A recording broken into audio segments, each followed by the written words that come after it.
Hi, and welcome to the Ada K Show. I am Ada K. Brown, and am currently a criminal justice major, and I'm a deaf courtroom commentator. Grab a cup of Java, and let's dive in. Hello, we here. Sorry, the time frame was a little off. Let's rock it for a minute. Wake up.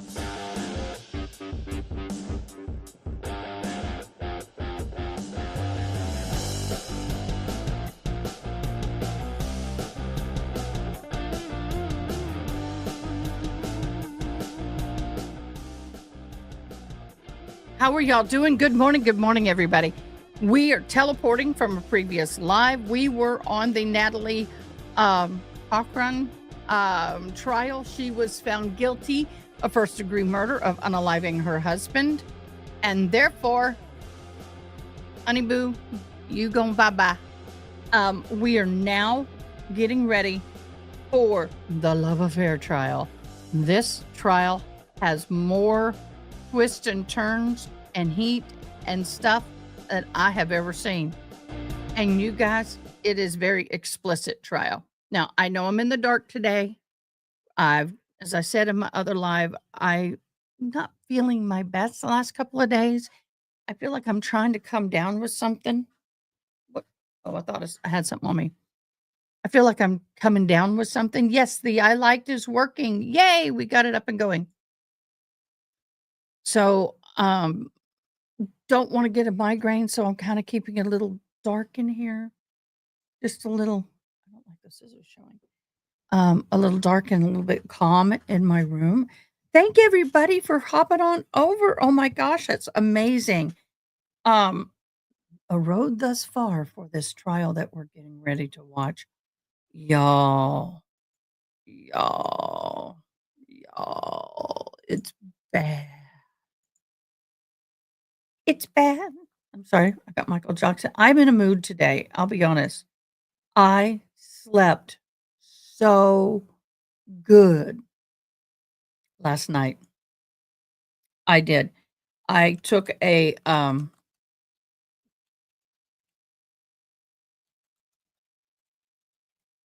sorry, I'm trying to type the woman's name and not getting it all confused.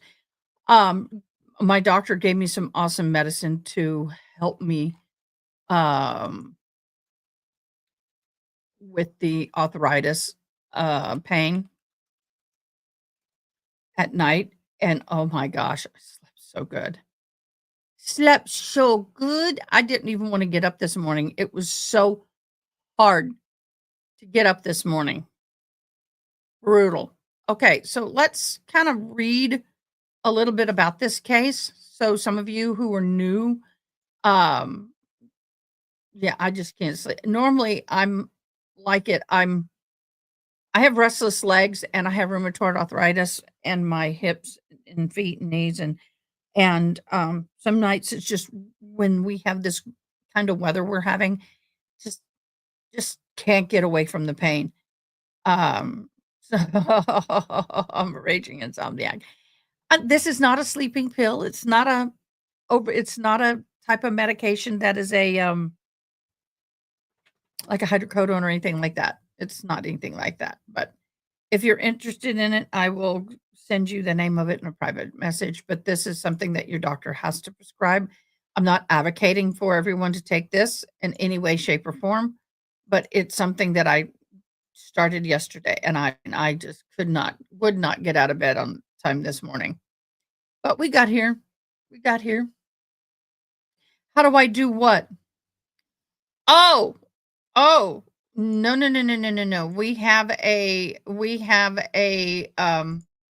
I have this thing here that I put up, y'all. I agree. We have this that we put up. That's what we put up. Yep, that is gonna be up. This is very graphic content.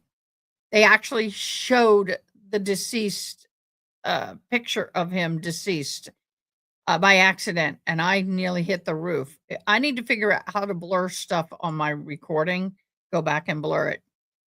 Do you know what, guys? I think my puppers is demanding a restroom break. So I'm gonna put the music back on. Please forgive me. I'm gonna put the music on and I'm gonna go potty her before we get started. I apologize. Well,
I'm back.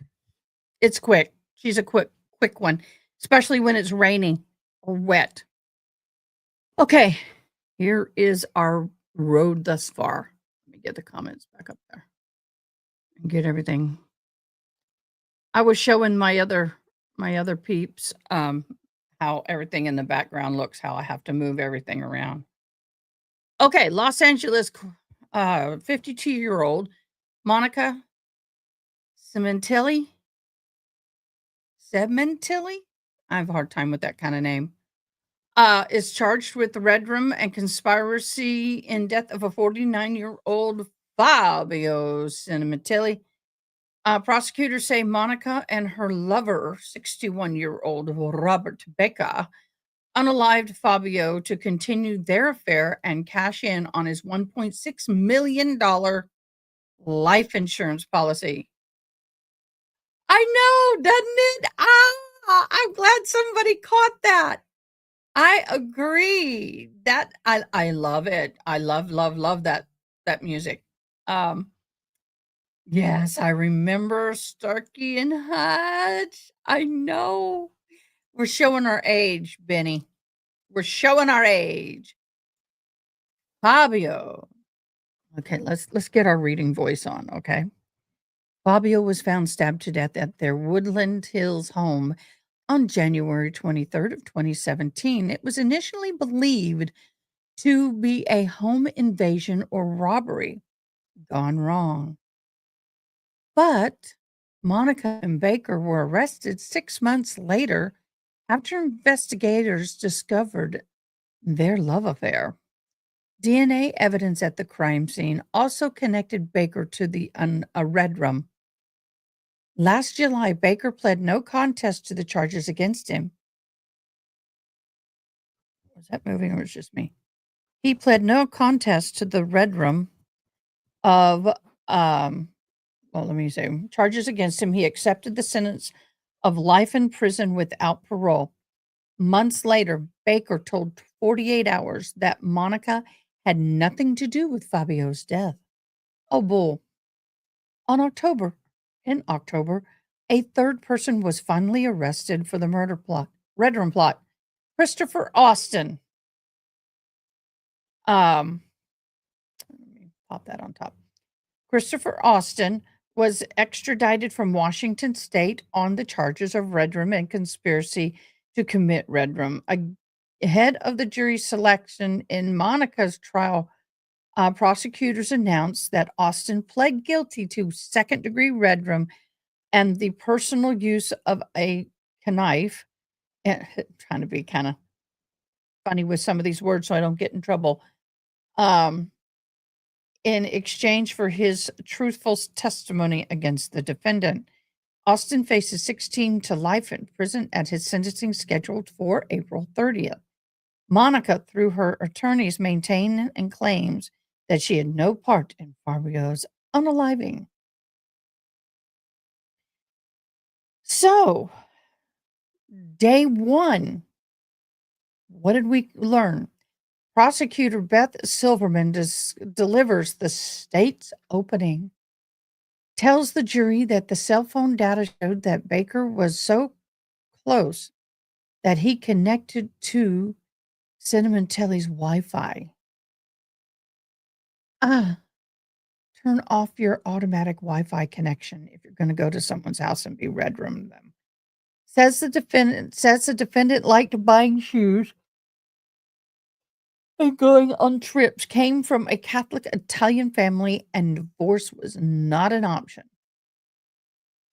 They state the defendant also needed money and knew that divorce would have, in a divorce, Fabio, ugh, should she have divorced Fabio, she would lose all of her things and have no money. If she brought Baker to the family, they would never forgive her. So the only option was Red Room.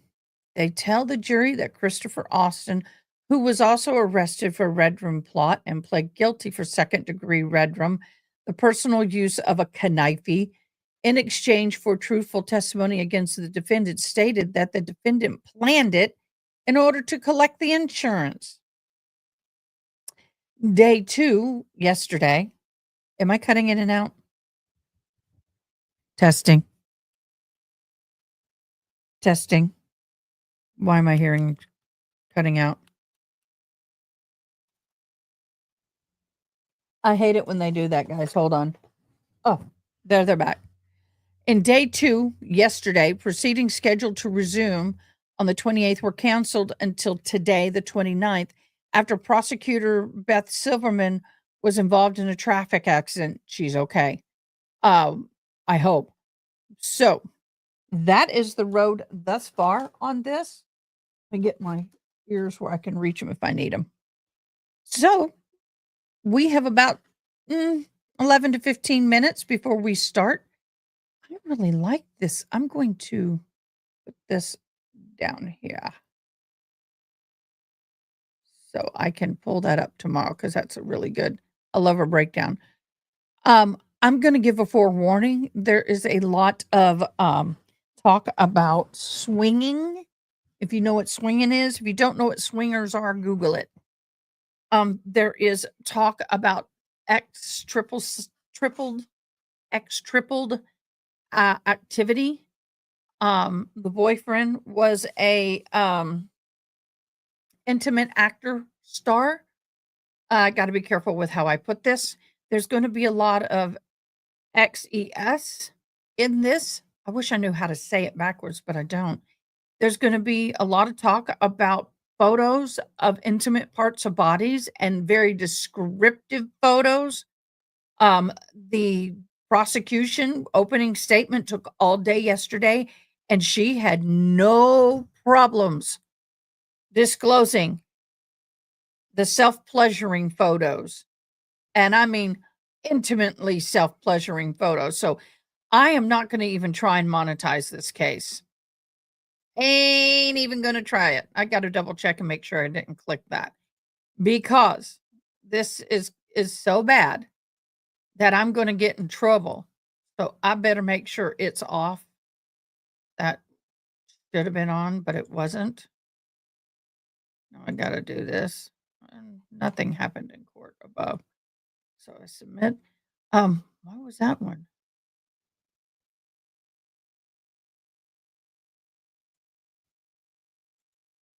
Why?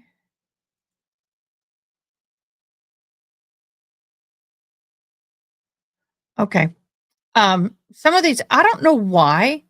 Some of these I am personally not turning on monetization. I'm getting a lot of warnings on monetization, so I'm being very careful.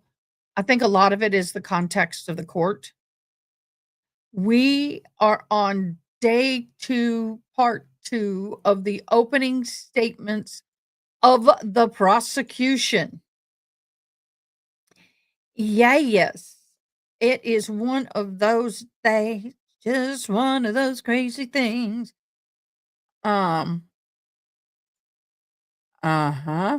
No, you didn't miss it. They didn't do it yesterday because hopefully she's okay, but the prosecution prosecutor on this case was in a car wreck, and so they gave her yesterday off to deal with all that. I feel for you, boo. I really do. That sucks. I'm been there. I was in a car accident. I was nearly, I'm talking like not 100%, but kind of like, this is me. This is the person who hit me and skirted down my car in front of a police department a couple years ago at 9:30 in the morning. I'm hit by a drunk driver in front of the police station. I will tell you, if you're going to ever, ever, ever be hit in a police hit, do it in front of a police department. I'll be honest, if you do it in front of the police department, it's gonna be far better than doing it outside of the police department. I want to why is that making it brighter? I want it less bright. I'm messing with my lights.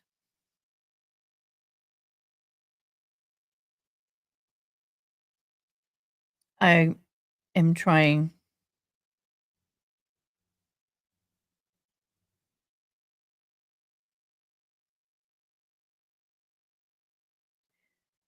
Uh, let's go back there. I'm trying to darken, and it ain't working. Oh, yeah, there it is. Oh, why is it green? I don't want green. Can we go red?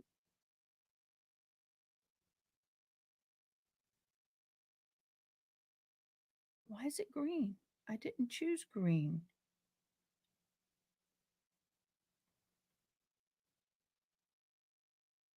Why am I like green? Now it ain't moving. Let me reset it. I hate it when your lights have their own ideas. See, it's on green. It shouldn't be.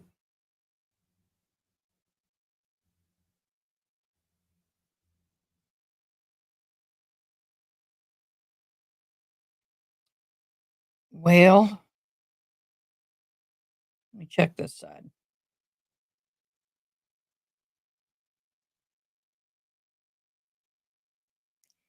My lights are having their own field day here. So that's done. I don't know why it's turning green on me. I didn't set it to green. I don't do green. I don't do green.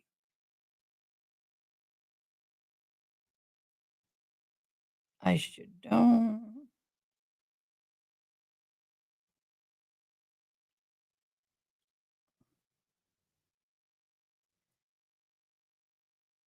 There we go. Got it off of green.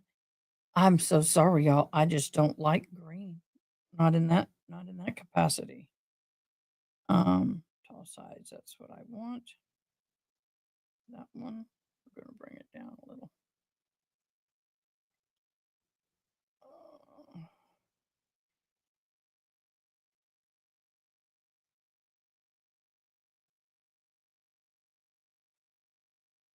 that one didn't come down at all. There we go. I appreciate y'all's patience on that. Sometimes those lights, it's causing my eyes kind of hurt a little bit, and so I'm trying to get everything down. I'm trying to avoid a migraine. So we are what? They bumped it to noon? Okay, y'all. We got an hour. They just bumped it to noon. I don't understand why. Let me show chat and see what they're saying in chat. Let me move it over here. Go full screen. See what they're saying.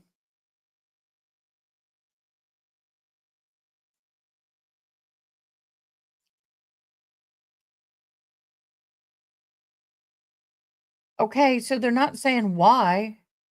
They're saying yesterday it was everyone's saying yesterday about the prosecutor having her, I got to fix that camera, the prosecutor having a car wreck.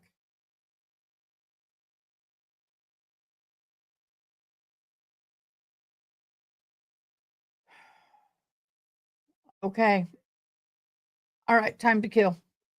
We got time to kill. So, what we're going to do, are y'all interested in me reading the documents for the Karen Reed? I can definitely do that. Let me get it up and running, get this over here because I'm going to be reading. And I need to put that over here so I can see y'all. Let me get it on screen, okay? I'm going to go back a paragraph. Let me remove that warning.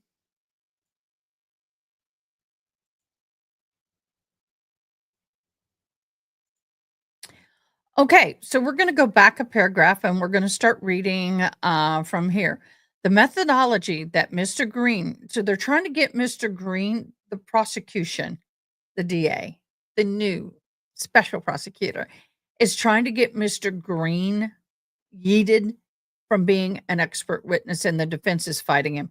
Same thing he did with Miss Russell, Dr. Russell.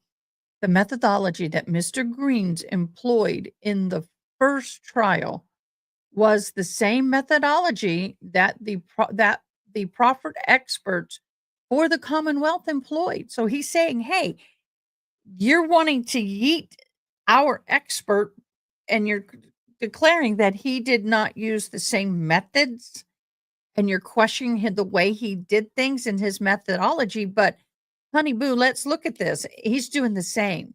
It's the same in sign language. Same. I'll back it up. The same. Both of them are the same. So that Mr. Green and the two proffered experts of the Commonwealth received the same raw image file from Jennifer McCabe's iPhone, verified the hash signature values image file, took the image file and saved it to their respectives. I'm putting that in their computer servers and hard drives. And then processed and evaluated the image file within the appropriate tools, Cellbrite Analyzer and Magnetic Forensic Axiom. Wow, y'all. They did the same thing. Let me get the comments up so I can see them over here. And there we go.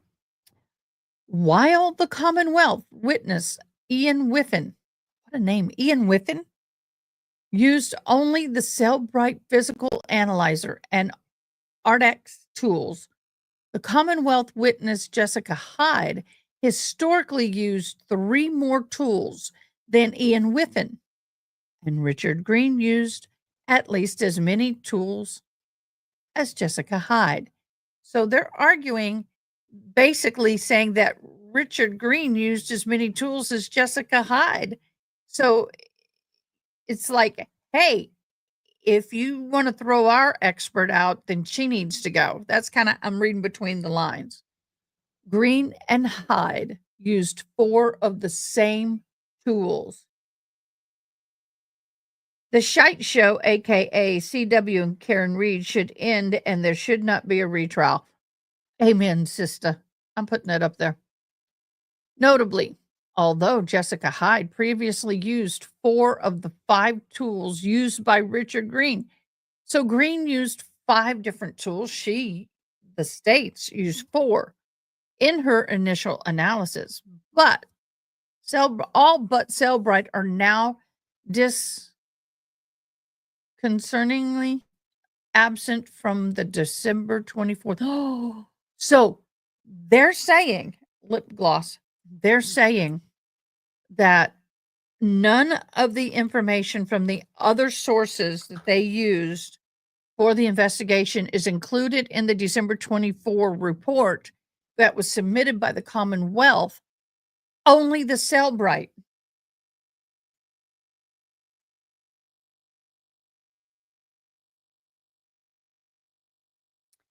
Only the Cellbrite report was submitted to the Commonwealth's motion. Despite her admissions in her previous report that it is best to use multiple tools. I'm sorry for the squiggly. This particular format doesn't let me do straight across. I'm sorry. I don't know what program to use to keep it nice and neat. This is a PDF reader. Importantly, it was undisputed by all experts and witnesses at the first trial that the 2.227.40 AM search artifact was indeed present on the iPhone of Jennifer McCabe. So they're saying here that nobody disputed this in the first trial. Nobody jumped up and said, "Objection, Your Honor." Nobody did that. So if it was undisputed in the first trial, undisputed right there by all of the expert witnesses, that this is the initial time, then why on earth are you doing it now? McCabe's, after analyzing using Cellbrite physical analyzer forensic technology available on the market at the time. It is thus completely inexplicable. Hate that word. Inexplicable how the Commonwealth can now challenge the methodology of Richard Green. How can you now come back and challenge the methodology of Richard Green, whose methodology is the same as, and then more comprehensive than the digital forensics of the Commonwealth? Oh, snap. I don't know where my oh, there it is. Bruh. Came out of my ears. That's loud. It is in the opinion and conclusion, not the methodology of the witness that differs, but the difference is not a Dauber and Lanigan issue. What has changed since the first trial? That is a very good question. What has changed since the first trial? The answer is disturbingly Orwellian. I can't bring, how do you say that name? Orwellian? And brings the prosecution closer to, if not squarely within the danger zone of legal tyranny. Ooh, you ain't mincing words, dude.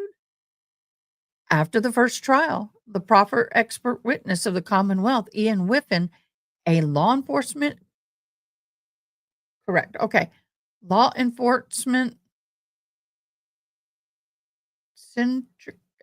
digital forensic consultant, appeared to have gone back to his company Cellbrite to have its researchers perform further updates to the physical analyzer programs, such as the artifact containing 227.40 AM timestamp is now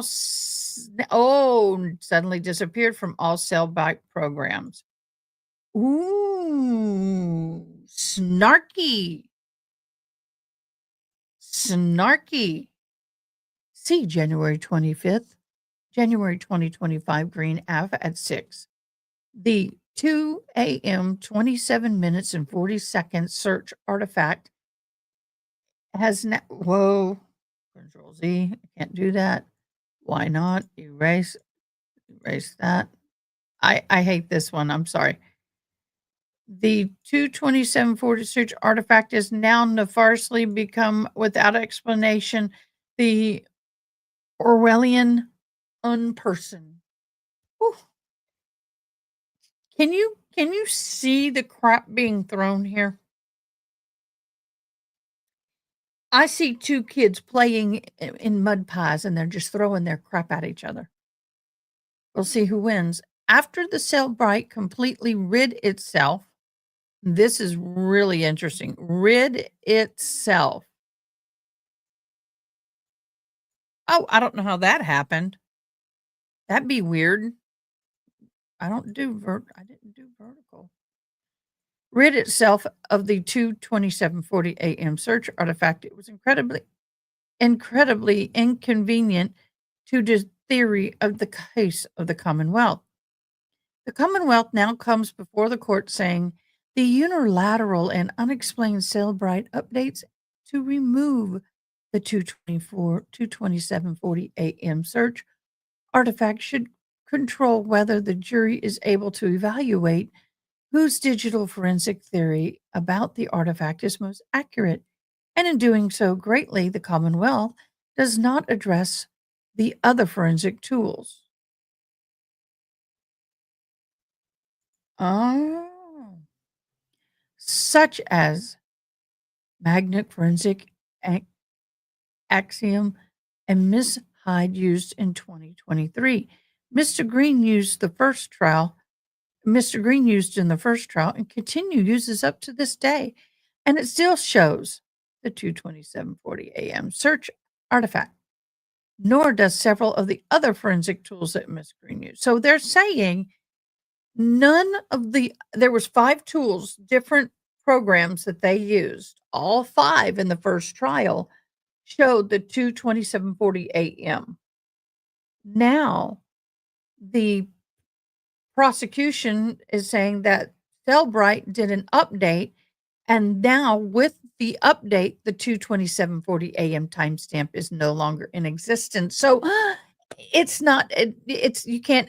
We can't have that in trial. Oh, hi, Lee Mouse. You did the same.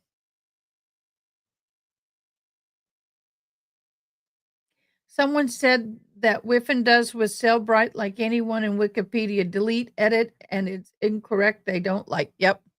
So this is an interesting thing.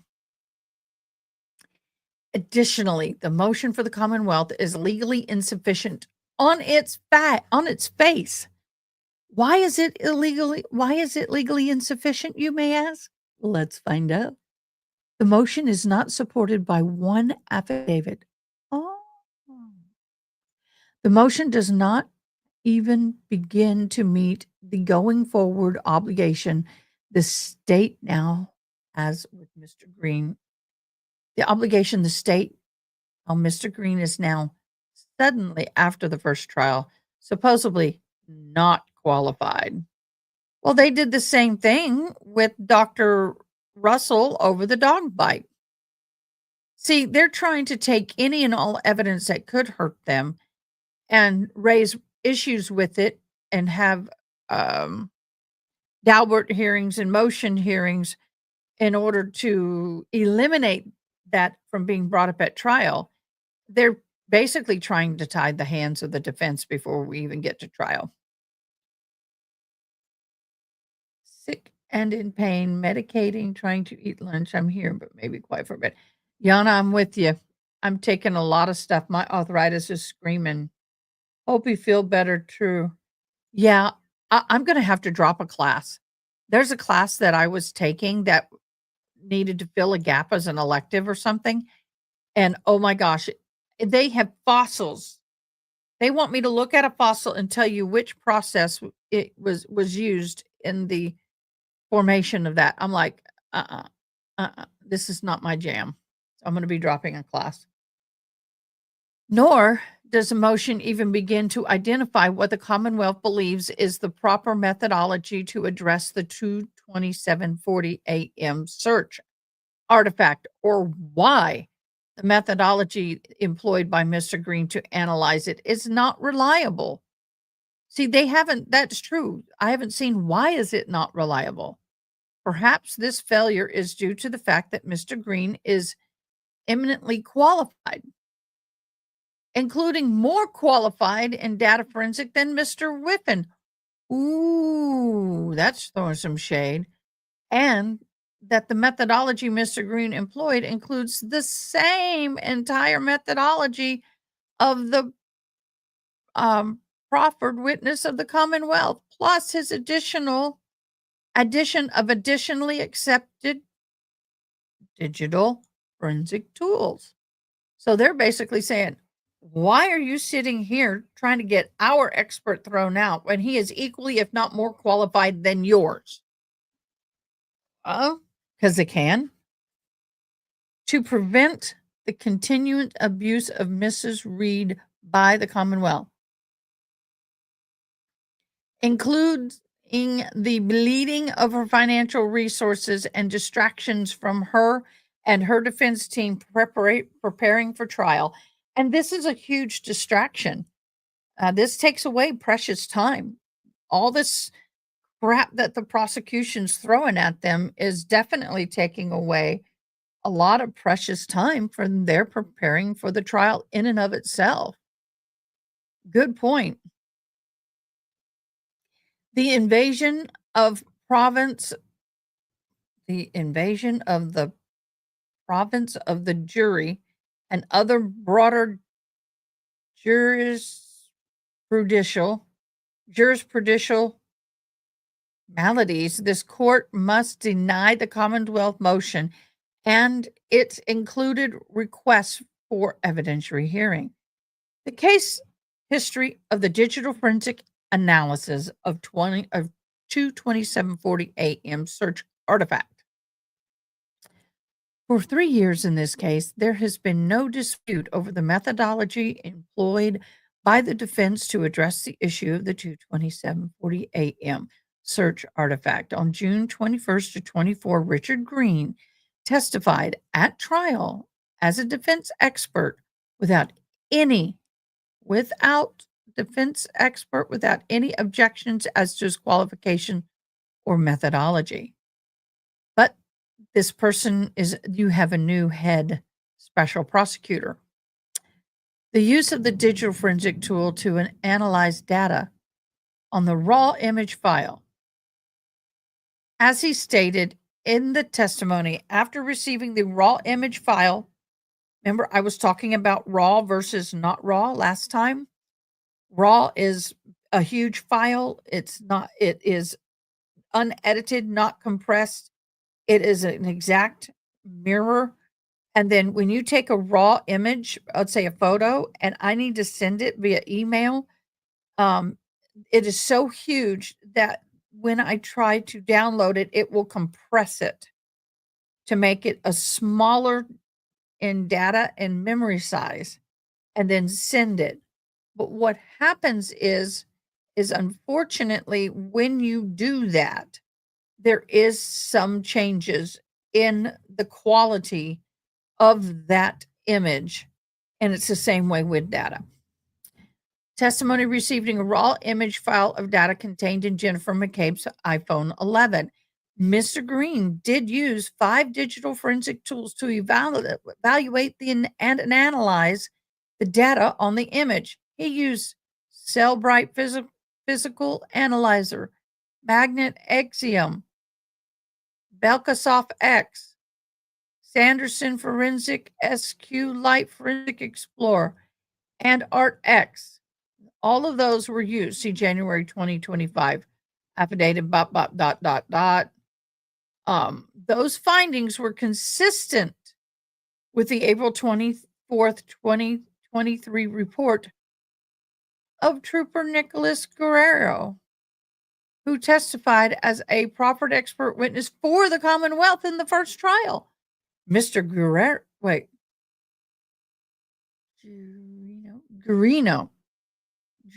I can't say. Guerrero reported that while the 227 AM search artifact did not appear in the version of the Cellbrite Physical Analyzer he had used for his May 4th of 2022 analyze of Jennifer McCabe's phone data, see definition blank. Mr. Green had used then the newest version of the physical analyzer, which did depict the 22740 AM search artifact. So they're arguing over this, and I'm struggling. I would permit this witness inexplicably and unexplained up to this date. Trooper Guerrero did not disclose this in his report. On April 23rd. April of 2023, that the XM program he used at the time did show the 2:27:40 a.m. Yes, hugs to you, babe. Search artifact. So he had used I'm calling it the Axiom. I could be wrong. Axiom. It did show it. So he did have knowledge of it back in 2023. Mr. Green's filings were further consistent across all 5 tools that he employed. Wow.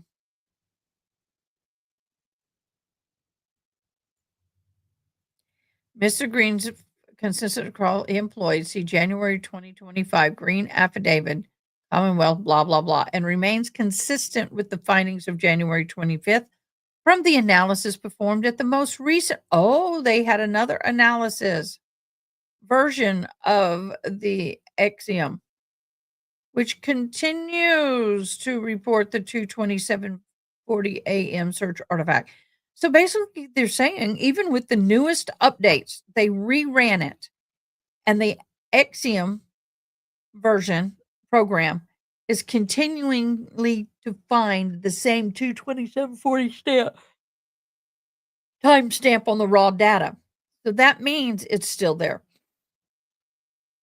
Like Mr. Green and Mr. Whiffin's methodology was to use digital forensic tools to analyze the raw image file of data from Jennifer McCabe's iPhone. Unlike Mr. Green, however, Mr. Whiffin only used 2 digital forensic tools in his analysis, Cellbrite Analyzer and his company's tool, ArtX. See Commonwealth, blah, blah, blah, blah. After performing an analysis using a then on the market Cellbrite physical analyzer program, Mr. Whiffin testified at the first trial and reported that he had seen, there we go, the 2:27:40 a.m. artifact. So it did pop up. Here's the quote. So the 2:27:40 timestamp was correct insofar as it was the time that is shown within the database. It was indeed a deleted record. So it showed it was there, but it also showed it was deleted. Thus, while he disagreed with Mr. Green's opinion on whether the information indicated was searched for Hoslong to die in cold was conducted at 2:27:40 a.m., he did not dispute, and here's very important, did not dispute that the 2:27:40 a.m. search artifact was present and in a deleted state during his analysis. This here is huge. Huge, huge. Huge, huge. I don't know. Jennifer Hyde also employed the methodology originally used in Cellbrite physics, a physical analyzer, all these little technical things. 4 of these tools were amongst the 5 that Mr. Green used in his analysis. In her May 23 report or testimony at trial, Ms. Hyde agreed with Mr. Green and Mr. Whiffin that she had seen the 2:27:40 a.m. search artifact during her analysis. But now it's not there. In quotes, in the instance of the Google search, Hoslong to die in cold that was recovered with the timestamp of 2:27:40 a.m. was marked by Cellbrite as having a timestamp of being deleted. So she is saying that even Cellbrite pulled it up, but it showed deleted. She also admitted in her May 23 report that the 2:27:40 a.m. search artifact appeared as a deleted state. That's not good. She disagreed, though, with Mr. Green's opinion on whether this information indicated that the search for Hoslong to die in the cold was conducted at 2:27 a.m. She did not dispute that the 2:27:40 a.m. search of the artifact was present during her analysis. Inexplicably, Ms. Hyde changed her analysis and findings from May 23 report to align with Mr. Wolfen's Cellbrite manipulated update of the physical analyzer program, which the defense learned about approximately 1 week before the trial began. Magically removed the timestamp value from the record source of Safari browser state. Using only this updated Cellbrite tool with no others, Ms. Hyde drafted a new report in December 24, taking back, oh, this is huge, taking back, I know I'm over and over, without any explanation, her original conclusion of the artifact of 2:27:40 a.m. timestamp on Jennifer McCabe's iPhone 11 in a deleted state. She opines instead that the artifact containing 2:27 a.m. timestamp was not present in a deleted state or otherwise, citing merely an unsupported conclusional, I can't say that word, conclusory, whatever. In other words, significant insufficient assertion of the timestamp, not reliable. So the Commonwealth simply makes the same bald conclusory statement. Ms. Hyde, the further search shows the timestamp was not reliable source for a timestamp relating to the URL shown. I don't know how they're getting away with this stuff either. Basically, she backpedaled and changed her report. The Commonwealth provides no explanation for the assertion, nor does it provide any information as to the reason why the supposed research allegedly finds the 2:27:40 a.m. search artifact and the artifact alone to be unreliable. CID. It also proves no further information about the methodology of the research or any other information regarding the changes that were made. We got 24 of these pages, y'all, and we've got 6 minutes before. So I'm gonna mark it there so we can come back to this later. But the argument, number one, the court should deny the Commonwealth request to exclude Richard Gere's testimony concerning the 2:27:40 a.m. search artifact. The motion in the Commonwealth is deficient on its face.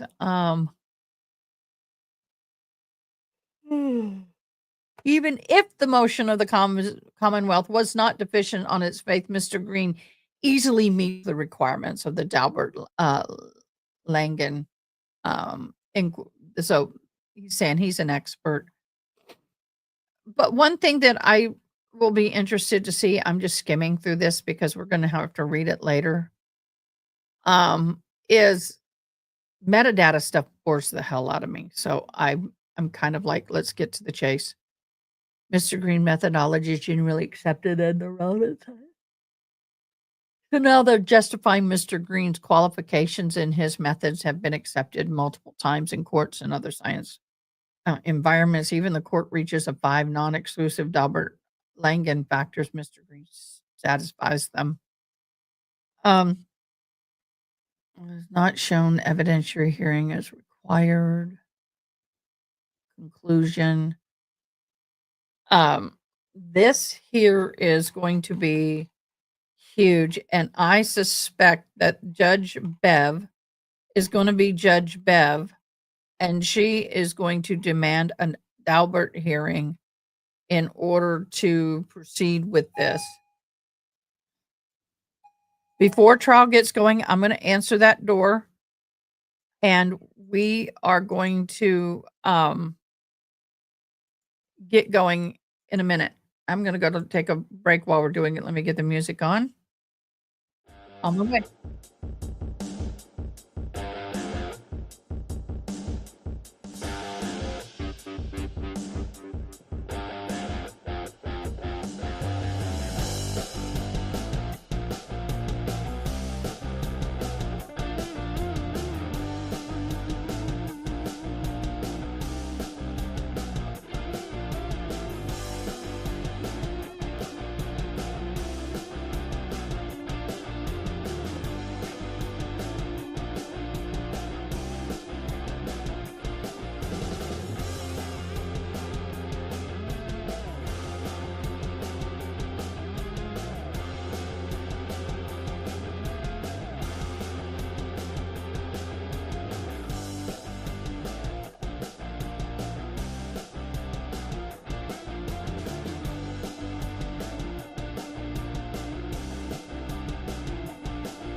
Okay, guys, welcome back. I'm back. I'm back. I'm back. My ears are back on. Yep. So I want to say that most people don't. Let me explain a little something. Um, I am my son has a business. My pod room is or YouTube room is in his business. And so today he's not feeling the best, so I'm answering customers and stuff for him. It's the least I can do. It's the least I can do. Um, I'm looking at their comments. Hold on.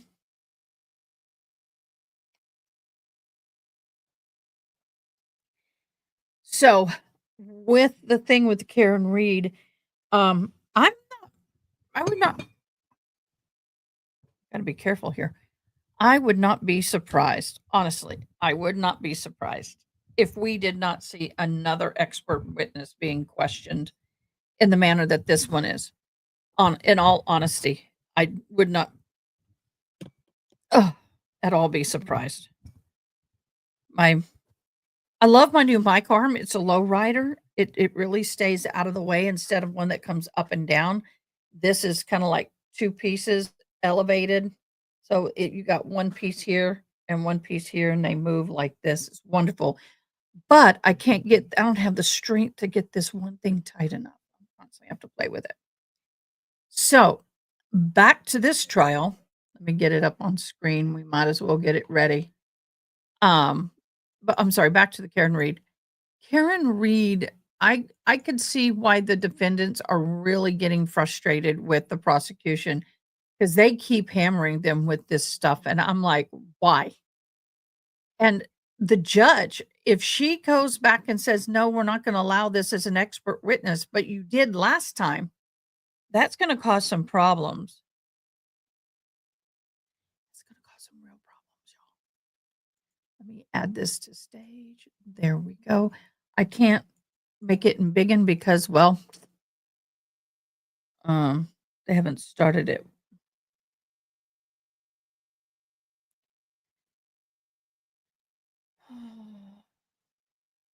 Okay.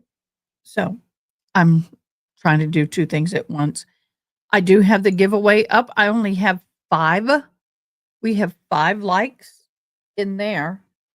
What do we have as far as our actual live? I have 11 likes on live, but only 5 people in the drawing. Come on, guys. If you guys said, if you liked it, you click the like button, then type, where is it? Did I delete it? Type I like in the comments, all one word, capital. There it is. Type that in the comments and you'll be entered into the drawing.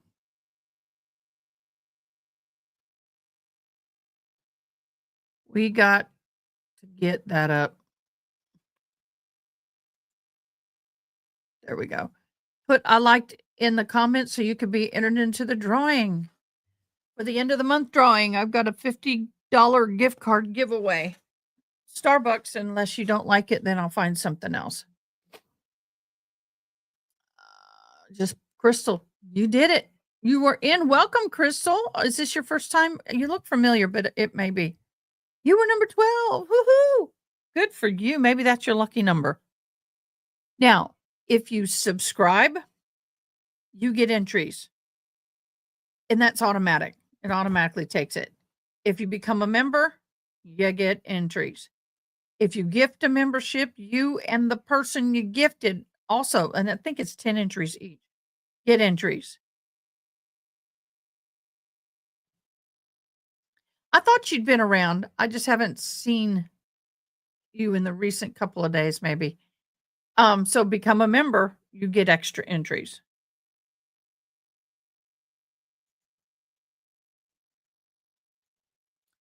I know everything's all wacko.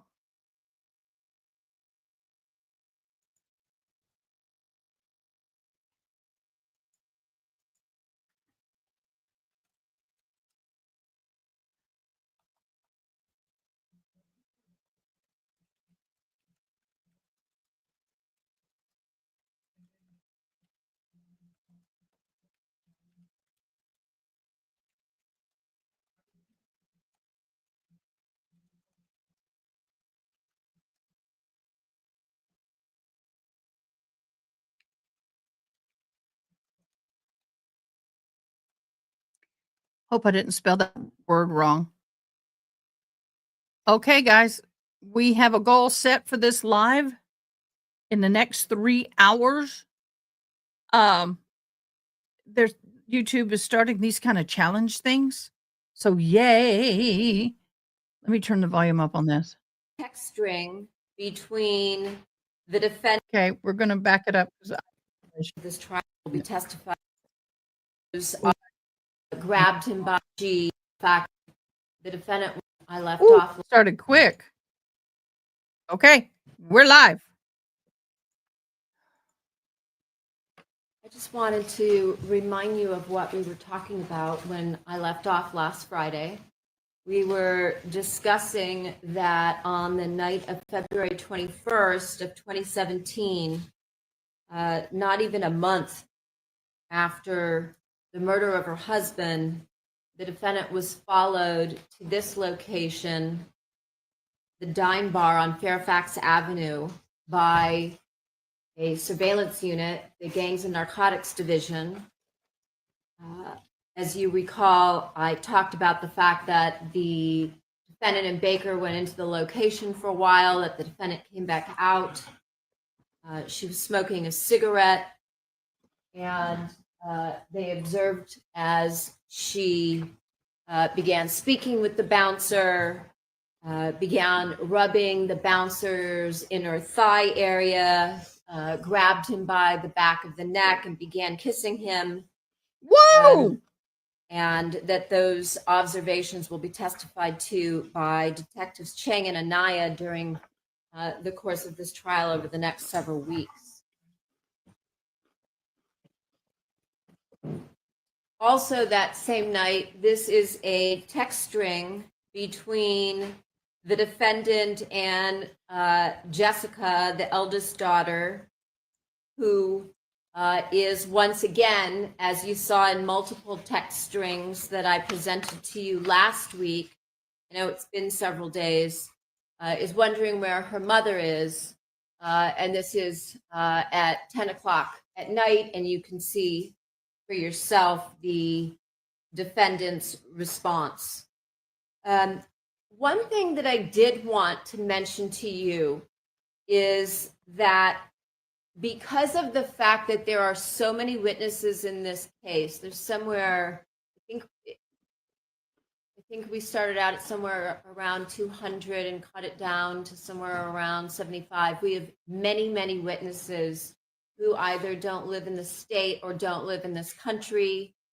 And we are obviously trying to coordinate everybody's schedules and their various work activities and life events and vacations. And so you may not hear the evidence come in a sequential fashion that makes sense. In other words, we may have to take witnesses out of order, out of chronological order, which is another reason why I'm being so thorough in my opening statement, so that you'll see where we're going, like a roadmap.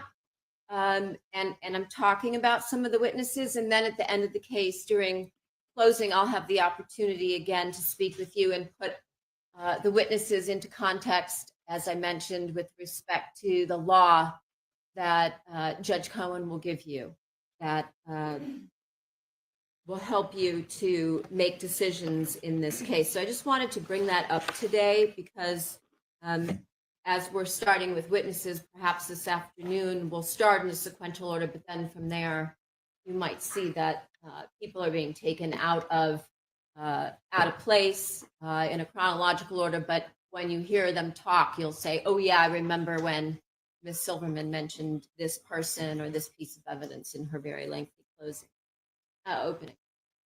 So the next day, I was wondering if they were going to change the camera angle. 22nd. So remember, the defendant is out on the 21st at the Dime Bar. Her daughter is texting her, "Where are you? When are you going to be home?" I'm going to go get water. I'll be right back. The surveillance detectives follow the defendant and Baker back to this location. I think I mentioned this also last week. This was a friend of Baker's, Roger Brown, who you'll hear from in this case, who lived at 331 Salem in Glendale. And after the murder, Baker stayed for a few days with, you'll hear about Sheila Salahian and Ricardo Cabrera. And then after that, towards the end of February, he's staying in Glendale, and the defendant's going back and forth from Glendale to pick him up at night for them to go out.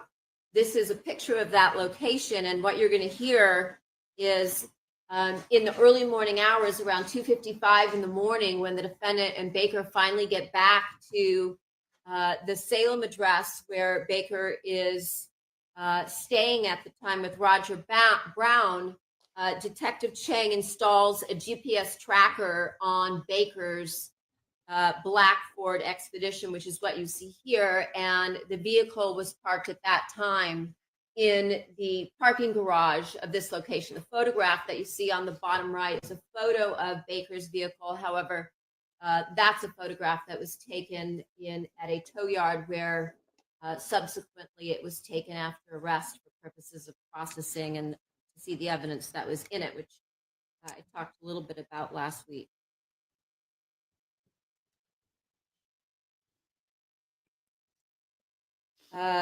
The following day, February 23rd, about 10:28, the defendant She posted way dirty. this. Again, as you read this, you can see how the evidence shows how persuasive she is in trying to get people who are reading these public posts, that being the victim's family and friends, her own family, the co-workers, everybody that knows her. She's posting this on a public platform in order to get across the message that you've seen in multiple posts such as this, that she is completely devastated and heartbroken. So again, as I mentioned last week, showing you the dichotomy once again, and this is almost on a daily basis, between the fake public image that she's posting versus what's going on behind the scenes in her actual life. Later that same night, on February 23rd of 2017, it would be 1 month after the murder of Fabio Sementilli at 9:17 p.m., the defendant once again posts to Instagram along with a photo of Fabio and this caption. Your Honor, could you please inform the jury why it is that they are not seeing the photographs that she's posting? So, for legal reasons, I have limited the people of showing 2 photos of the decedent in life and no more. It's not because of them; it's because of me. It's because of legal issues. Is this cutting out for you, or is it just So she posts a picture of Fabio along with this message. That's why the background that you see seems to be similar on all of the Instagram posts. So if you know about how Instagram looks, you get the idea of what her page looks like, but we're not allowed to show you the actual photos. So she posts a picture of him. This is the caption that she writes, once again, trying to get across her sentiment to the public and to everybody that knows her or Fabio, that this is really what she's feeling on the inside. Yet, as you know, from listening to what I said on Friday and what I continue to talk about this morning, she spent the entire month after her husband of 20 years was slaughtered in their backyard, either with her lover, Robert Baker, or, as you heard, sending him naked photographs of herself or close-up photos of her Here we go. intimate Beep, beep, body beep, parts. beep, beep. I need to get my Again, that same night, I need to get that ready. he's out again. And here you see a text exchange between, again, the defendant and her daughter, asking when Crystal, she's slaughtered. coming home.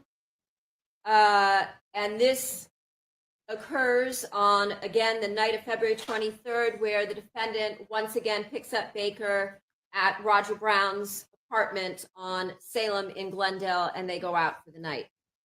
One more thing I want to point out, you'll see that at the bottom, she uses the excuse that she's going out to karaoke. You'll see in some of the upcoming messages that I show you that she uses karaoke basically in place of what she's really doing in order to indicate to others, in this case her daughter, that she's doing something that is both innocuous and innocent. On this particular night, she stays with Baker after they go out at the Glendale apartment until 4:22 in the morning before she finally drives home to her daughters. February 25th at 7:59 in the morning, again, the defendant posts this to her Instagram account along with a photograph of Fabio. And you know that this is a lie because later that night, the surveillance crew, G&D again, follows her and Baker to this location. Once again, Roger Brown's apartment where she picks him up. They go out on the town and they return back to his apartment about 12:41 in the morning on the following day. That would be the 26th, where she stays at this time until 3:14 the next day, on February 26th, before again driving home to her daughters. I think And once again, during this I think night, they're now you see teenagers. once again the same type of text messages between the defendant and her daughter, talking about the fact at 11:40 that she's going to be out late. Out late? You didn't come home till the next day. On That's not being February out late. 26th, the following morning when she gets home, as I mentioned, she stays with Baker at his apartment until 3:14 at Roger Brown's. The next morning at 10:24, she posts this along with another photograph of her husband, Fabio. And later this same day, she leaves on a trip for Toronto. And she is in Toronto. Not only did the daughter find the crime scene, the mother waited outside. She waited in an area somewhere. She was lying in wait and she was watching the security camera of the home to ensure that her daughter found the remains of her father. I'm like, you sick biatch. That's, I could say a whole lot worse. That was as pleasant as I could put it. What mother would sit there and lie in wait for their child to discover the father unalived in their home on purpose? That's sick. From February 26th, returning home on March 3rd. Now let me show you about what she posts while she's in Toronto. So on February 27th at 7:17 in the morning, she posts again a photograph of Fabio with this caption.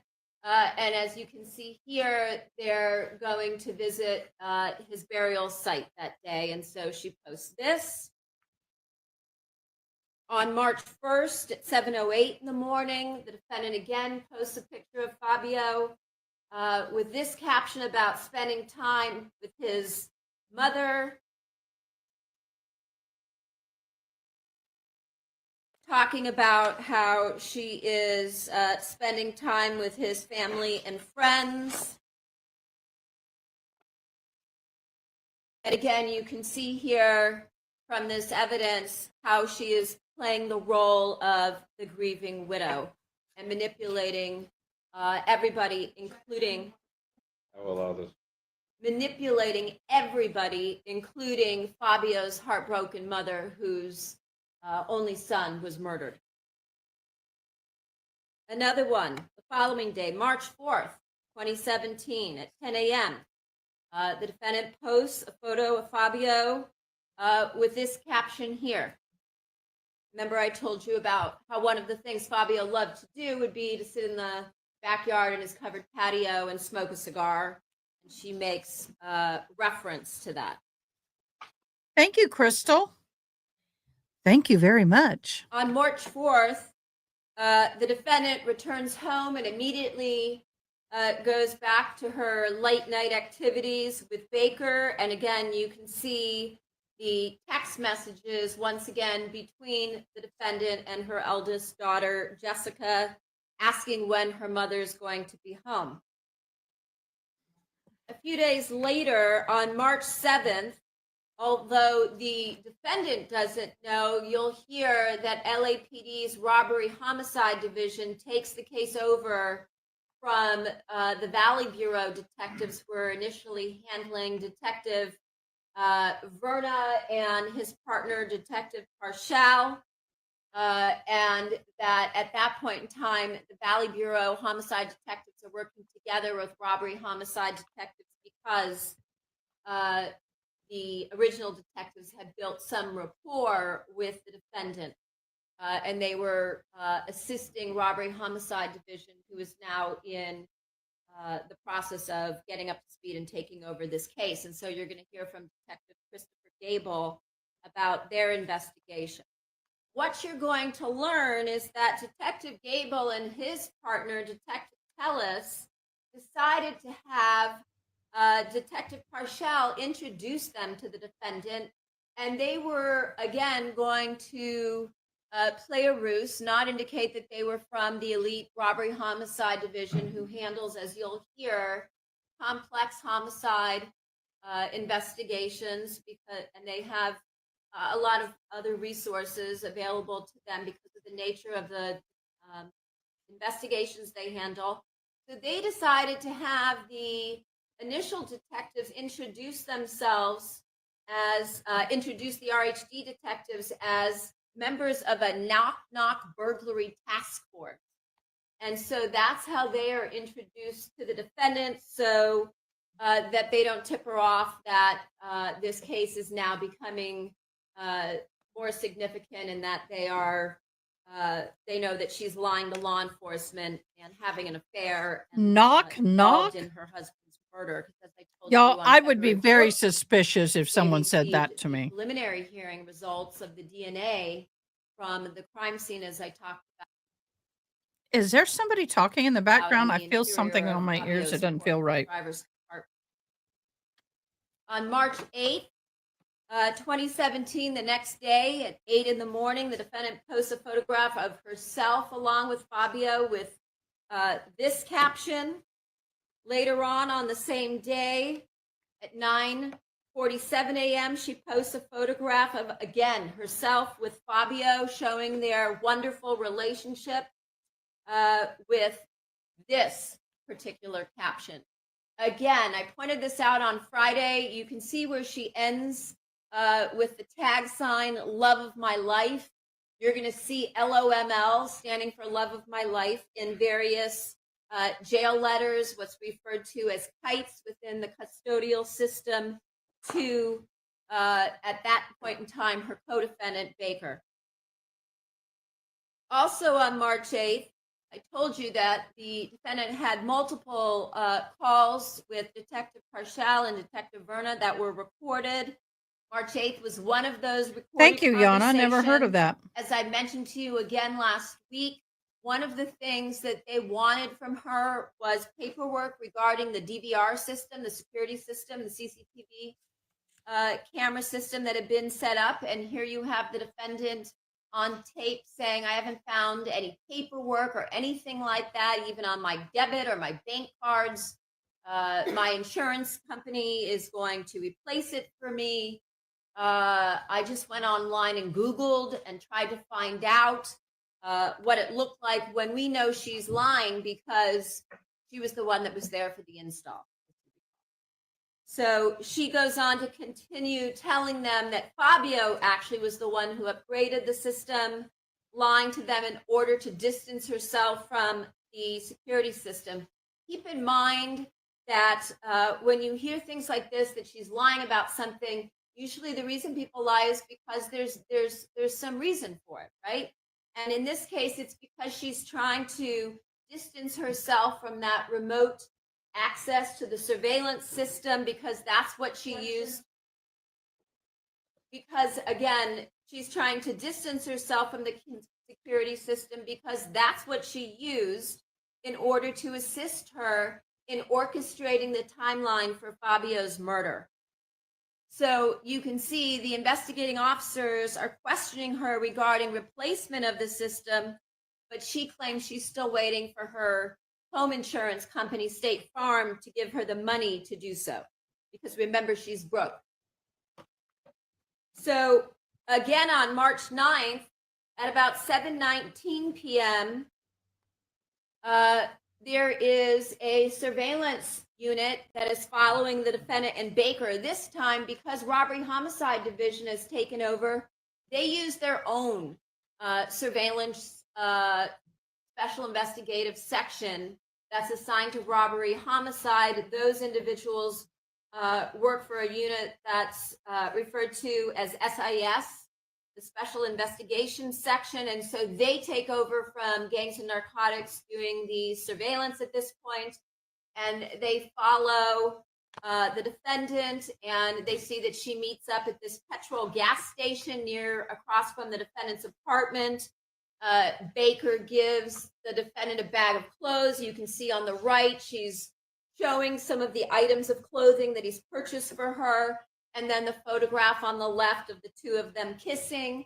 And then at that point, Baker drives the two of them in the defendant's, what was Fabio's originally Ford F-150, and SIS follows them to a location called the Goodnight Bar in Burbank, where they arrive somewhere around 8:15, 8:20 at night, and they stay for a period of time. You'll hear that about 9 o'clock, maybe 5-10 minutes after, the defendant and Baker then drive over to the Laugh Factory Comedy Club on Sunset Boulevard. Once again, you'll hear from the SIS detectives that they're followed to that location. And at that point in time, SIS installs their own GPS device on the defendant's Ford F-150 so that they can track where she's going even without them following her.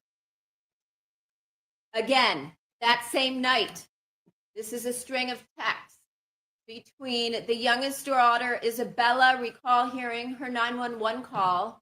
She's the one that found her father a month and a half earlier, bleeding out dead on their back patio. And at 10:12 that night, she's asking if her mother or her older sister can come home because she's alone all the time and she doesn't like being left alone at this home, and you can imagine why. Yeah. And then I you wouldn't see the either. I response wouldn't even from go her back sister there.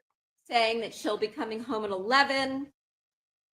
And this text goes on where she talks about the fact that she's always at the house by herself, that she doesn't like being in this house, and that it's much worse when she's alone. And again, during this time period, we know at 10:15, the defendant is still out, with Baker being followed by the surveillance unit. By a show of thumbs up, how many of you would leave that house if that was you and your family? How many of you would leave the house and not stay there? And not stay there. Get out of there. I would not stay there. I would, as much as I may have loved the house, I would have left. That's not a place where you need to stay with children. And again, the text messages go on where she says she's making a therapy appointment for the next day. Just to remind you, Isabella, at this point in time, she's a 16-year-old girl who found her father stabbed to death. And so this evidence demonstrates for you how important Baker must be to the defendant in order to Overruled. This evidence demonstrates once again how important Baker must be to the defendant in order to allow her child to suffer like this alone at home in this house. And Yeah. you can see the defendant's response, and then what you see that she does is Piece of booty she is more important tries than your to daughter. make her daughter, as you can see, feel guilty by saying, "Oh, I'm so hurt and disappointed. I'm coming home." Well, she's obviously not going to come home. So you can see that at this point, the daughter has no choice because now she feels guilty for making her mother feel guilty or bad. And so she says, "Never mind, it's fine." And that's at 10:20. What the mama wanted her to Then say. the eldest daughter texts her mother separately saying, "Don't feel bad, have fun being out." And of course, at this point in time, the defendant is still at the Laugh Factory. I mentioned that one of the defendant's close friends was a woman by Deborah Obad, who took a couple of photographs, if you recall, of Baker. You're right. at She knew her the daughter wake wasn't in any that danger. took place at the family home on January 29th. Remember those photographs I showed you? And in one of those photographs, if you look close, you could see that he had a bandage on his index finger. And in the other photo, he was sitting close to the defendant near the fire pit, right in the area where he had slashed Fabio to death days before. On the morning of March 11th, Deborah Obad, who suspects the defendant is having an affair, knows that the defendant is lying, drives by the Sementilli home and sees Baker's Ford Expedition parked in front. So she takes this particular photograph and then sends it over to LAPD detectives Verna and Parshall because she's tipping them off again about Robert Baker. But recall, as of February 14th, she had tipped them off about Baker, but on February 14th, they got confirmation via the initial round of DNA evidence that was analyzed. 3 days later, on March 14th, at about 1 in the afternoon, the defendant posts this to Instagram with a photograph of Fabio. Again, indicating she is his proud wife. Again, with the hashtag love of my life that you'll see in a few minutes. On March 16th, the defendant calls Detective Parshall again. Remember, I told you that throughout the course of the investigation, when Valley Bureau Homicide was handling it, she would call on a regular basis because she wanted to know where they were at in their investigation, what evidence they had, and that Detective Parshall and Detective Verna were not going to release anything. And so they kept making excuses to throw her off the trail because they didn't want her to be able to destroy any evidence or to interrupt their investigation. And at this point, she's asking specifically about DNA results from the samples that were collected from Fabio's Porsche. She again mentions to Detective Parshall in this recorded phone call that she's anxious to collect the life insurance proceeds. Remember, we talked about how she started making inquiry about the proceeds the very night of the murder and had her friend Deborah Obad texting the CEO of the company, Sal Macheri, about the life insurance because Monica was asking, and he found it so unusual that he was showing it to people in HR. And he says here in this call that not only is she anxious to collect the life insurance proceeds, but that the HR department at Fabio's company, Wella, needs confirmation from LAPD in order to clear her name so she can get the money. And you'll hear a recording of that call. On the same day, after making that call to Detective Parshall at about Why are you smiling? 10:45 that night, March 16th, again, the defendant posts to her public Instagram account a photograph of her husband, Fabio, along with this caption. Again, continuing to create the public false impression that she is a grief-stricken widow. And as you read posts like this, you can imagine how that may instill guilt and sadness in other people so that they're willing to do her bidding, which you're going to see coming up. The next day, March 17th at 4:21 in the afternoon, again, the defendant posts to her public Instagram account this quote about her husband, talking about how he was the best husband ever.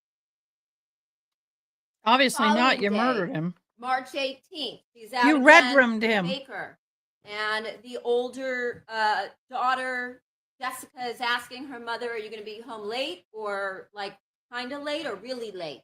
And this is her mother's response.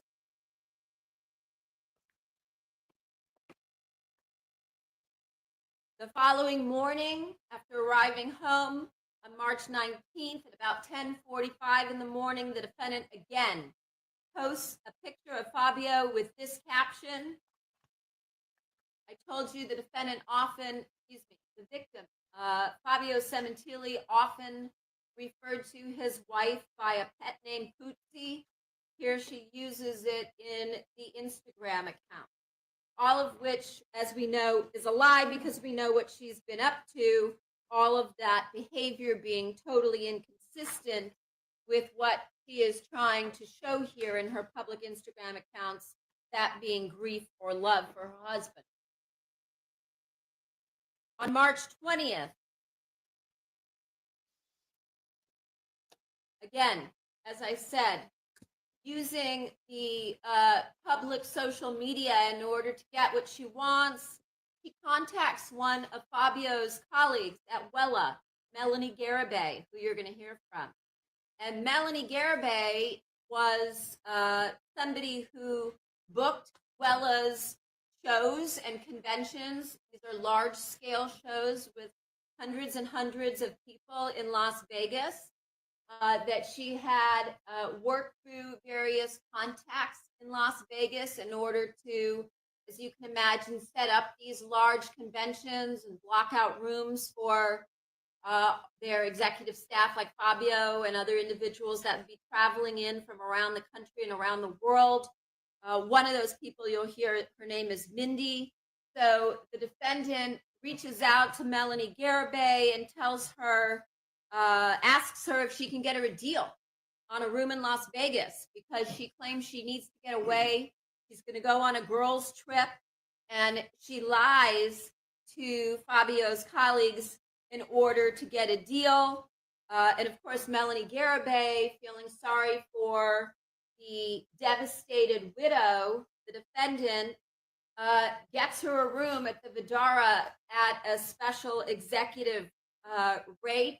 And you can see here, she says, Mindy from the Vidara is going to send you a confirmation tomorrow. And this is the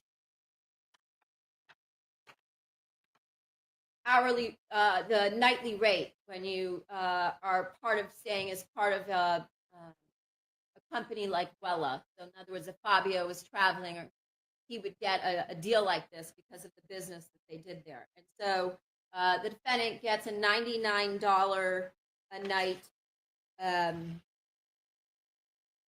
suite at the Vidara, in this case, manipulating Fabio's colleagues. Oh, sweet, for $99 to get a night? deal. I want to see that. After booking her trip on March 21st at 8:50, the defendant publicly She does look posted rougher. this to her Instagram account, along with a photograph of herself and Fabio. And you can see that she mentions that she's praying for justice. I will remind you that that is why we are all here in this courtroom today.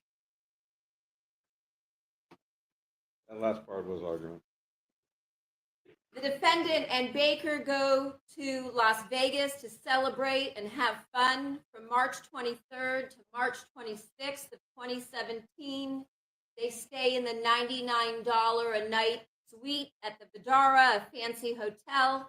And you'll hear the defendant spends approximately $2,470 over the 4 days, even while she's complaining to everybody that she has no money. And you'll hear that she was complaining she couldn't pay her mortgage. And you just spent $2,700. Oh, wow. Man. their housekeeper, their gardeners. And you just spent all that money. Late night on March 25th into the early morning of the 26th, while they're in Las Vegas, the defendant and Baker are at the Wynn Casino and the Intrigue nightclub, along with Baker's friends from Las Vegas, who you will hear from, Ron and Michelle Ray. You can see Michelle Ray in the top left photo.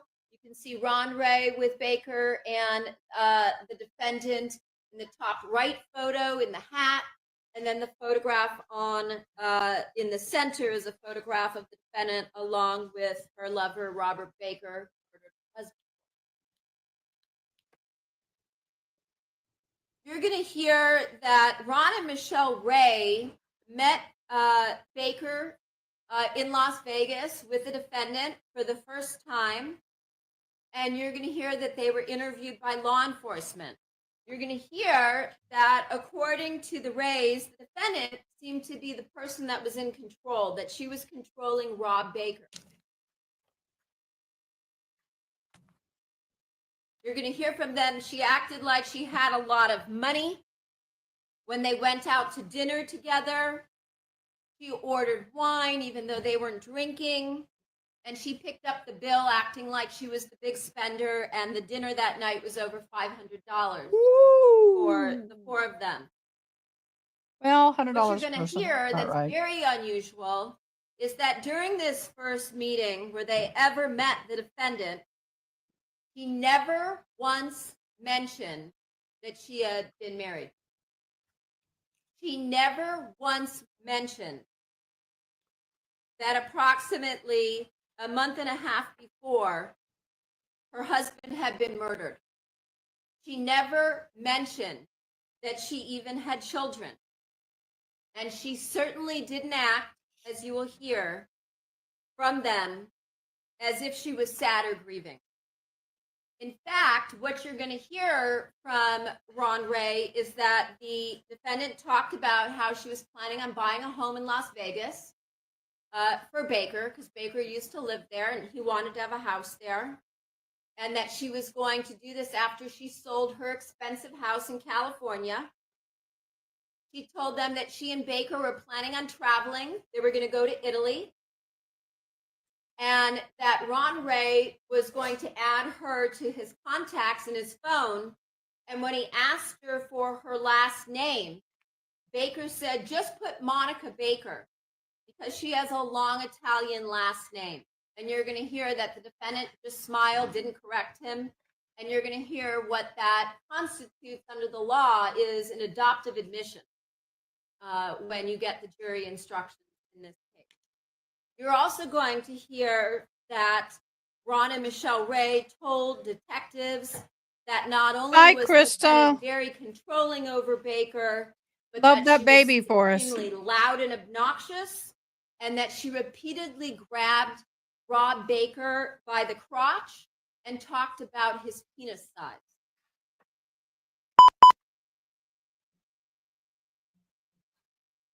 While in Vegas, at about this could be when she gets home from her Vegas trip. She comes home on March 26th. My birthday. At 8:00 at night, the defendant posts another photograph of Fabio with this caption talking about her daily posts and all the kind words and outpouring of love, which means that, as any of you who are on social media know, when you post something, sometimes friends and others will comment on your post and chime in. And what she's telling them is that that was therapy for her. It made her feel so much better. And she is, again, mentioning that she's sorry she wasn't reaching out or responding because she's been so busy. And in this case, we know she's been very busy because she's creating the life that she wanted with Baker. The following day, March 27th at 8 in the morning, 8:11, the defendant posts on Instagram again a photograph of Fabio with this caption. And she uses her husband's full name, including his last name. But in reality, we know from what we've discussed, what I showed you last week, the defendant is planning on shedding her last name, Sementilli, which you're going to hear about in the jail lockup recordings, as well as see in the jail mail or the kites that she sent to Baker, where she signs them, Monica Baker, and as she wrote in lipstick, if you remember, on Baker's bedroom mirror in November of 2016. On March 30th, once again, the defendant is out with Baker, and her daughter is asking when she's going to be coming home. And this is, again, the evidence showing when she's balancing these things in her life, the weight of the value of her daughters and their feelings versus what she wants to do, which is spend time with her Baker, which one wins out in the end, as you can see. You guys, I text lost my goes on. husband. Let me pause. I lost my husband to prison. And I dated one person since 2009. And my children were practically grown. My son was out of high school. My daughter was getting ready to be out of high school. And I have to tell you, this angers me that she is not putting the welfare and the emotional health of her child where it should be. But then again, what can you expect from somebody who was unalive their husband and was more than happy to wait until their daughter found him? I just am really struggling with this case. I don't want to be one of these people who just gets angry, but she's getting me angry. Every time I hear that daughter crying out, I need someone home with me, and this is where she found her father, I don't get it. And can be very critical, and I'm trying not to. But she doesn't care about her children. She doesn't care about her family. She just cares about a piece of She is a addict, and you're going to learn that. And the defendant says maybe she'll be home around 1:30. On April 3rd, again, the defendant posts a photograph, this time of her two children, Isabella and Jessica, along with Luigi, all three of Fabio's children, with the caption that you see here. Why? Why was that As I've said, necessary the for you evidence to is do going that? to prove that the defendant not only is extremely deceitful, but that she's a master of manipulation and a very convincing actress. You're going to hear that she used the murder of her husband in order to try and get a deal on a car for herself. And you can see here a text that she sends to her daughters, allegedly while she's at the Ford dealership. In this case, you're going to hear from two different individuals that worked for the Ford dealership. On the left, Gail Burlingame, the salesperson. On the right, Cesar Aviles, who was the sales manager. They're going to tell you about the act that the defendant put on when she came to the dealership on multiple occasions in 16. February, March, and April of 2017. You're going to hear that Haley Mouse, the defendant girl, was initially 16. told them that she wanted to buy out the lease on Fabio's Ford F-150. It was under Fabio's name, and she said that because her husband had passed away, she and her kids really wanted to hold on to his truck because it had sentimental value to them. And you're going to hear that Gail tried to work this out by calling the corporate headquarters.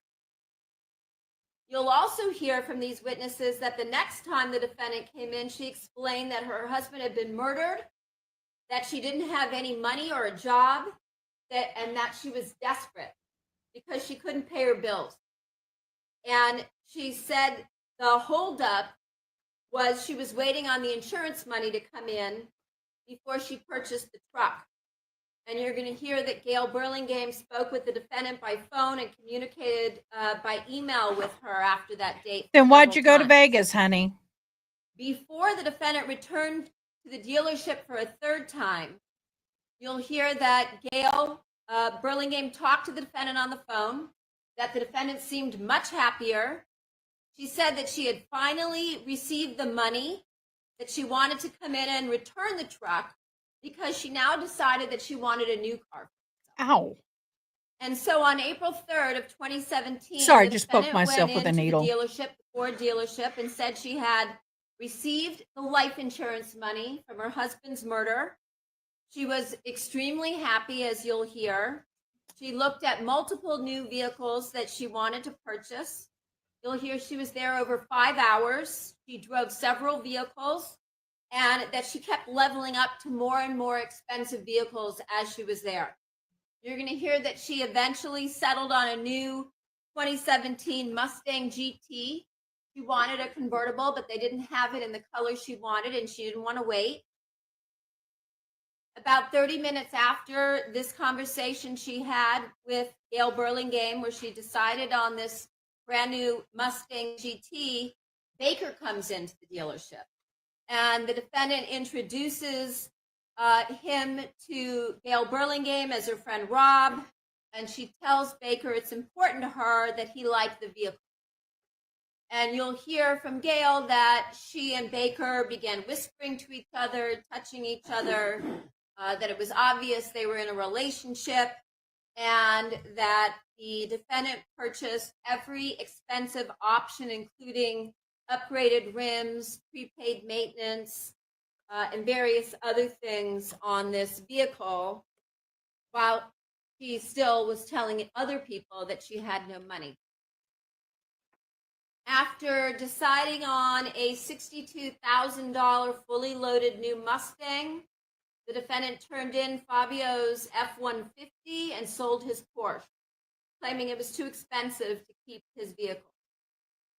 When the defendant and Baker were arrested on June 14th of 2017, they were both together in this brand new Ford Mustang, and Baker was driving. You're going to hear that the defendant bragged about her new Mustang, that she had a meeting at some point at her house with various individuals that you see here who were working for Fabio's company. These are some of Fabio's colleagues that were on his team at Wella. She told them she had given an Oscar-winning performance at the dealership so that she could get this particular vehicle. When they came to her house to discuss the fact that they were setting up a memorial event for Fabio, and the defendant very excitedly showed off some of the high-end options on her I'll car, answer. which is She Wolf. the- Hold on. She Wolf. When you go to comments, you'll see a $sign right next to comment. Click on that $sign. If you are on an iPhone, one of my mods would help you because I don't know how to do that. On April 6th at about 5:30 in the afternoon, the defendant posted to Instagram a photo of herself and Fabio along with this caption here.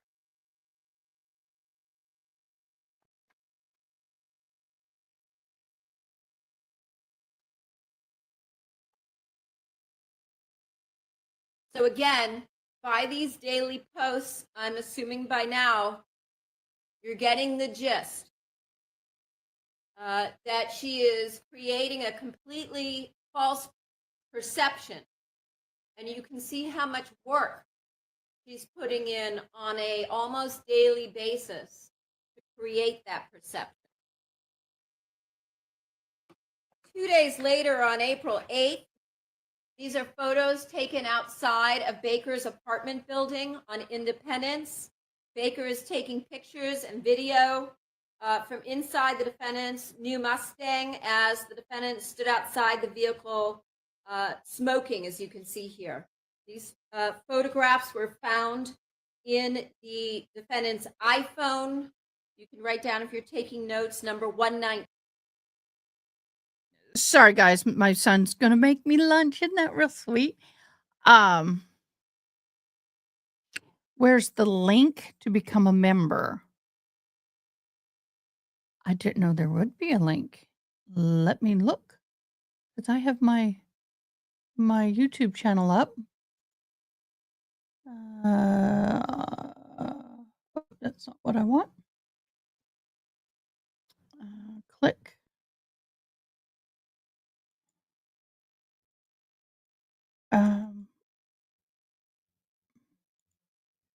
It won't let me do it. Oh, you're on an iPhone. Okay, on an iPhone, what you have to do is go through Safari, open your Safari, open up YouTube in Safari, then go to my channel and you'll have the option to sign up. You'll see the little dollar bill sign, and then you go under there with super chats and memberships. So the button may say subscribe plus. Click that. Memberships may pop up. I'm not that techie. I'm techie on some things, but not that techie. Okay, let's keep listening to this insane story. This particular phone will come up again throughout trial. Later that same day, on April 8th, 7:17 at night, the defendant posted on Instagram a photo of Fabio's son, Luigi, who was living in Toronto, Canada at the time and attending college, wishing him a happy birthday.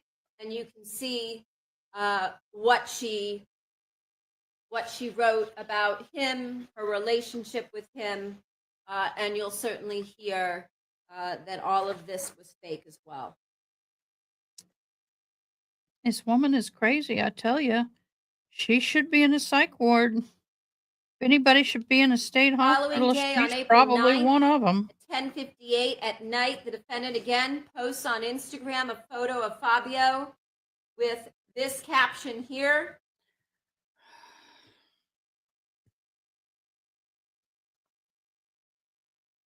Obviously, nobody following these public Instagram posts would suspect that she was at all involved in orchestrating her husband's murder.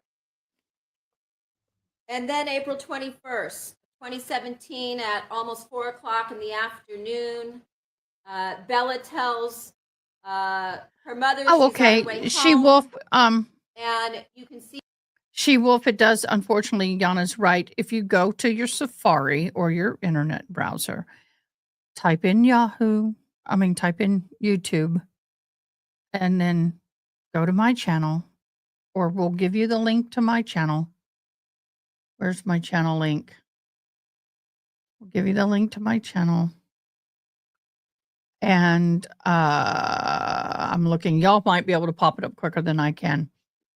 And once you're in YouTube, my channel, in your Safari of the Apple device, Apple really irritates me because of this. And it's so hard for me to, here we go. There's a link. Click on that.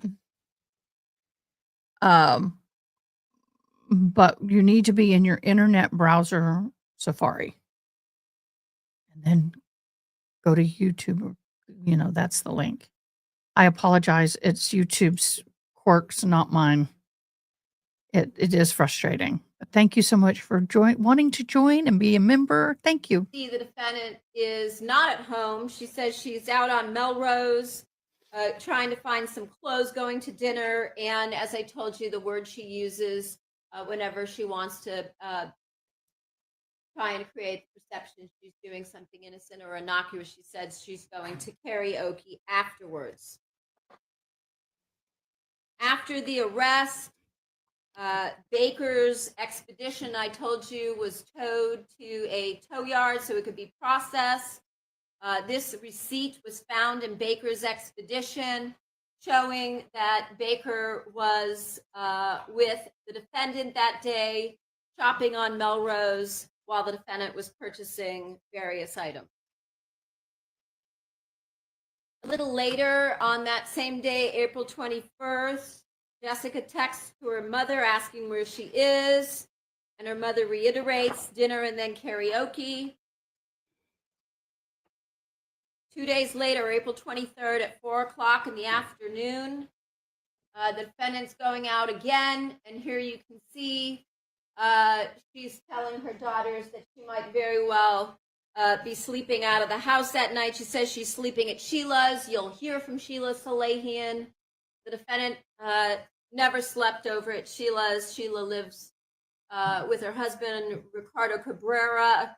And so, of course, the defendant, we know, was with Baker that night.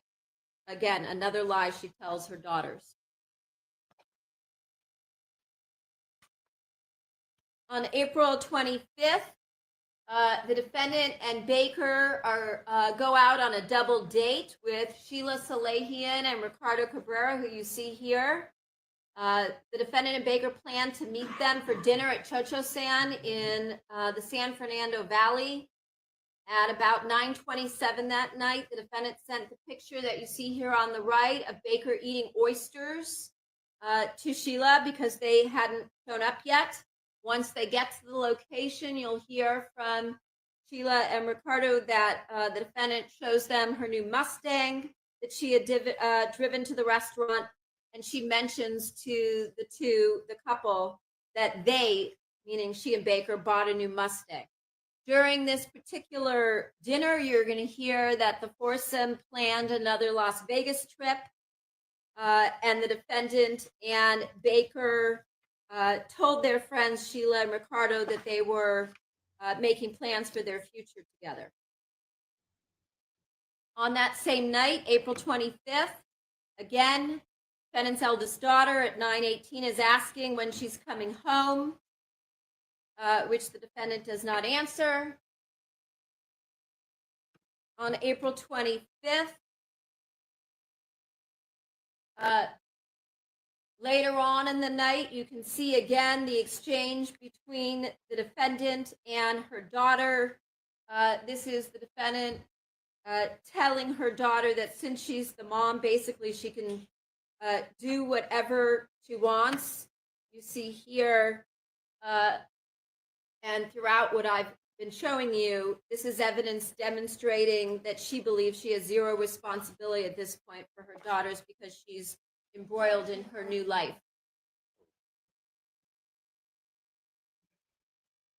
On May 2nd at 2 in the morning, again, the defendant's out with Baker, and her daughter's asking, when are you coming home? And at 2:50 in the morning, 2:49, she says she's on her way, and at 3:18, she's almost home.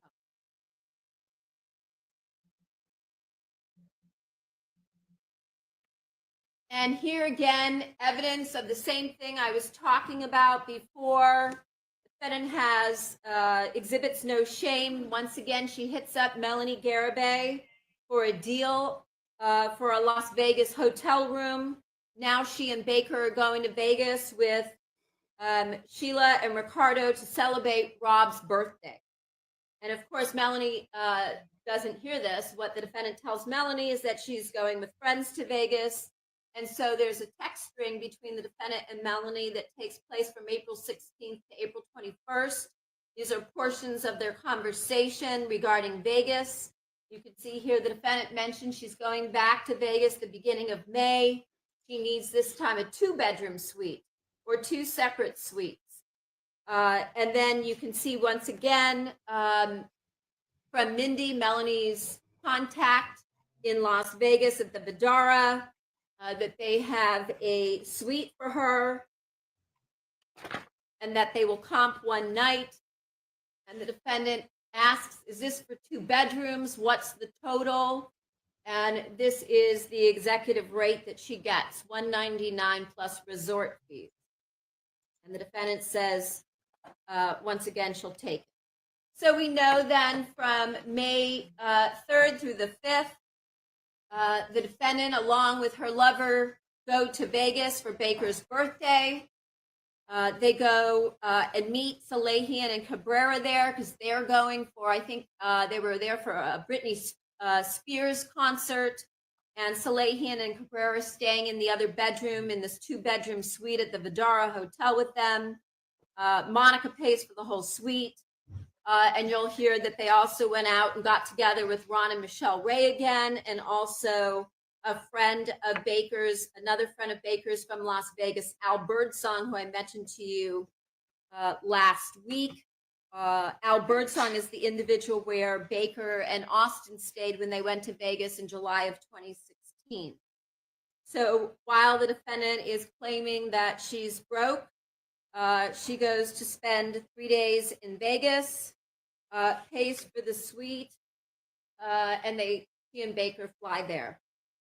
May 3rd, the defendant texts this picture to Sheila Salehi at 11:55 in the morning. She will What you see here go to our Discord. I do have a banner of our Discord, I think. I've got so many banners, guys. Sometimes it's hard for me to find them. Homestead. Oh, we got to do that. As the gavel drops, we got to do a bunch of stuff.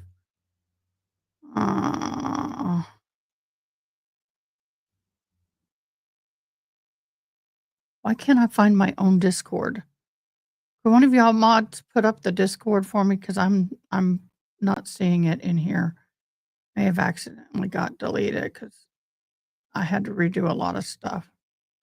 But please go to As the Gavel Drops. They are the ones who provide the majority of the documents that most of us YouTubers use during our streams. So if you like to read documents and dive in and just spend some time in the actual paperwork itself, go to Discord As the Gavel Drops, join, validate your membership, and then research your little fingers off and enjoy.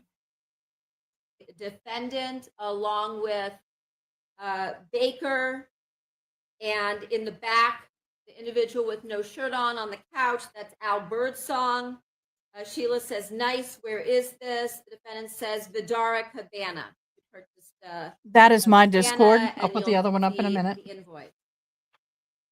Thank you, On the night mods. of May 3rd of 2017 in Las Vegas, the defendants planned a birthday party for Baker at Marrakesh restaurant. You can see Ron and Michelle Ray there on the left, Al Birdsong behind them now wearing a black shirt. To the right, Sheila and Ricardo, that's Baker holding the cake with the defendant behind him, and you'll hear that the defendant once again picked up the check and paid for everybody. As I was describing for you, Ron and Michelle Ray mentioned that the first time that they met the defendant in March, the defendant would grab Baker's crotch and talk about his penis size. Here you can see it for yourself, captured in a photograph. You see the defendant grabbing Baker's crotch as they're posing there with Sheila and Ricardo at the Palms Hotel, and a photograph of her out partying on the right. I'm trying not to get kicked off of YouTube. On May 18th of 2017, for the first time, the defendant is introduced by Detective Parshall to the robbery homicide detectives.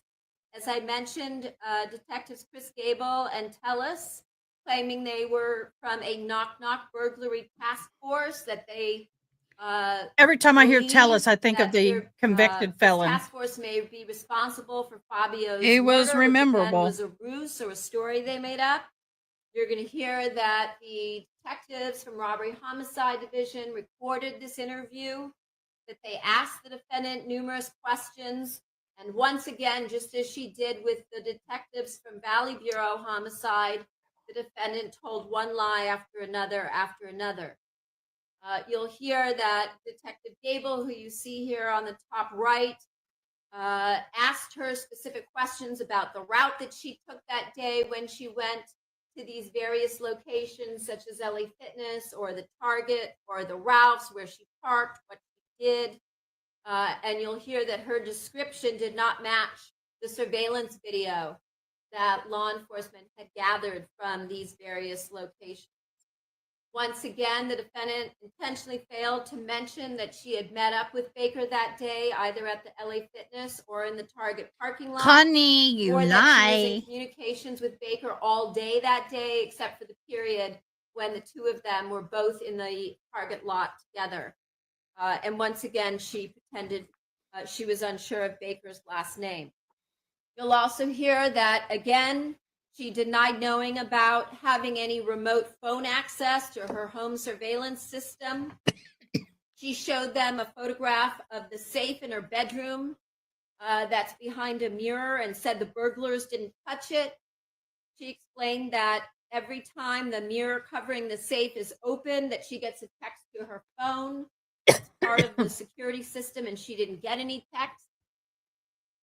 She admitted to them that all of her real jewelry was in the closet and wasn't taken. You'll hear in that day they show her photographs of various items of jewelry, asking if any of it's hers. And she claims perhaps some pearls, a chain, and a set of earrings, maybe.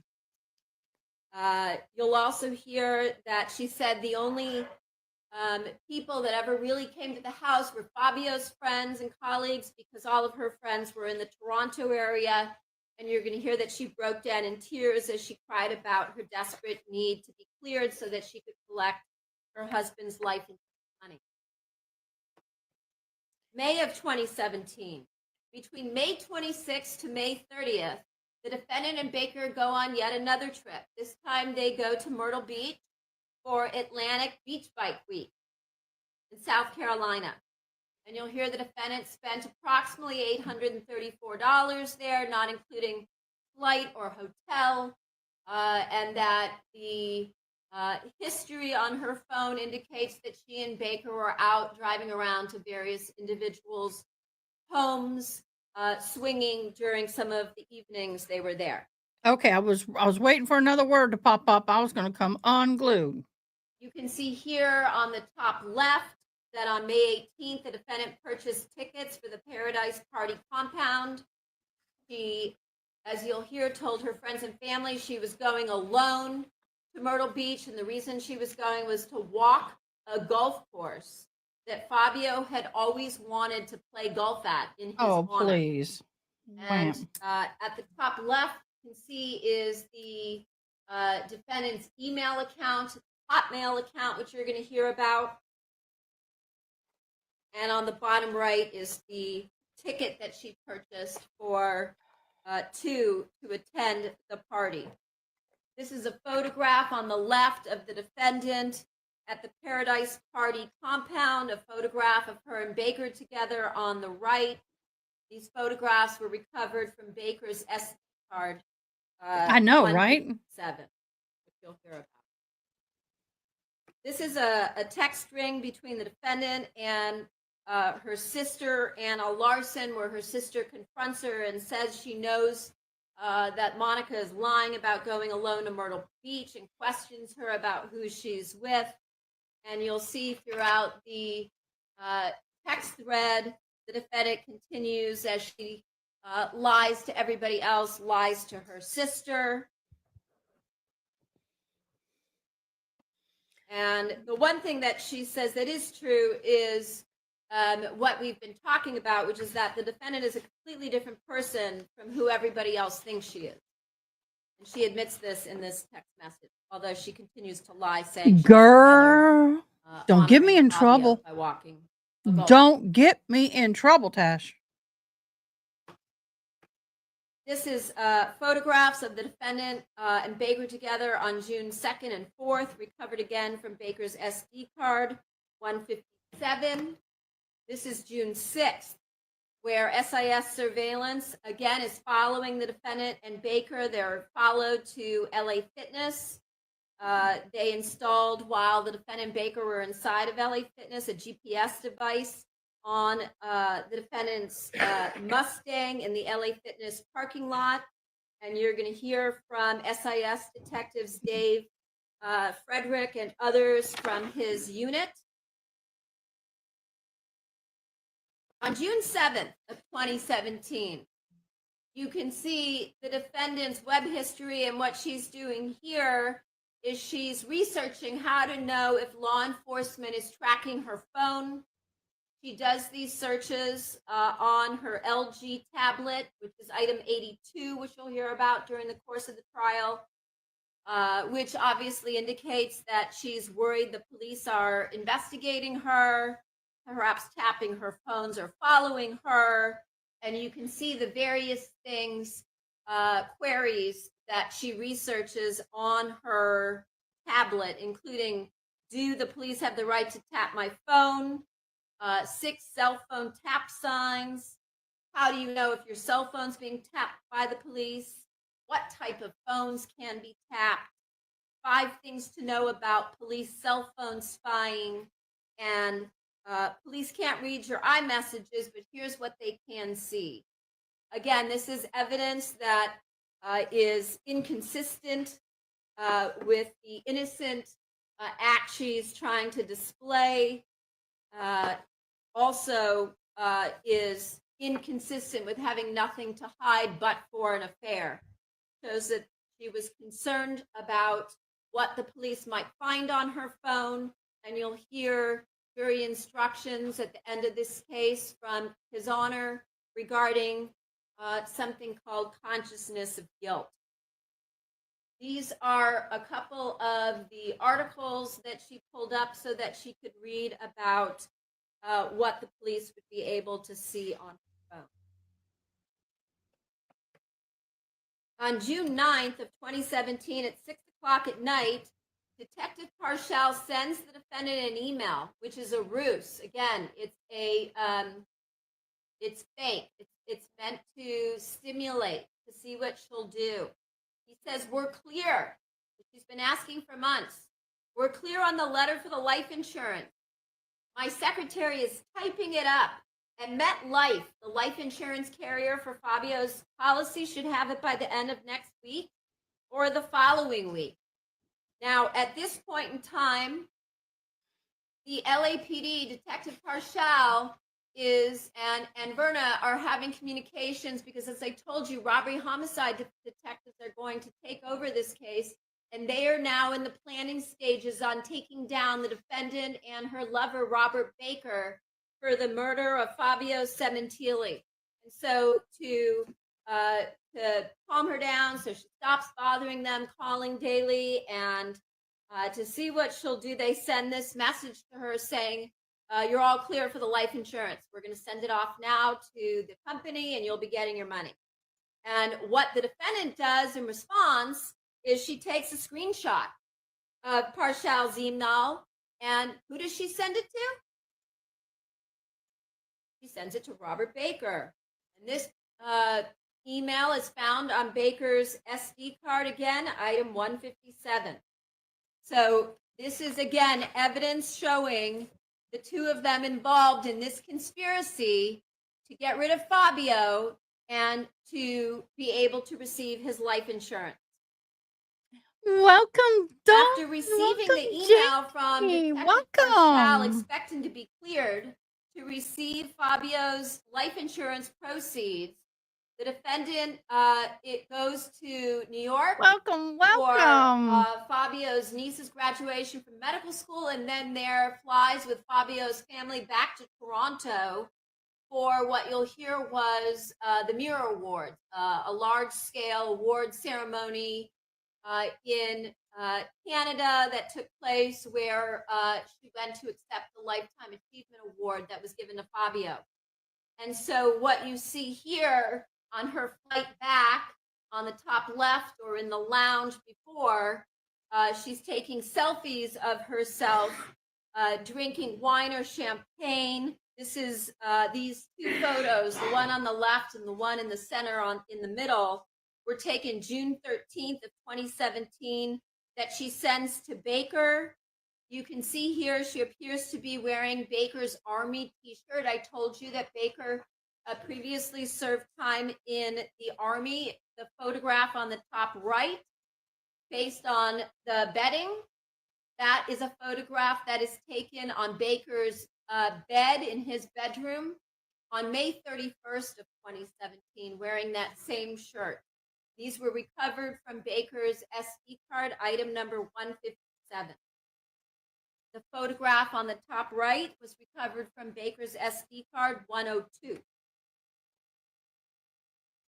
So as I mentioned, not only was the defendant able to have numerous conversations with her co-conspirator Robert Baker face to face when they were together, but they also were able to have communications on the use of encrypted apps. And I talked about Viber with you, and I talked about how they changed to WhatsApp after the murder. You can see here on the date of the murder, on the date of their arrest, they are communicating, and you can see at the top, there is in blue with the red arrow, it indicates that this is end-to-end encryption, and it deletes out what their communication was. However, the two messages beneath that, the defendant did not yet have time to either delete them, but what she says that morning on June 14th, not knowing she and Baker are due to be arrested that day after returning home from Toronto the night before, is that she's on her computer cleaning up, deleting various items, that she is going to unpack and shower, and she tells Baker, "Let me know when you're up," and that's at 11:28 in the morning. 11:59, you can see Baker responds, "I am up, gonna shower." Later that day, the defendant and Baker are arrested and taken into custody. On June 14th, Robert Baker, as I mentioned, is driving the defendant's brand new Mustang. The defendant is seated in the Okay, right, guys, I want you to see front this. Hopefully I passenger don't get in seat. trouble for They it. are stopped by Officer Curtis Davis. I had to do some his finagling. partner, along with a team So I of didn't get a robbery copyright. homicide detectives from the LAPD division. You will hear that day that detectives from robbery homicide were serving simultaneous search warrants that had been previously signed by a judge at their residences for the defendant. That meant at the 5012 Queen Victoria residence, and for Baker at the 6817 Independence apartment. So we have this for Evidence this that woman. was recovered inside, of the Mustang included the defendant's purse, and inside her purse in the Mustang, the defendant had an iPhone 7. This is item number 119 that I mentioned earlier, with a phone number that I suggested you take down if you are writing notes, but you don't have to because you'll hear about it many more times during trial. The phone number being 818-424-4213. Along with the iPhone 7, number 119, law enforcement also found in the defendant's purse a ZTE flip phone with a different number.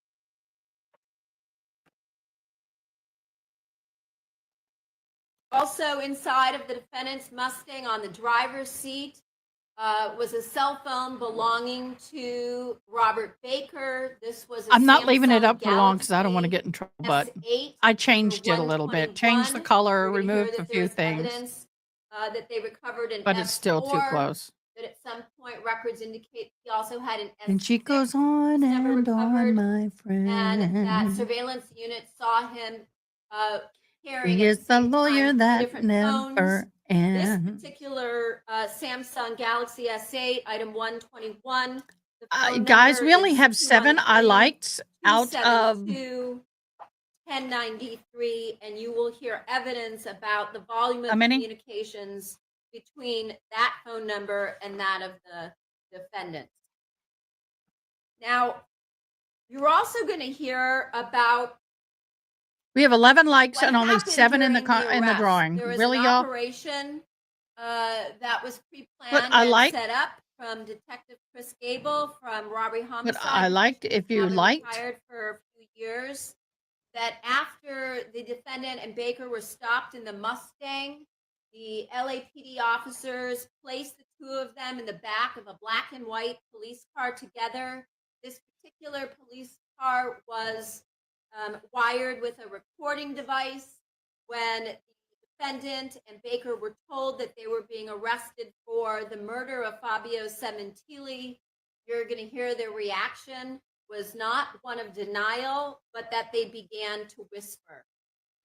which you'll see what they said, which is inconsistent with innocence and also consistent with guilt.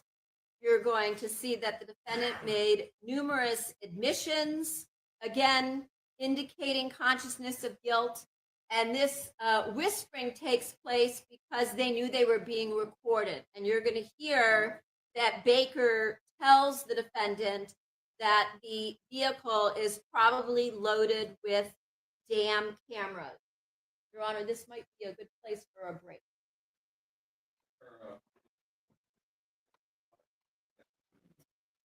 Ooh, do we have a sidebar? Sidebar. It's getting to the point that all I'm hearing and all I don't want to hear is wah, wah, wah, wah, wah, wah, wah, wah, wah, wah. That's all I hear. Wah, wah, wah, wah, wah, wah, wah, wah, wah, wah, wah, wah. Am I not wrong? That's all we can hear from her.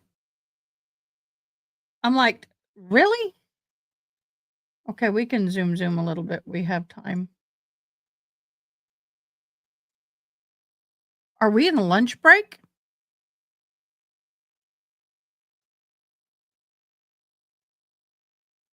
Defendant and Why did we Baker lose? back to this location? I think I mentioned this also last week. This was a friend of Okay. evening of February I know. 22nd. Oh, you live in So Cali? remember, the defendant is out on the Where 21st in Cali do you live? at the I used to live in Cali. dime bar. Her daughter is texting her, "Where are you? When are you going to be I home?" like living in Cali where I Uh, lived. A little different than other people. The surveillance detectives follow the defendant and Baker back to this location.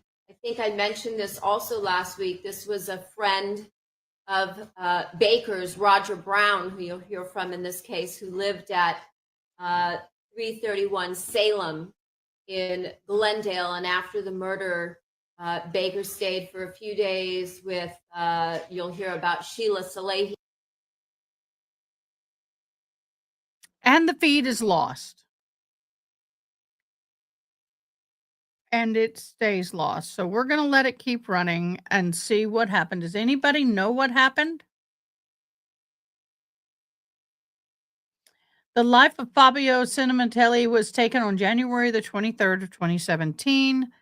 Yes, it was. And it's so horrible. It's just insanely bad. And this woman is, oh, I can't stand her. I'm looking at this feeds, trying to figure out what's happening. Does anybody know? Does anybody know what happened?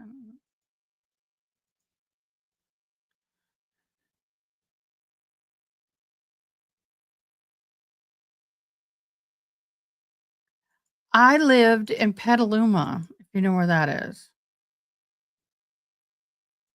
Yeah. Petaluma, California. It's about an hour's drive north along the coastline of California, north of San Francisco, about an hour. Oh, you've been there, the arm wrestling capital of the world. Woohoo! I lived on the old military base, the Coast Guard base that's out there. And when you first came on the base, there was a vintage, well, it'll be a 150-year-old house now, but it was a little over 100 years old when I moved into it. And it was one of those old Victorian, yellow Victorian houses that had all the wonderful little pocket doors to divide the living room from the main house. It was stained glass, and it had all the old wonderful stuff, old wooden floors. And they tore it down. It used to be the old captain's quarters, and they finally tore it down. We left in 1981, so that tells you how long ago it's been since I've been back to California. I do want to go back to California. I'd love to take a 3 weeks and just go to California, go from the bottom to top, and go by where I used to live. I know the Coast Guard base is still there, but it is it is not the type of base it was back then. It was a training base, but it's changed. I wasn't even born in 81. Girl, them fighting words. That's okay. When my dad turned 40, I said, "So did when you were in school, did you write on wooden tablets and did you write on rock tablets and wear wooden shoes?" Oh my god, I thought he was going to kill me. Yes, we understand. We're being very patient. We needed a little break. No, she didn't finish. They lost the feed. Maybe the feed got tired of her. I don't know. I just said that and you said it. I wasn't even looking at your comment. Somebody put a GoPro camera on the bottom of the ocean and walked away from it. And I just seeing all these cool things like an octopus trying to eat it. Rabbit trail. Just kidding. Yeah, no. But somebody has got to rein her in. There is no reason for this much. There is no reason for this much. None. You should have been done 2 hours after the first 2 hours. Then when you start trying the case and get into the details of this case, it's going to suck. Because you are not doing what you're supposed to do.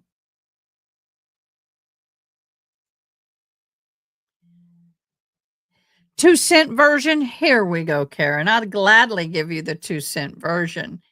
She's getting way too deep in the weeds. But Monica Sementilli is being charged of orchestrating the unaliving of her husband. And the persons who did it were her then adult intimate act star movie maker and a friend of his unalived her husband because she was promising 1.8 million is what his life insurance was, or 1.6 is what the life insurance policy was.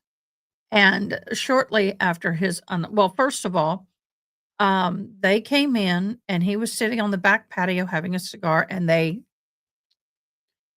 he's kind of like standing up deceased on the table. They accidentally showed that picture back in January 23rd of 2017. Thank you so much, Yana. He was 49 years old. Yep, 7 times.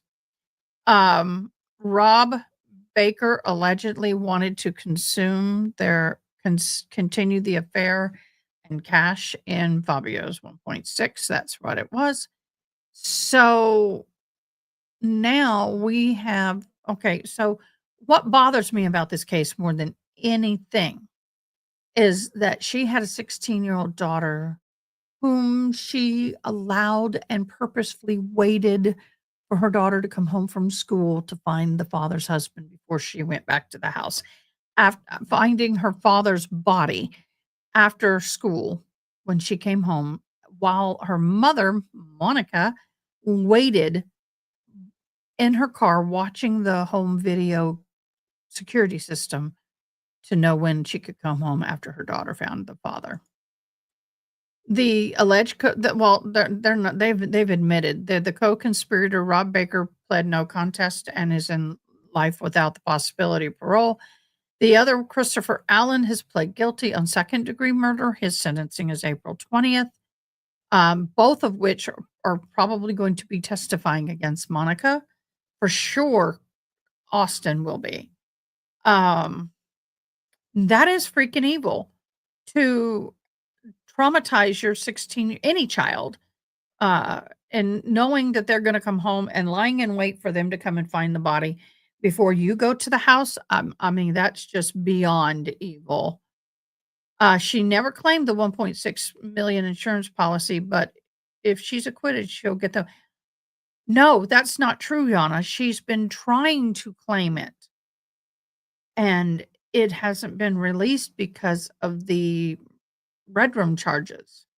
So after this is said and done, and she goes away for life, then the next beneficiary will be the children, and they will split the 1.6 if they pay out. I don't know what contingencies were in his policy. We shall see. But the girls would be the only ones who could claim that policy, and it is on hold. If she's acquitted, she could get it. But I don't think that's happening in this case because you got two people that are going to sit there and say she hired us. But never say never. And the thing is that this woman had a husband, had a nice life, had a nice home, and she was, let's say, how do I say this without, I'm going to do this way, addict, and she was swinging and having pictures of her all on her phone and sending to the boyfriend. And there were thousands and thousands. And within a year, there was total of 17,000 forms of communication between her and the boyfriend. Yeah. The daughter potentially can get it. Well, didn't they have 2 daughters together? So it would be split between the 2. He had a son from the first marriage. That may or may not be split between the 3. It just depends on how he wrote it. But potentially it could be split between the 3. For sure the 2 daughters because it was between them, but it depends on how he had it written up. And then the claim may not be paid to anybody, depending on what the conditions of the claim were. You know? If he was unalived by a family member, then the claim may not be paid at all. So, I don't know. I'm gonna take a 2-second break. I'm going to do a comfort break and see if lunch is ready, and I'll be right back. I will put some different music on now that we're in the middle of the day. Let's see.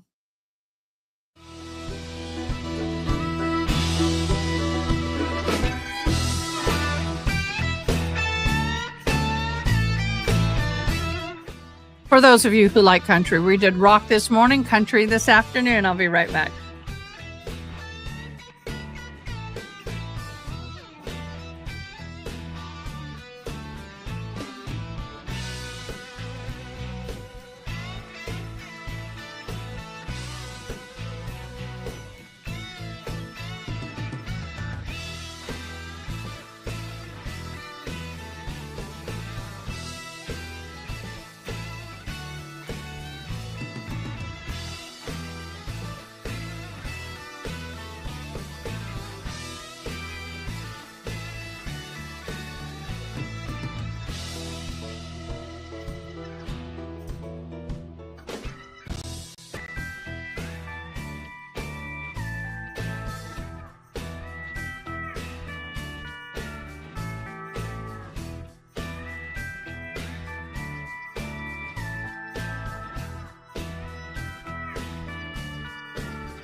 Oh.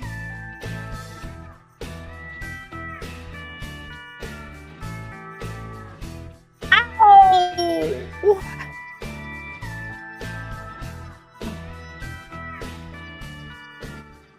I stubbed my toe. Ow! That hurt.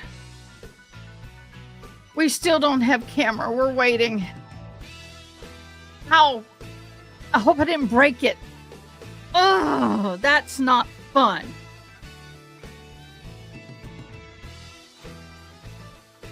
Oh, that hurt. That did not feel good. Oh, I hope I don't bruise. Okay, so yes, February 8th of 17 would have been their 20th wedding anniversary. Monica went on an overnight date with Baker, leaving the girl home. Oh, I wonder how broken Baker likes this. Because, Baker, did you have an alternate personality here? No. Defendant may be sentenced life without the possibility of parole. And very well should have been. Oh, yay, we got the seal. So they got video up. We just have a seal. There we go. We just have the seal of approval. So, yeah, that's gonna bruise. I banged the hell out of my toe. Ugh, it's what I call the ring toe. I used to have a toe ring forever, and it was soldered on, it was gold. It was just a solid gold little band thing, no decoration. And I had it until I gave birth to my son. Had to take had to take it off. The defendant is present, all counsel present, with the exception of juror number 12 and alternate number 2 of the jury, and also present. Good morning. Alternate number 2 and juror number 12 had been excused for valid reasons that really don't concern us right. We started out at somewhere around parking garage. What? You're Sementilli at replaying this? 9:17 p.m. No, we're not starting from the beginning. Oh, heck no. We're going to let this play without sound, but ain't no way are we going to sit here for another what? Hour and a half at least? Yeah, an hour and a half and rewatch this? My parents left me in charge of my 3 younger sisters, 5 dogs, 3 cats when I was 16, when they went away overnight. They did have my older brother stop to check on us though. Yeah, at 16 you can do that. But not yeah. And it depends on what state you live in.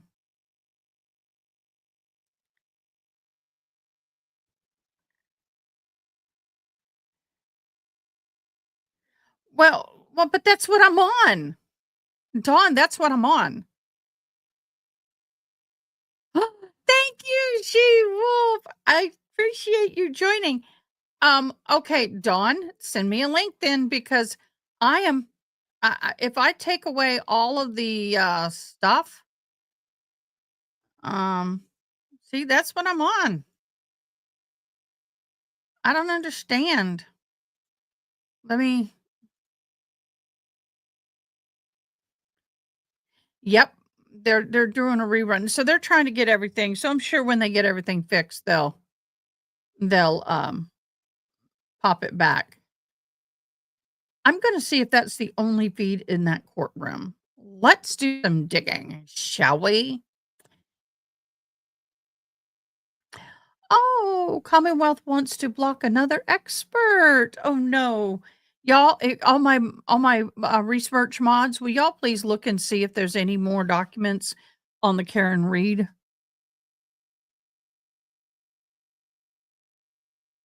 Okay, that's great.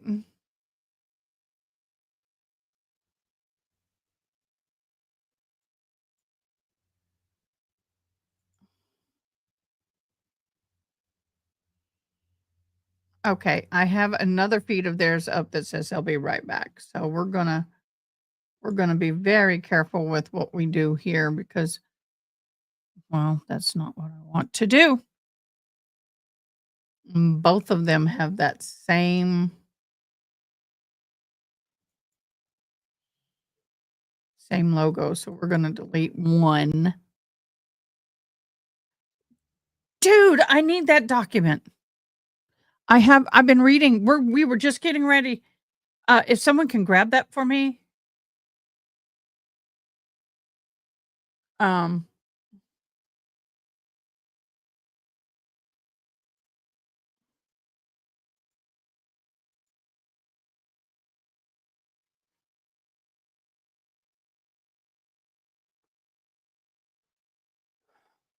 alleged serial killer Rex Humerman back in court, new DNA technology. Rex Humerman, I guess is what it is, the suspected Long Island serial killer was charged with 7 unalivings.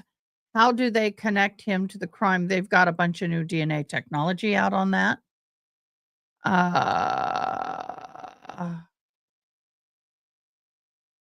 Ay, ay, ay, ay, ay, ay. As the gavel drops, I'm looking. Do y'all have a new document drop on read?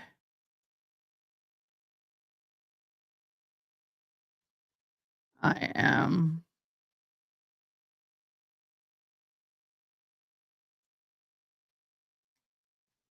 looking for the new document on read. Y'all go to As the Gavel Drops. They are fabulous. Fabulous.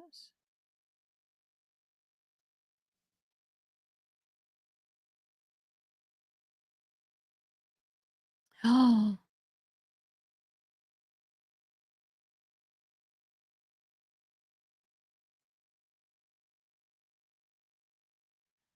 I'm looking.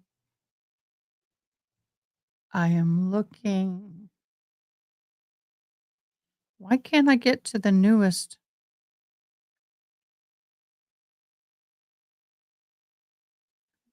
I'm looking. Toxic, do we have the new document drop in the Karen Reed case? 1 day ago. I think I have that one.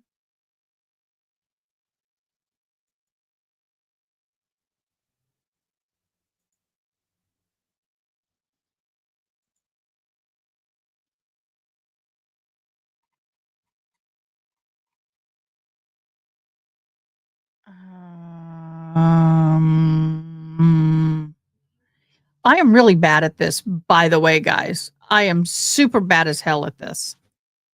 When I'm on the fly.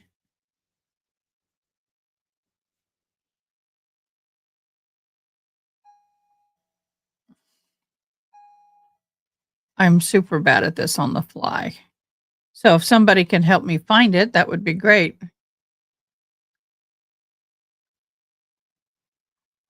Because I am reading, we've been going through one of the docs. We've been going through one of the documents. Nope, I can't find it.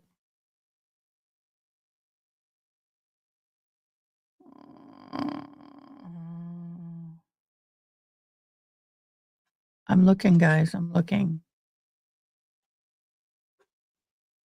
I think I just may have broken my toe.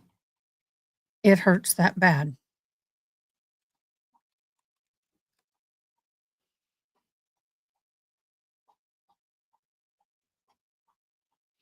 Okay, we know that one thing that we do know for sure is that the Karen Reed attorneys want the Commonwealth to pay for the investigator who went all the way to Canton, Mass from, I don't know, from out of here. And unfortunately, they were lied to because they were told that they would have access to I'm just gonna have to wait for one of my mods to grab it because I'm getting frustrated. Oh, I need to explain something to y'all. I am extremely dyslexic. And when I mean extremely, I mean extremely dyslexic. And searching for anything like this when there's just list and list and list and tons of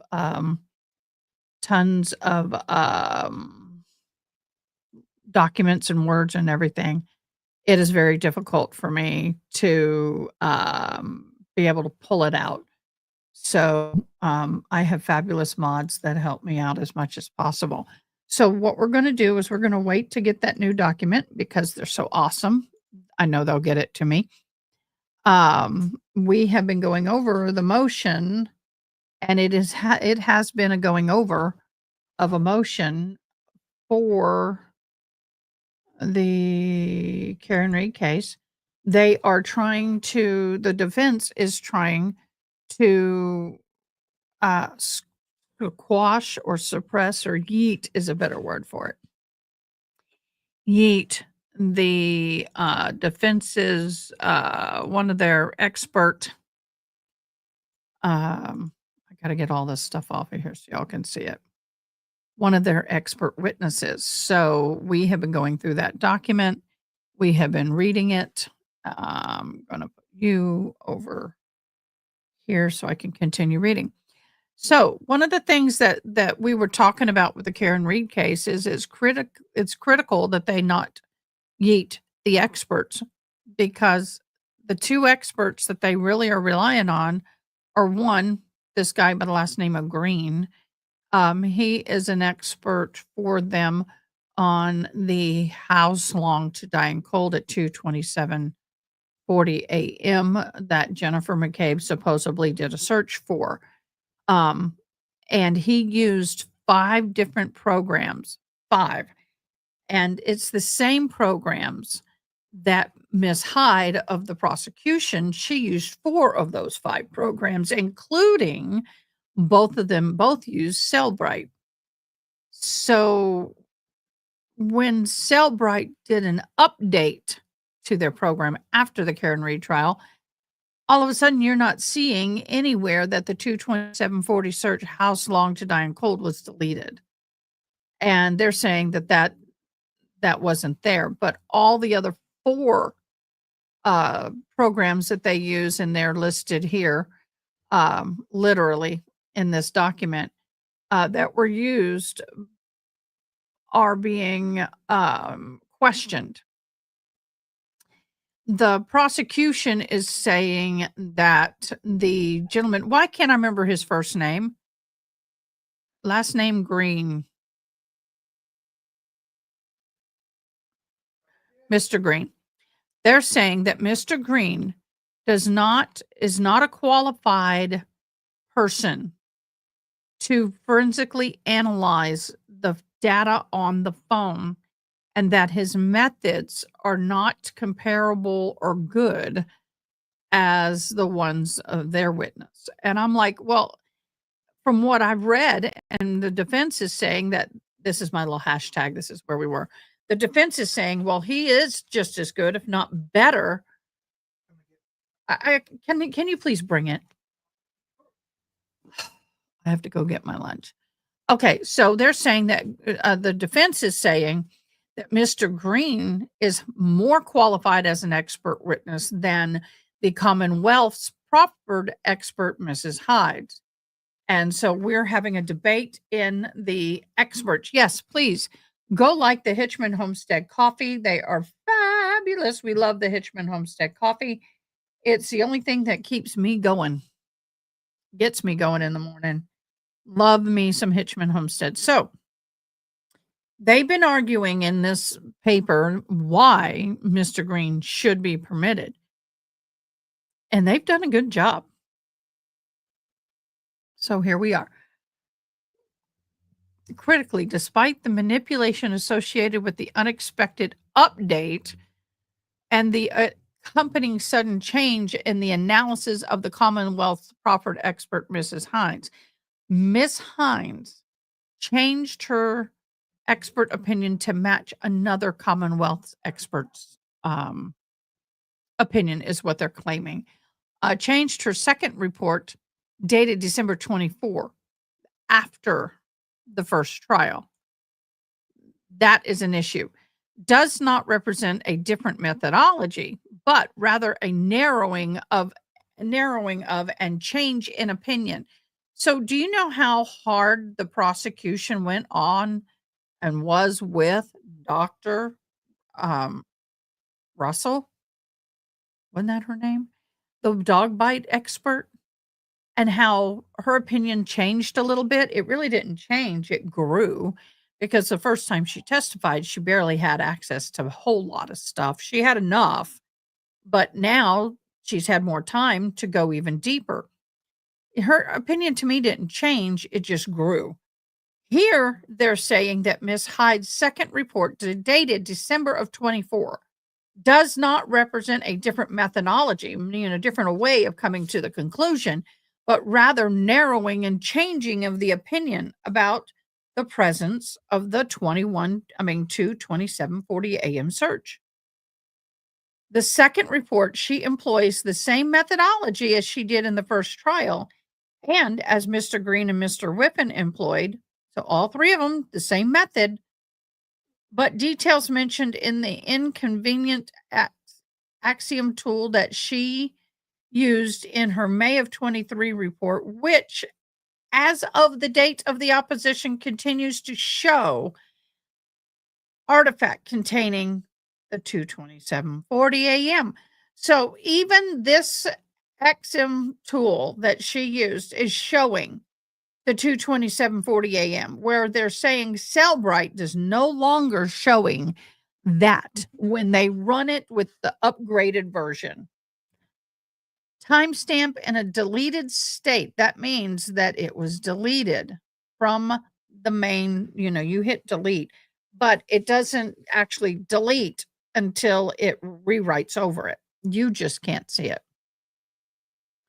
The only difference in the fact between the application and the methodology of the Commonwealth proper expert and the application of the methodology of Richard, there it is, Green, is that the former is entirely encompassed by a letter. Mr. Green simply used more tools and employing the same methodology. He was more thorough, and thus was able to conduct a more thorough forensic date analysis. Boy, sometimes I love it when I don't read ahead and I hit the nail on the head.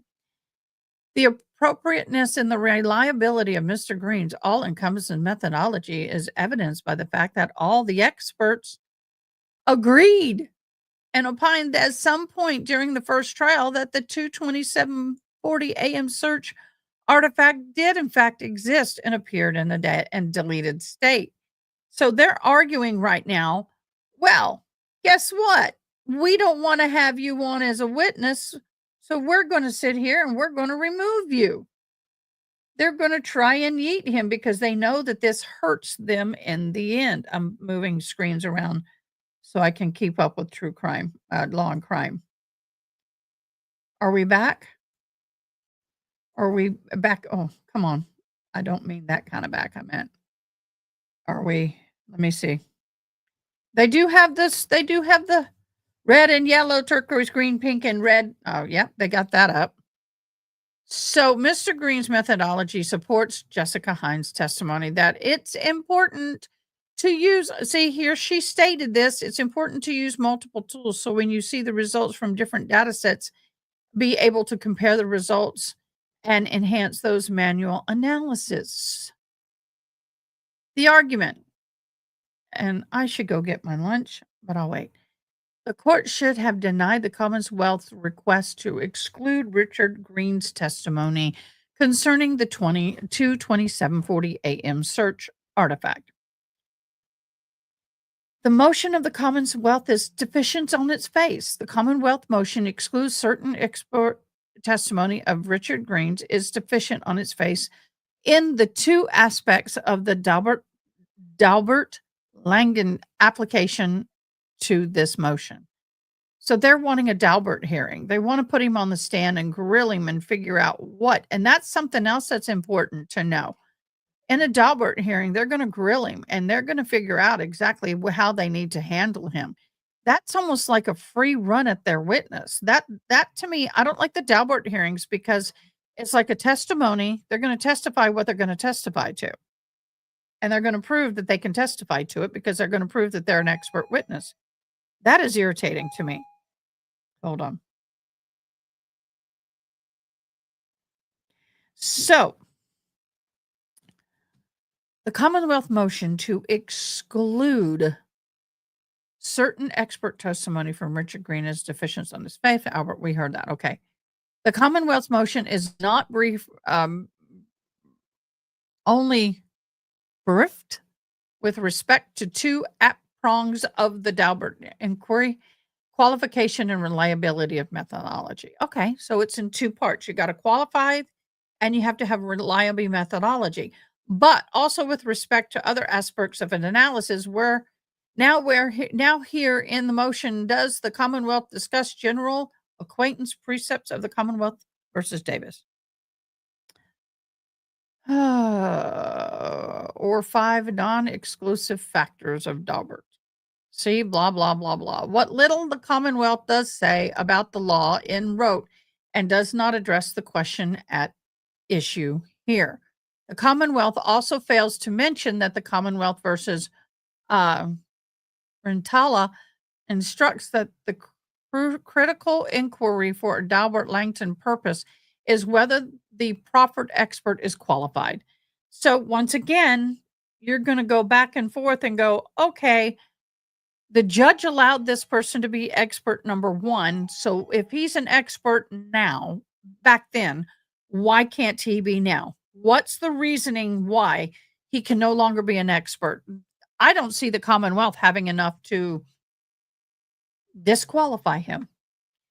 I think if they're going to do anything, disqualify their own, because he's apparently, if this in fact is true, which I'm believing it is, he apparently has more qualifications than the prosecution. At the motion, Commonwealth is supported by affidavit that CMAS are blah, blah, blah, blah, an affidavit detailing all the facts relied upon in support of the motion and signed by the person with personal knowledge of the fact and basis of the motion shall be attached to all. Okay, so we have that. The Commonwealth additionally misses the point that the Daubert-Langton inquiry, it argues, for example, that Mr. Green's opinion as to the artifact containing the 2:27:40 a.m. timestamp lack any evidentiary support. Cannot be made in good faith. Constitutes baseless claims. Debunked. The claims in additional being false, see infrared 16, have no relevance in the methodology inquiry.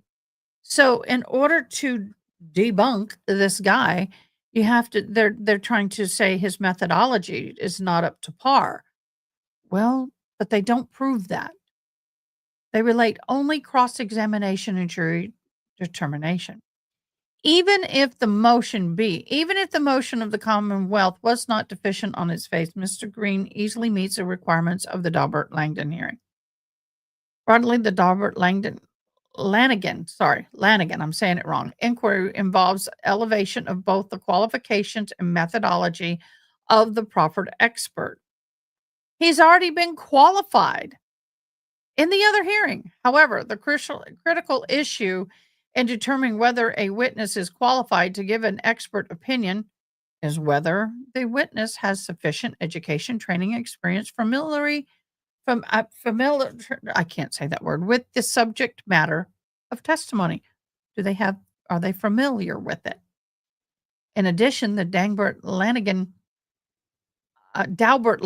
oh my gosh, dyslexia sucks. The judge acting as a gatekeeper is responsible for making a preliminary assessment whether the theory of methodology underlying the proposed testimony is sufficiently reliable to reach the tier of facts. In making that assessment, the court may consider the following: whether the scientific theory or process, one, has been generally accepted in the relevant scientific community. Yes, he has. Two, has been or can be subject to testing. Yes, it can. Three, has been subject to peer review and publication. Yes, that methodology has. Four, has an unacceptability high known or proportion rate of error. Five, the governed by recognized standards, all of which it meets. When applying, the standard judge must be careful not to invade the privacy of the jury. Critically, it is qualifications and methodology of the expert, not their conclusions. So so and for them to have the Dalbert Langdon, if that's what if I said it right, they need to attack the qualifications and the methodology, but not their conclusions, which the judge is tasked with evaluating. Doesn't matter what the conclusion is. Are they qualified? And do they have a sound method?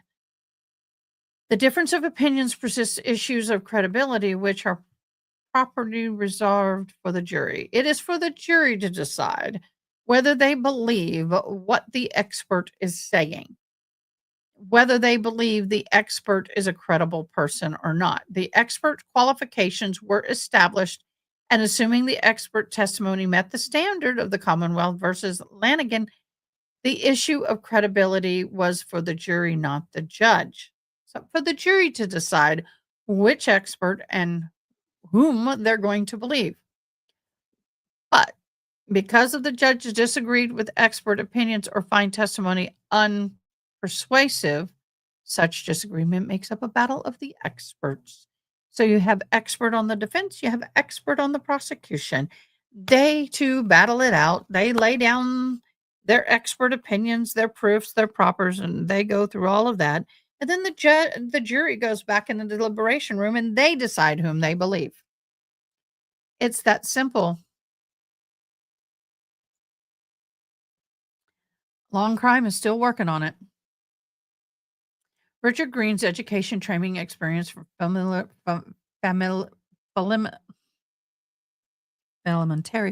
I'm just struggling with those words. And digital forensic qualify him as an expert on the topic. As to the crucial inquiry, blah, blah, blah, blah. Mr. Green clearly satisfies the requirement standards. Mr. Green has had more than 25 years experience as a computer forensic technician and more than 18 years experience conducting electronic data analysis investigations. See, blah, blah, blah, blah. Mr. Green has been accepted as a digital forensic expert approximately 24 times in the United States.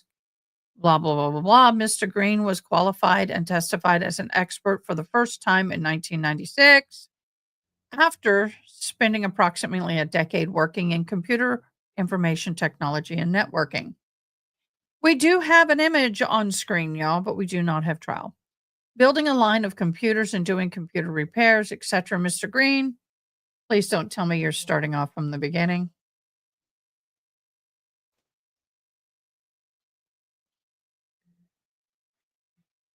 Y'all, I'm going to put a pause here, put a mark here.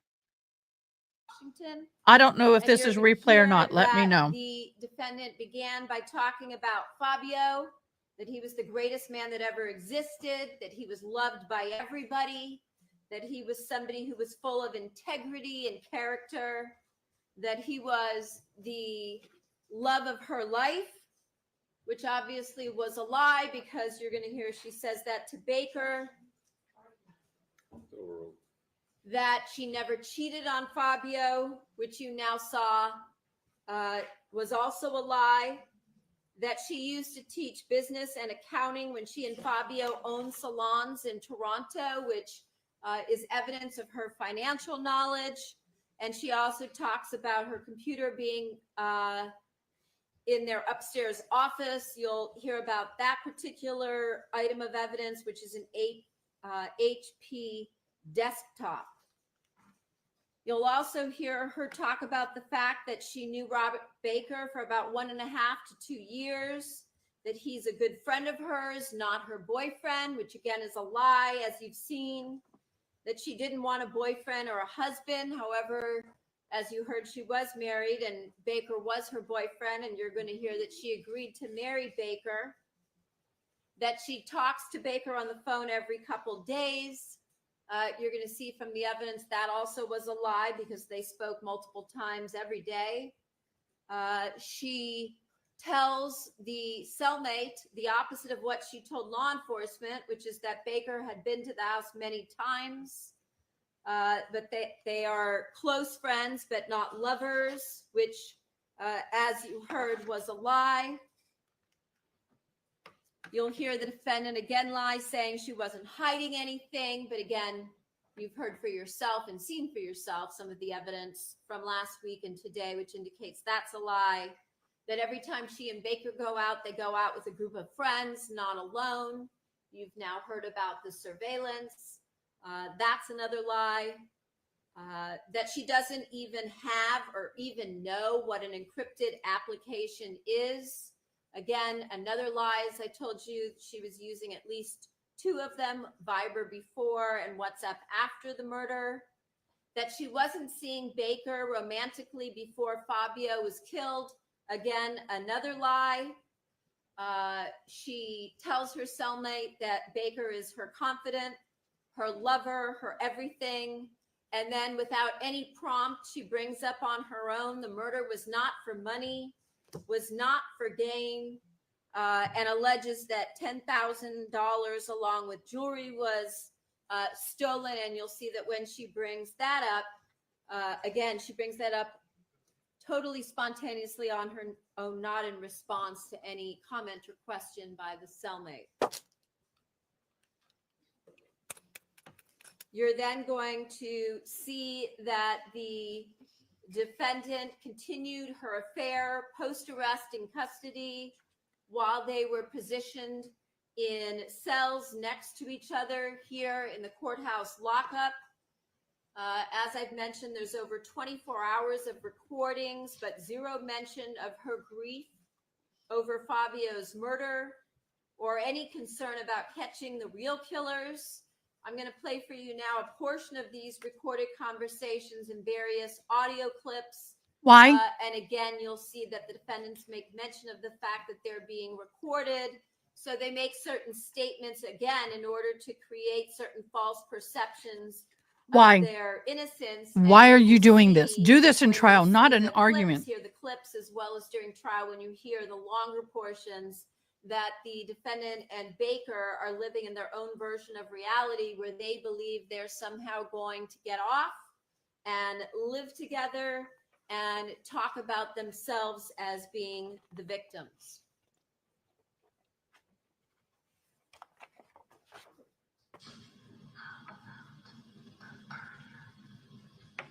This is not needed for opening statements. We haven't even had lunch yet.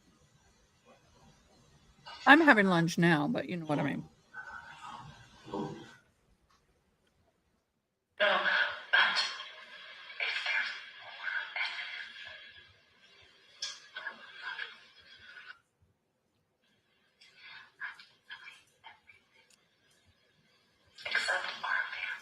Right. I'm not saying anything anyway.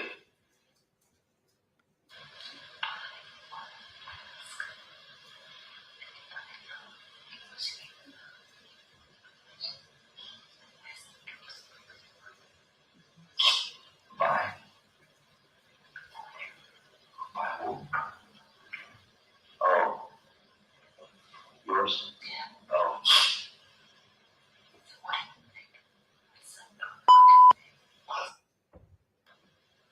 I have to. Did you hear what I said?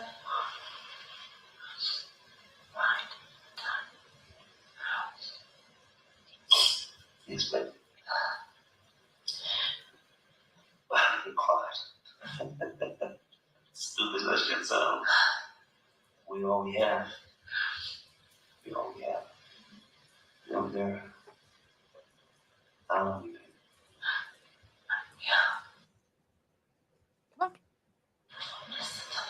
No. Under. No.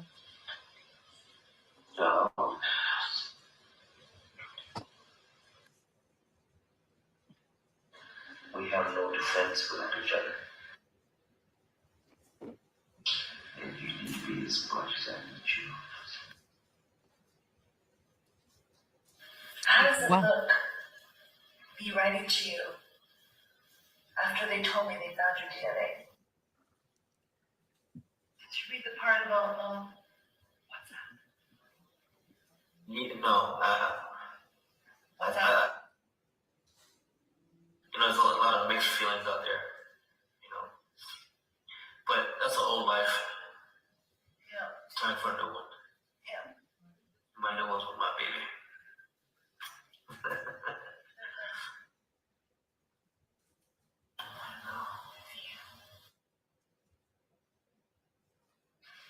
They don't do that fucking you.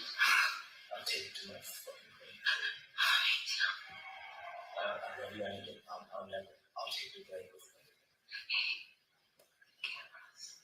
I know, but I'll take the blame. I'll rock it.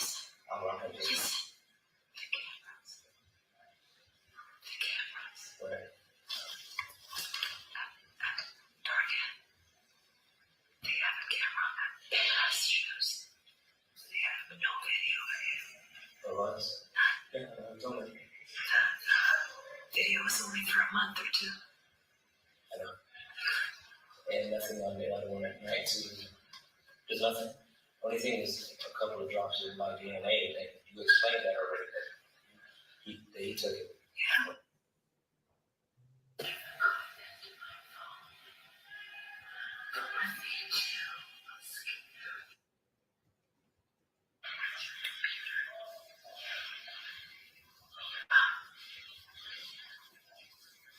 Yours. Oh, Gone. I sure. well. It broke. So I got rid of it. It was broken. It was all good. Well, if they have whatever I wrote, I just wrote because you were not there with me when I went to Target. So I'm sure, I hope you didn't say that you were, because that's gonna make me look like a liar, and I know you weren't there, so. He asked me what my plan was. My plan with you to wait for the girls to leave, and then I was gonna leave. Mm-hmm. Be together. That was the ideal plan. Yeah. Yeah, because they're showing the horse DNA. So they think that I fell in love with you and you did this without me. Actually, it was the story. End of story. I will lie to get you out of this. If I have to. But if I got to blatantly stop you and lie to a jury that they can't take it back, you take the blame. There goes his credibility. You gotta remember. Gotta do still want to. I think you're the best candidate. I already said I kind of consider her another Sarah Reed. I mean, a Sarah Boone. I see her as a Boone. I really do. I really do see her as a Boone. Are you sure? That's why I went. That's what I'm looking for. Wait, see. I literally have my thumb on the bleep. It was just going out. That's how you should.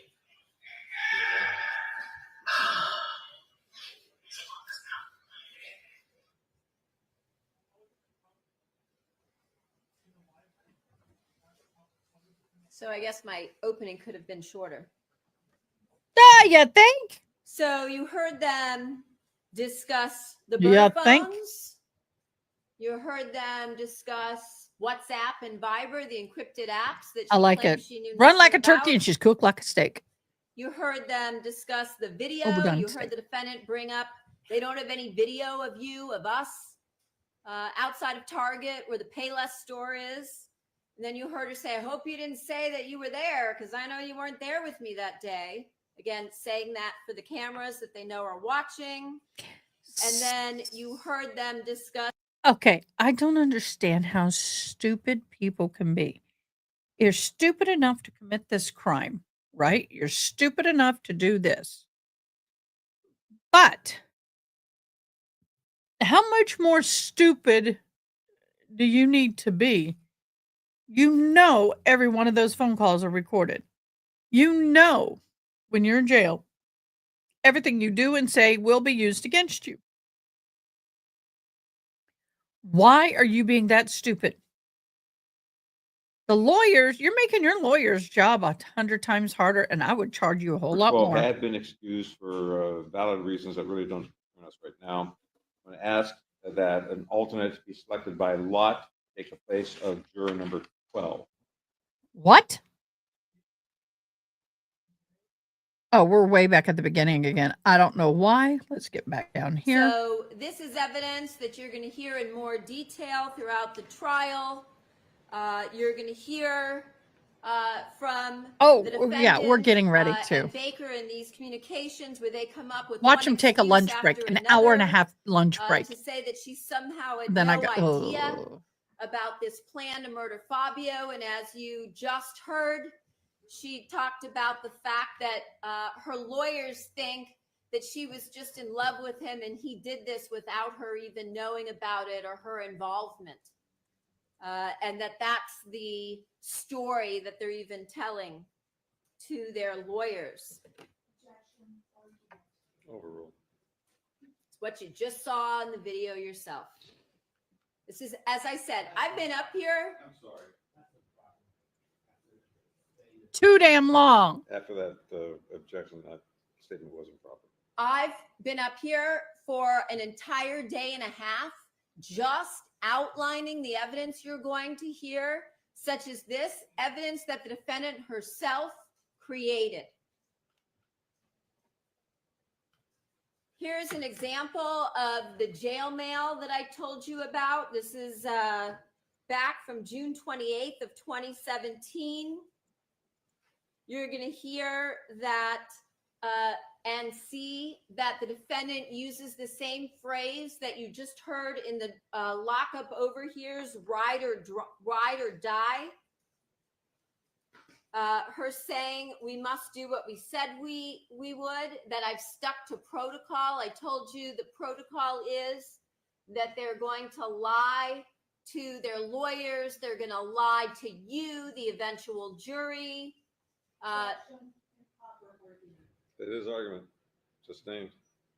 You're going to see the evidence in the letters where they say that that's what they're planning on doing. You can see here in the bottom half where they use their own code, OMM, which means on my mind, always 100, which means 100% with all of my fiber. And you see how she signs it, Mrs. Baker with a kiss. You're also going to hear that they use pen pals. They referred to them in jail recordings as PPs and as in jail calls.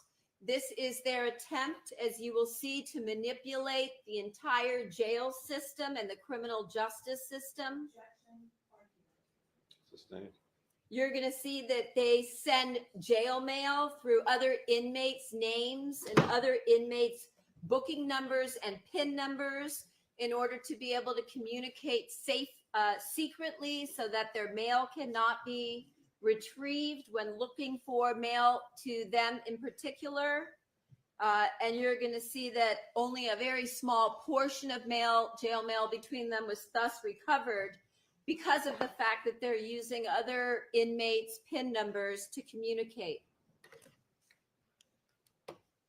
You can see here a letter that was sent from a pen pal, meaning another inmate's name, where once again the defendant uses the phrase ride or die, or the initials MB standing for Monica Baker.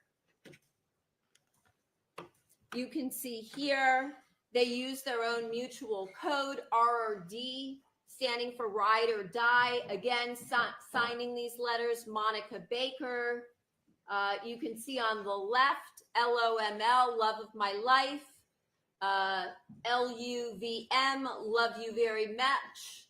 OMM, on my mind. Again, coming up with their own way to code their messages to each other, just like they used encrypted apps to get around the system. Here, you can see a sexually provocative drawing by the defendant, where she writes on the letter property of Monica Baker, claiming Baker as her own. You can see up close on the photo drawing on the right, a ring on the wedding finger with Baker's initials, RB. Another jail letter. This one's August of 2017, where she tells him, I love you so very much, baby. You are my soulmate. Again, using the code LOML, love of my life. OMM, always, meaning on my mind always.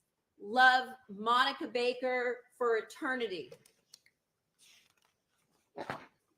Again, another sexual drawing by the defendant where she again uses R or D for ride or die.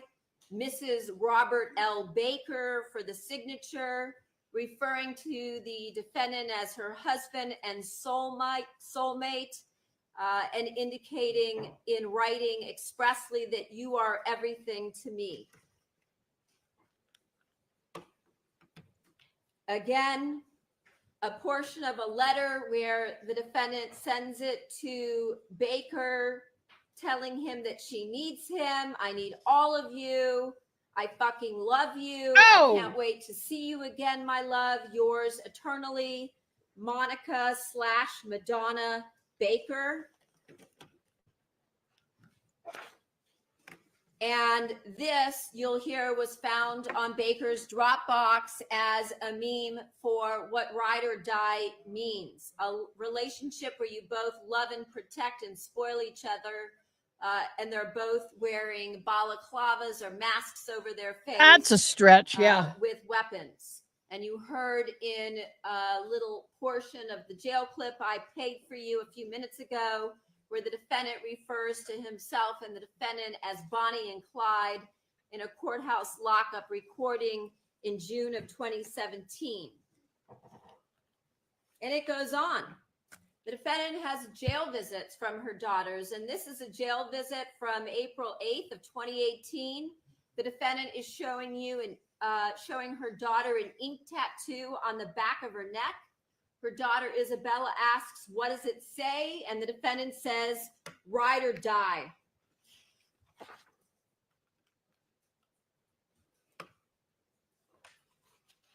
As I mentioned, the defendant took great efforts to communicate with Baker without anyone else knowing, even their attorneys.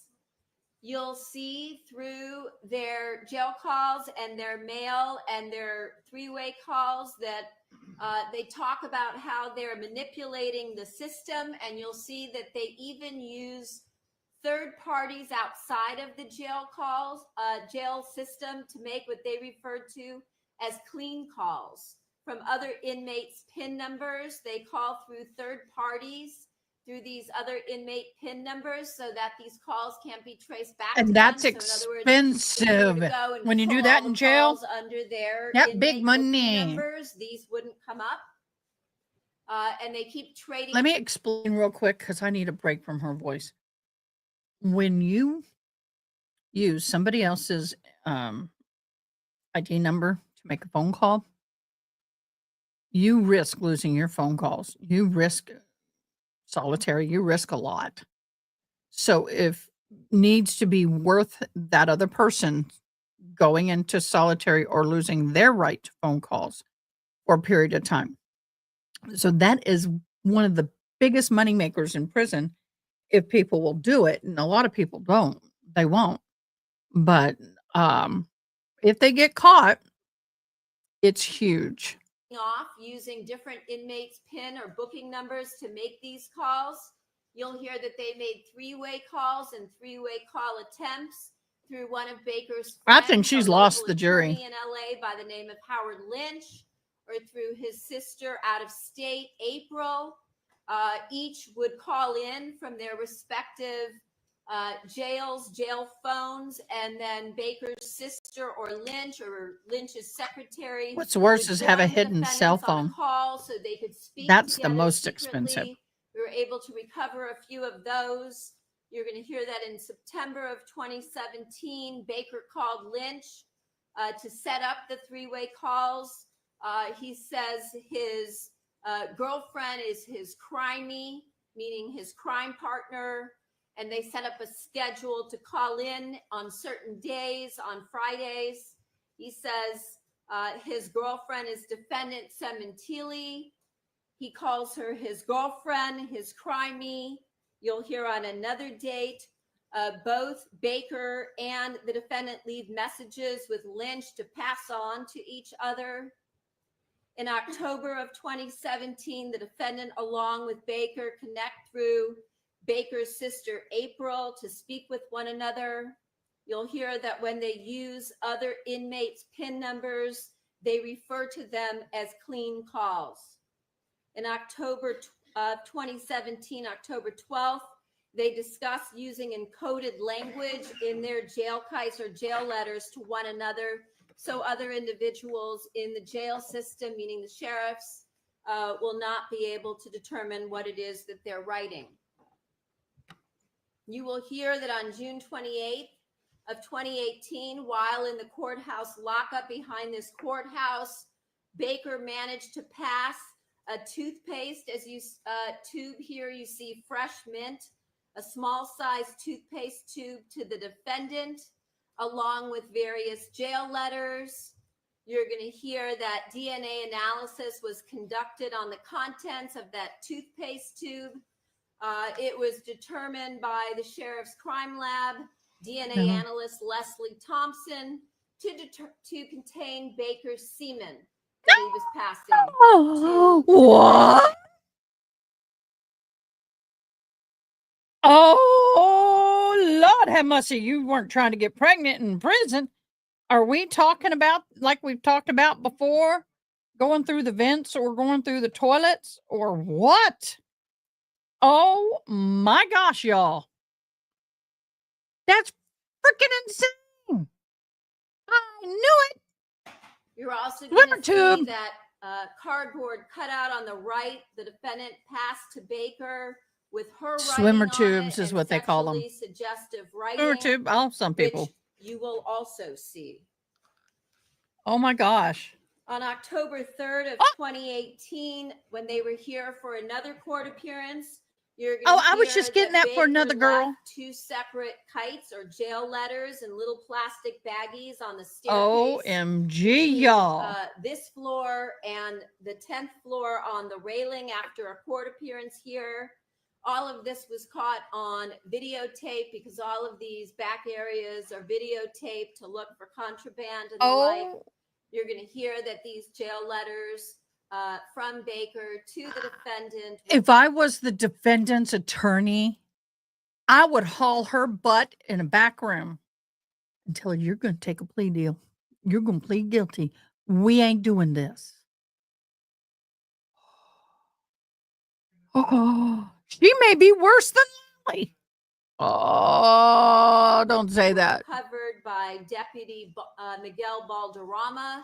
You'll hear Drama Llama from him as well as the video. Are you talking Drama and Llama? You'll see that these letters were encrypted with their own secret code in order to communicate secretly. Again, similar to the apps they were using to scramble their words so nobody could read what they were sending or writing to each other, the same type of concept. Heck no.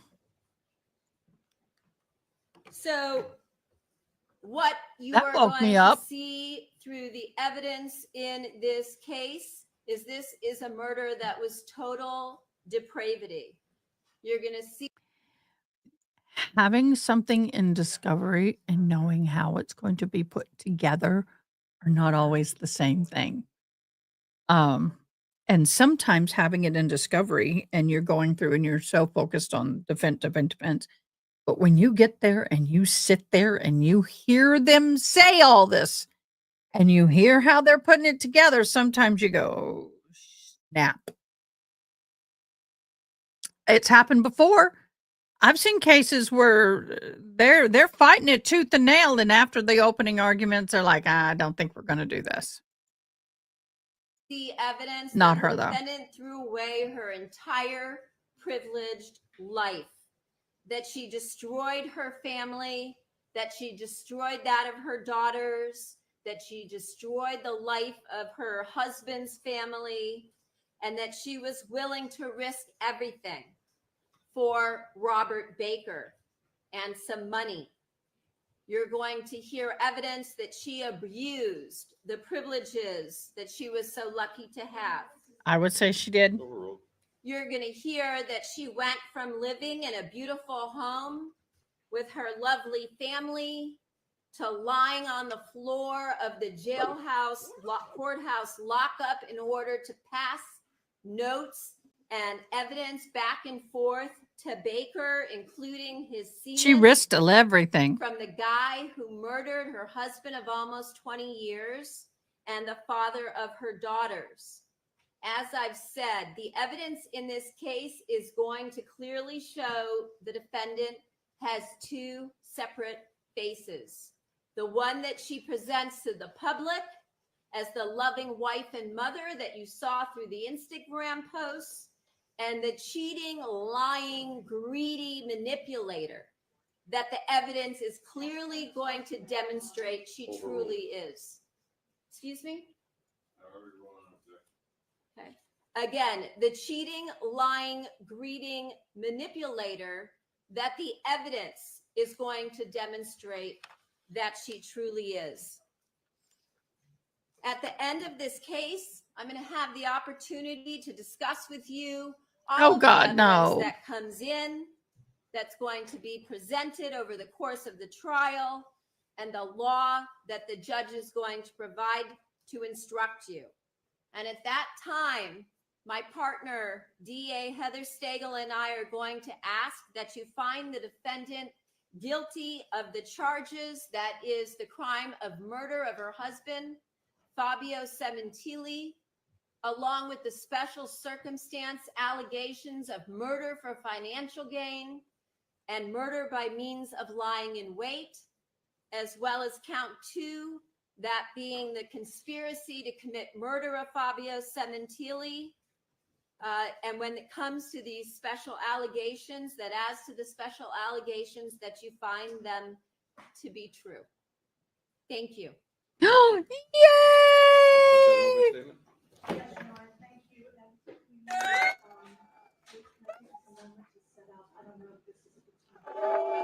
Claire Burke, and along with my colleagues, Leonard Levine, Jeremy Babbage, Regina Peter, and Tom Jones.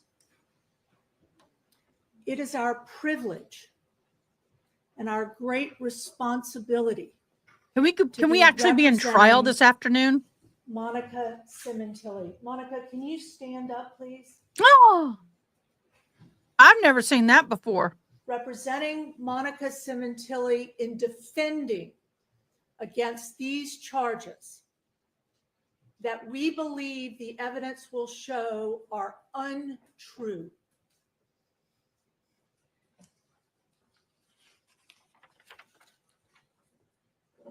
Since the moment this woman was arrested 7.5 years ago, Monica has steadfastly maintained that she is innocent of these charges.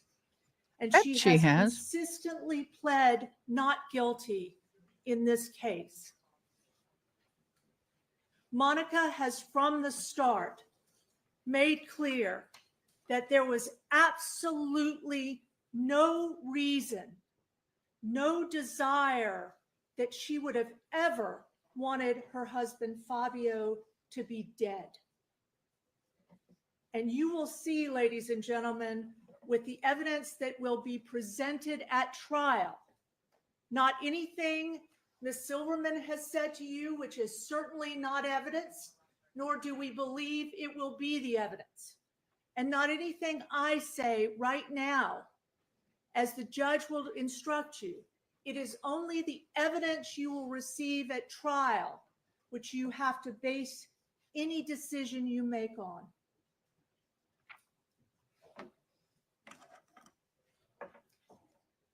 Over the last Friday and now Tuesday, you have heard hours of argument from Ms. Silverman about the evidence she expects to be shown in this trial.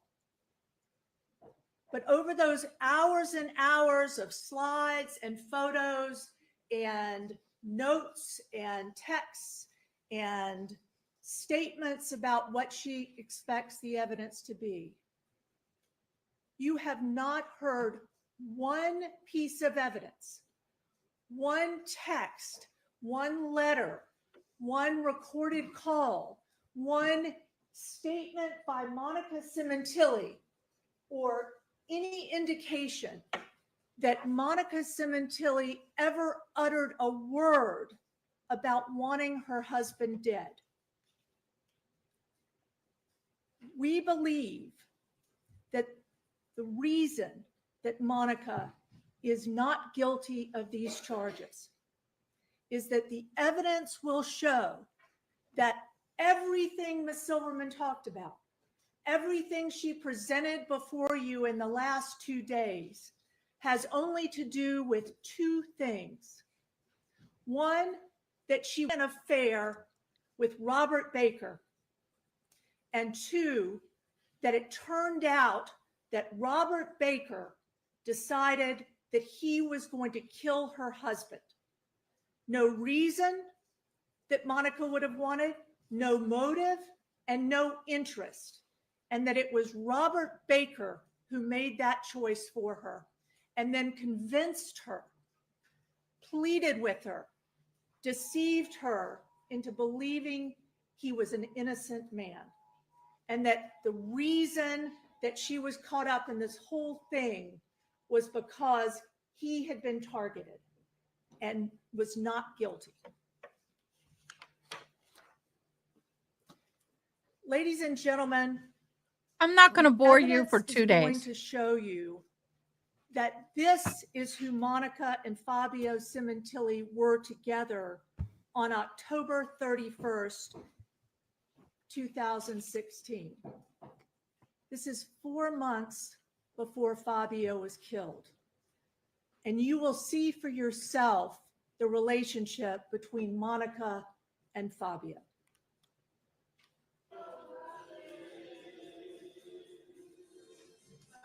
This is a video Oh, taken in an intimate moment, not in public, not in some show of their relationship. This is their relationship.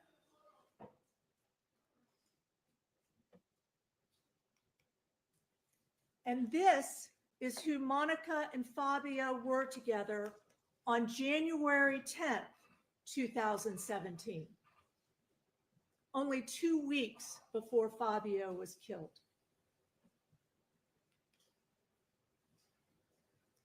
And this is who Monica, Fabio, and their two daughters, Jessica and Bella, were on January 15, 2017. Just 8 days before Fabio was brutally murdered by Robert Baker and Christopher Austin. They were happy together. They were loving each other. They were close, each other's best friends, husband and wife for nearly 20 years. And absolutely no reason in the world that Monica would have wanted Fabio harmed. No reason in the world that Monica would have wanted Fabio killed. And the prosecution in this case is going to ask you to believe that Monica Sementilli suddenly went from this person to being some kind of criminal mastermind who plotted and orchestrated the brutal killing of Fabio in his own home.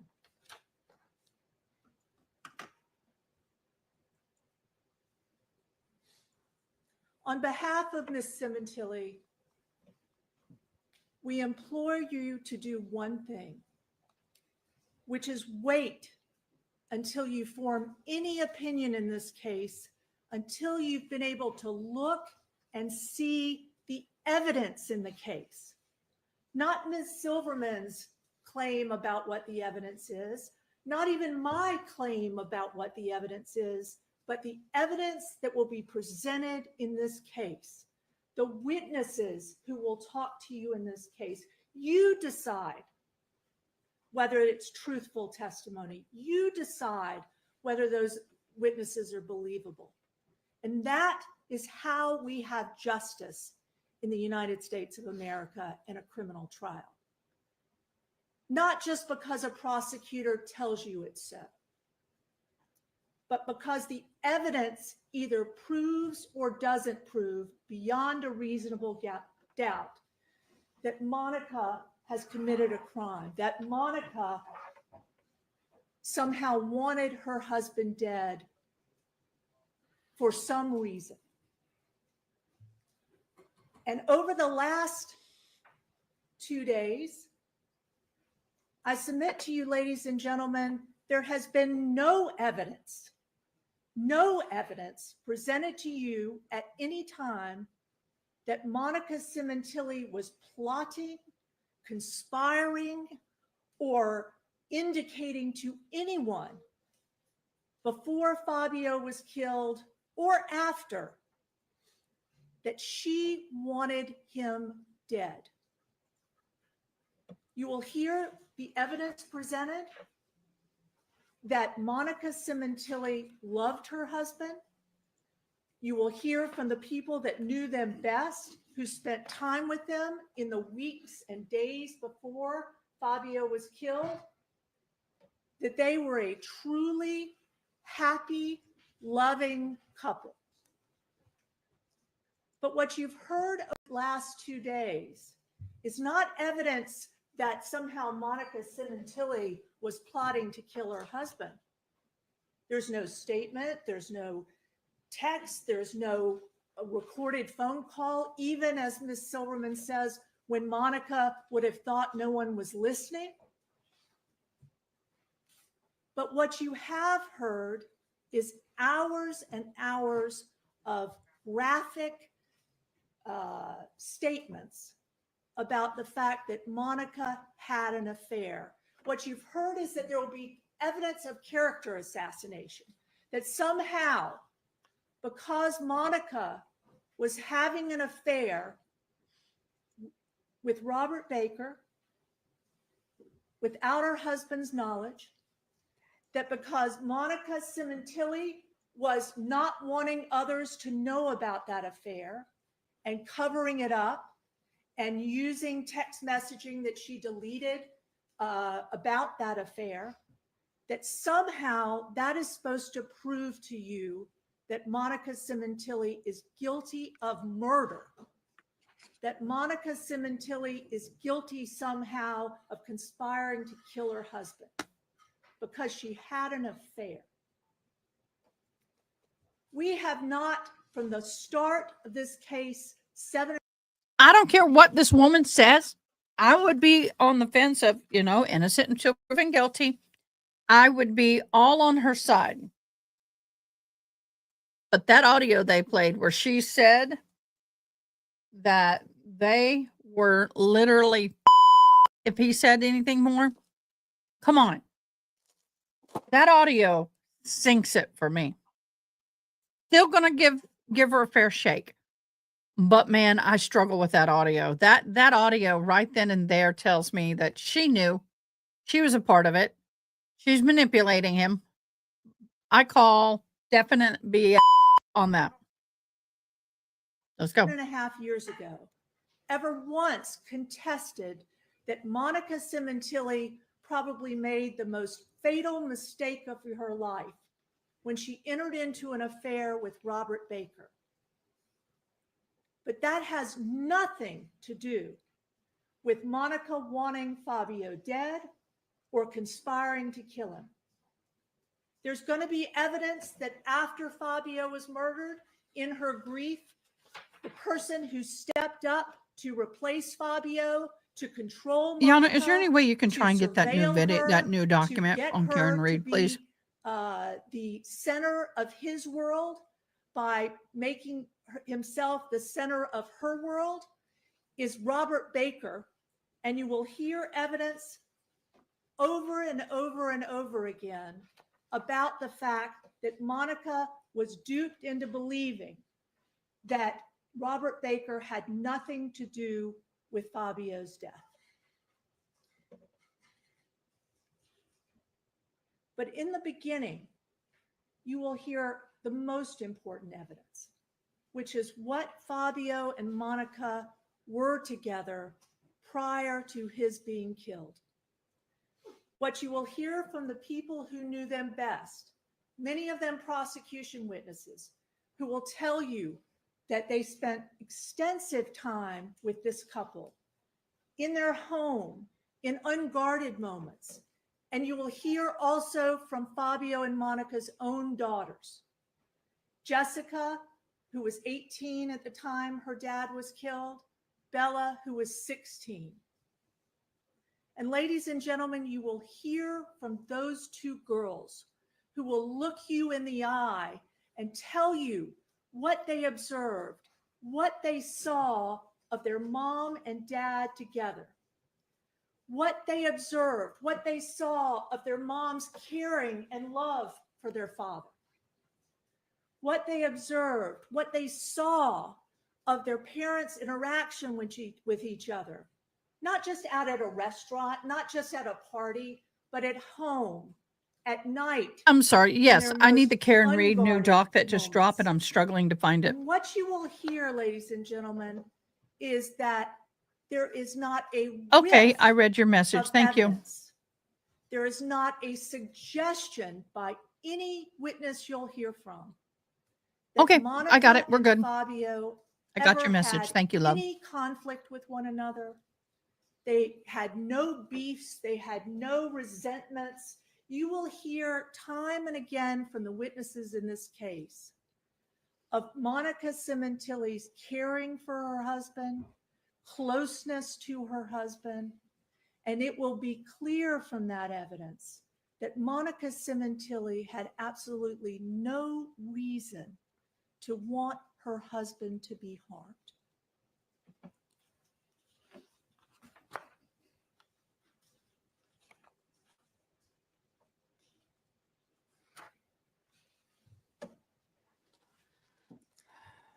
You'll also hear, because of Fabio's employment, they did have financially a very secure life. There were no worries about money. They weren't rich, but they had bought their own home. Yes, it was mortgaged heavily, but Fabio had a good job. And as long as he was working and had a salary, that salary allowed them to lead a lifestyle that was comfortable and great.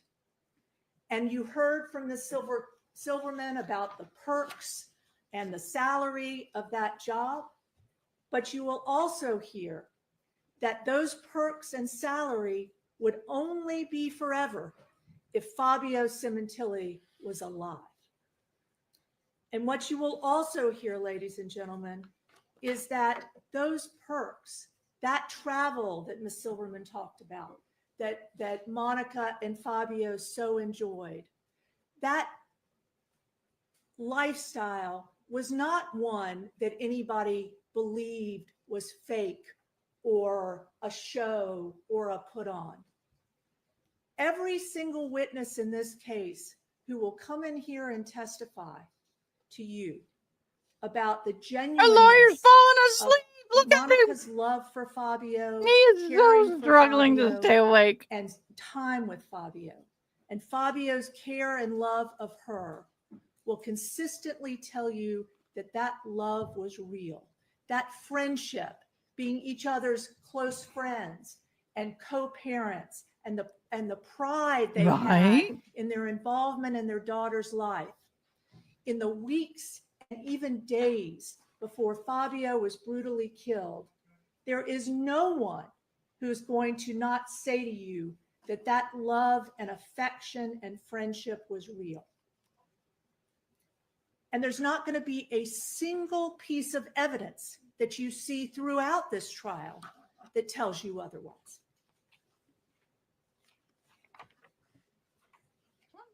Under.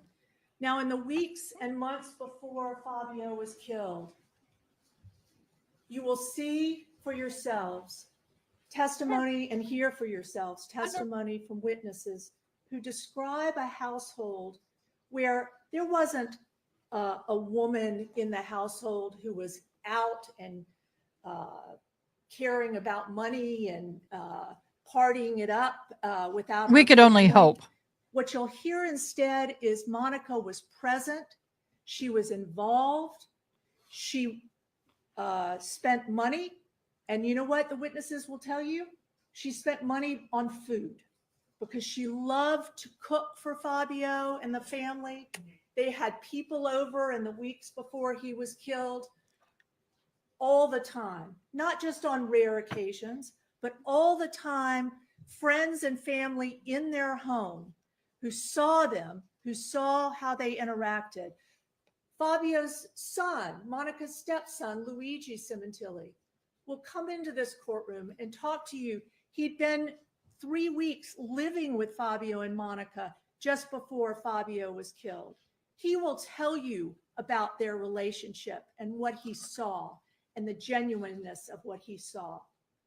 Not a single witness in this case is going to tell you that prior to Fabio's death, prior to the police telling them the police opinions about Monica having an affair and what that had to mean, none of those witnesses will say anything other than the affection and love and caring by Monica Sementilli for Fabio Sementilli was real.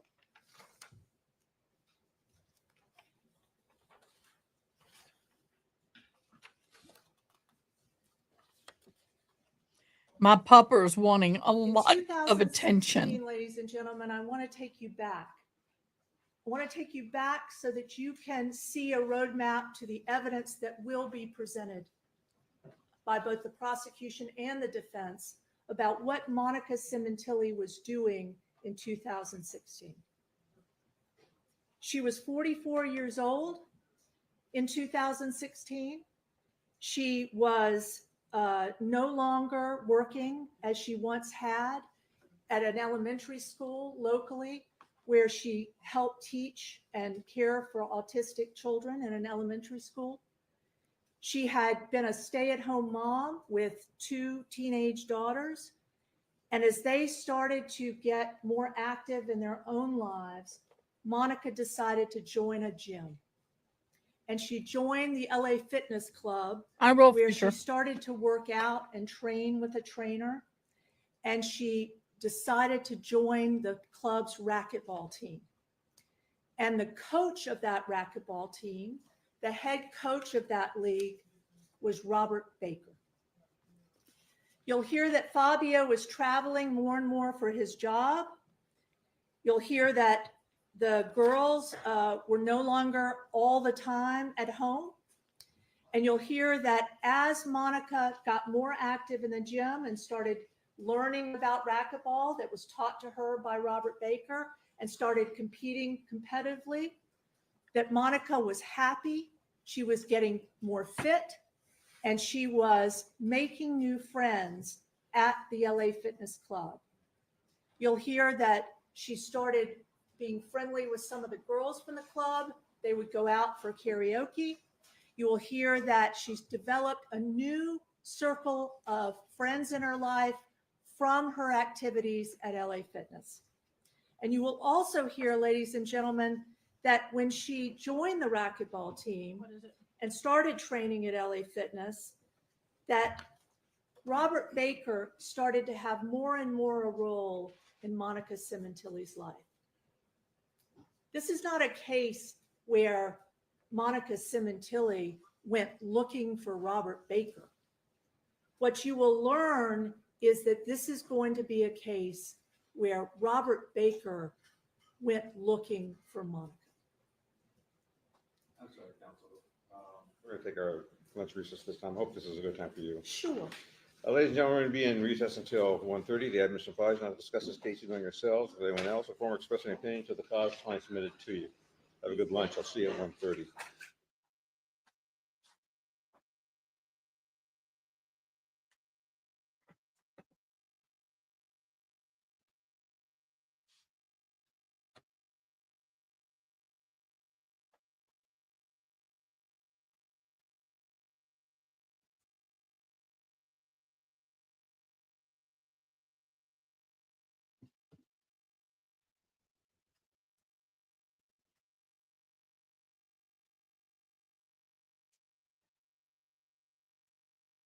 Sorry, I had to step out for puppers for a second. Where did we go? This is not a case where Monica Sementilli. When I went step out, I have to looking for unplug my Robert ears. Baker. So, What you will learn is that this is going to be a case where Robert Baker went looking for Monica. I'm sorry, counsel. We're going to take our lunch recess this time. Hope this is a good time for you. Sure. Ladies and gentlemen, we're going to be in recess until 1:30. The admission advised not to discuss this case among yourselves with anyone else or form expressing opinion to the cause client submitted to you. Have a good lunch. I'll see you at 1:30. so that's 3:30 my time. Yeah, and I had to delete that. I couldn't handle that word. Okay, what are you talking about? Oh, no, no, no, no, no, no, no, no, no, no, no, no. I wouldn't do that to you, but I am going to do this to you. I came across a YouTube, and I'm pulling it aside. I'm trying to get it lined up. I came across this red room trial. Y'all, this is bad. I'm going to take down the comment. I'm going to leave the warning up. This is the Florida versus Colin Griffin. This is the 911 call, and it was so bad that the defendant had to leave the room. 2024. 911, what's the address of the emergency? Hampton in Florida. I don't know the fucking. I don't know the street address. My mom is talking to EMS now. She's bleeding out. Please help. Your mom is doing what?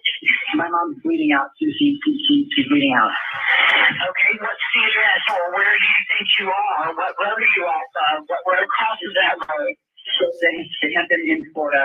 You go to the gate and you take the first right, and it's a house with a black jet out front. I'm trying to get into Hampton Inn. Hampton Inn, yes, ma'am. What city is it in? It's Lauderdale. I can get a community. I can't get her up. Okay, how do I lift someone? I need to get her to the hospital. How do I lift someone? Okay, they said you called 911, so we're going to send an ambulance. She doesn't have time. She's leaking it. She keeps fucking fail. She doesn't have time. You need to go now. Okay, and I'm using the address I see you at. Is that right? Is that where you are? Yes, ma'am. Okay. What can I do? I have your contact here. What do I do? Hilda Betty. Stay on the line so I get more information for the responders.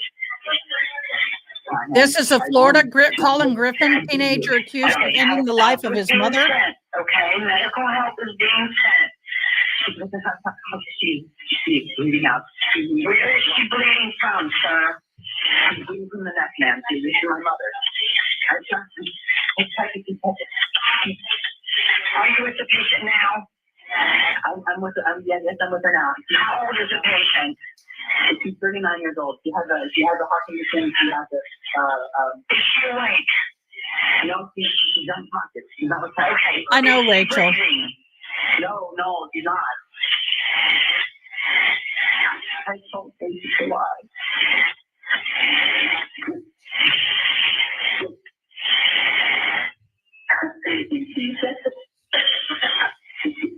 I can't cover them all. And I didn't know this one was starting. Okay. All right, listen to me. I'm sending the paramedics to help you now. Stay on the line. I'll tell you exactly what to do next. Okay, listen to me. Are you on fire now? I am by her, yes. Dang it. Rachel, I'm sorry. I didn't mean to do that. I was trying to pin it. Lay her flat on her back on the floor and remove anything under her head. Okay, she's good. She's good. I did it right now. Okay. Listen carefully, and I'll tell you how to do chest compression. Yeah, I saw that. Make sure she is flat on her back on the ground. Place the heel of your hand on the breastbone in the center of the chest, right between the nipples. Put your other hand on top of that hand. Let's take off the shirt. No. Just do heel of your hand on the breastbone in the center of the chest, right between the nipples. Put your other hand on top of the Blue hand. blood. All right, pump the chest hard and fast, at least twice per second and 2 inches deep. Let the chest come all the way up between pumps. We're going to do this until help can take over. So Count out she loud should so I be, can count with you. let's see how her counting is, because the tempo should be, that's your tempo. Let's see how she does. 1, 2, 3, 4. I was 1, right. 2, 3, 4. 1, 2, 3, 4. Oh, she slowed down. 1, 2, 3, 4. Staying 1, alive. 2, 3, Staying alive. 4. 1, 2, 3, 4. Staying 1, alive. 2, 3, That's 4. the 1, 2, 3, 4. guys. I'm not making joke of this, but I'm not kidding. If you don't know how to do CPR, the best thing you can do, find the nipples, go right between, put your hand there, put your other hand there, push down and up and down to the rhythm of staying alive. You don't have to breathe for them, just staying alive, bum, bum, bum, bum, staying alive. Just keep that going in your head. I used to teach it. I used to teach CPR. 1, 2, 3, 4. 1, 2. 1 moment. Okay, just keep going, okay? 1, 2, 3, 4. 1, 2.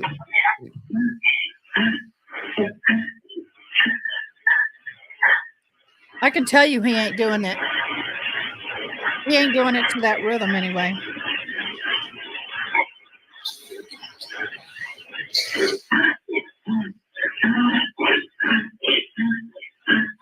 And now you can tell he's doing it. For those of you who are on the Sarah Boone trial, remember when she said she was giving CPR to him, chest compressions to him, and her voice was calm. You didn't hear any grunting. You didn't hear anything. It was just dead silence and yeah, CPR is exhausting. That's why we flip. If you have somebody else, we rotate on the CPR every few minutes. It's extremely exhausting. You could hear it. So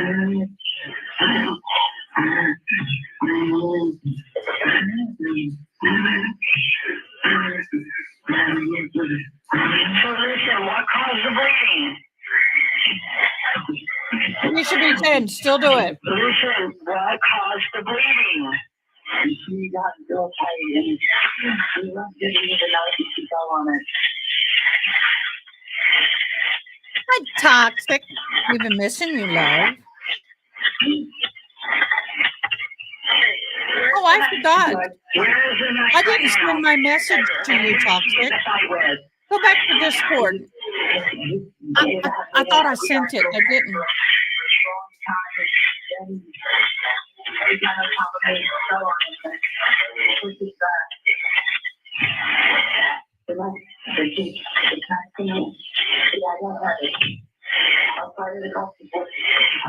Where is the knife? I just put it across the floor right for you. And he was bleeding controlled. He stopped bleeding. No more blood coming out. He lost it.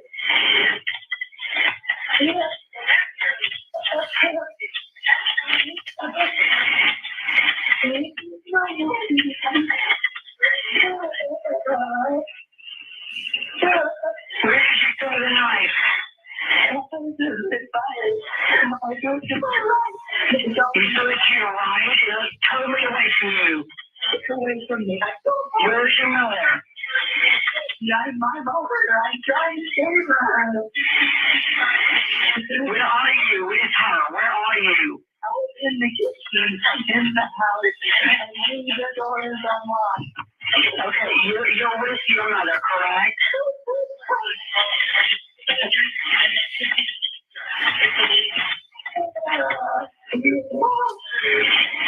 Okay, listen to me. Listen to me, please. Stop, okay? Listen to me, and I'm going to tell you how to control the bleeding.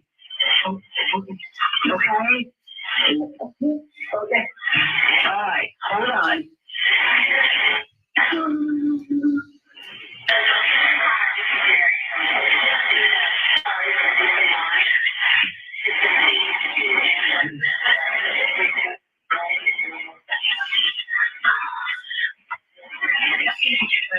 Thank you so much, Toxic. You are amazing.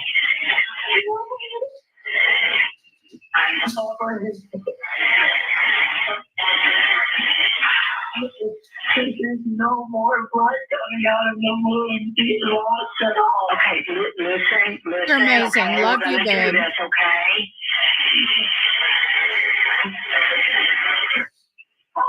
Okay, listen to me. Get a clean, dry cloth or towel and tell me when you have it.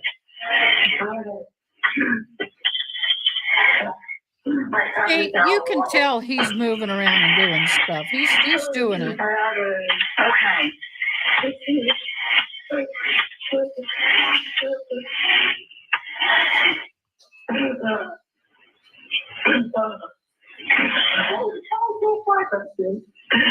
Is the blood spurting or pouring out? No. Okay.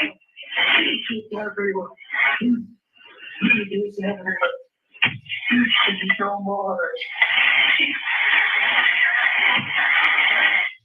All right. Does she have a bleeding disorder or is she normally on blood thinners? No. Okay. I'm sending the paramedics to help you now. Stay on the line. I'll tell you exactly what to do next. Okay.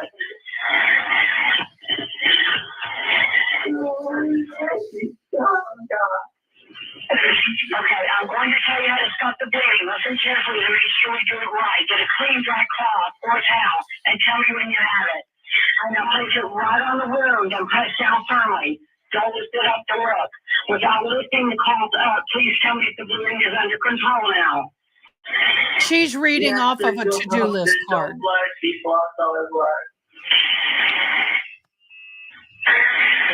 Okay, reassure her that help is on the way from now on. Don't let them have anything to eat or drink. It might make her sick or cause further problems. Don't move her unless it's absolutely necessary. Just tell her to be still and wait for help to arrive.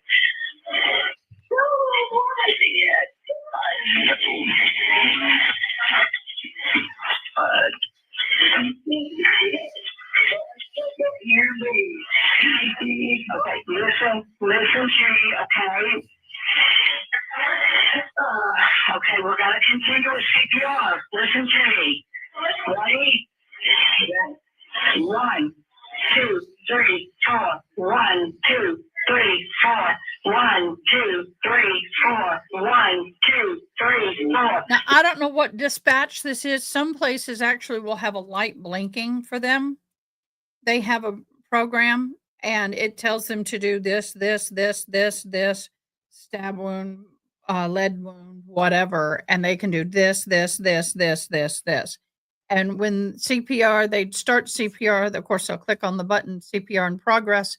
And sometimes, some of them, not every department, but some departments will have a light so she can stay consistent with her counting. 1, 2, 3, 4. 1, 2, 3, 4. Listen, I need you to keep doing this.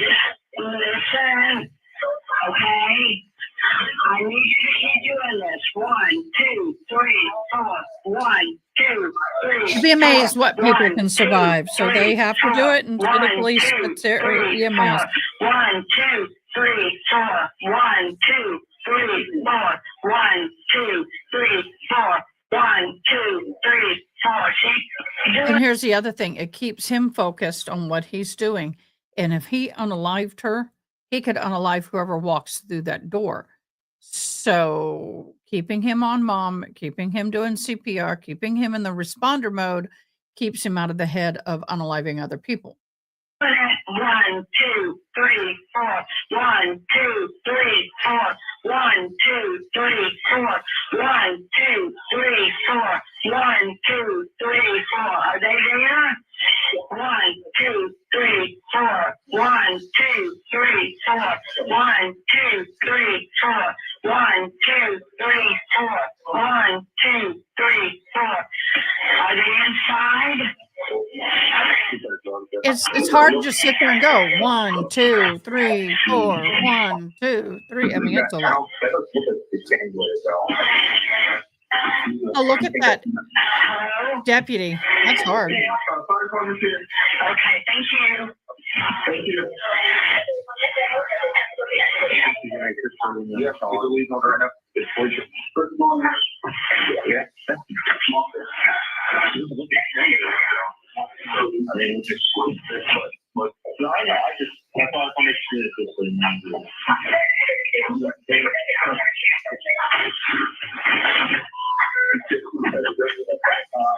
This is hard for the family.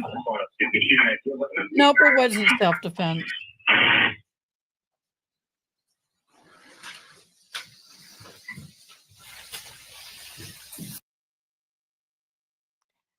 That is horrendous, y'all. But one reason why I wanted y'all to hear this is because, yes, I'm doing my beating, is because on the Karen, wrong one, on the Karen Reed trial, the Susan, Sarah Boone trial, on the Sarah Boone trial, that to me was absolutely.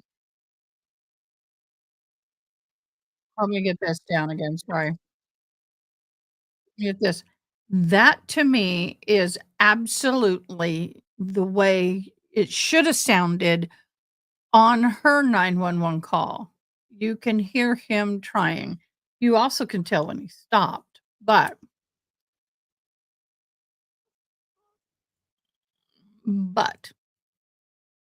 y'all, that's some scary stuff. No, I think we'll stay up for this. I want to share something with you. Copy. Let me see if I can do it. Y'all need to go to this. Let me show you why. Welcome as the gavel drops is now launching out. They are actually on X, or some of us still call it Twitter. They have as the gavel drops. Please go in and subscribe. You can connect with creators, researchers, enthusiasts. It is wonderful. Let me love it again. So this is just launched.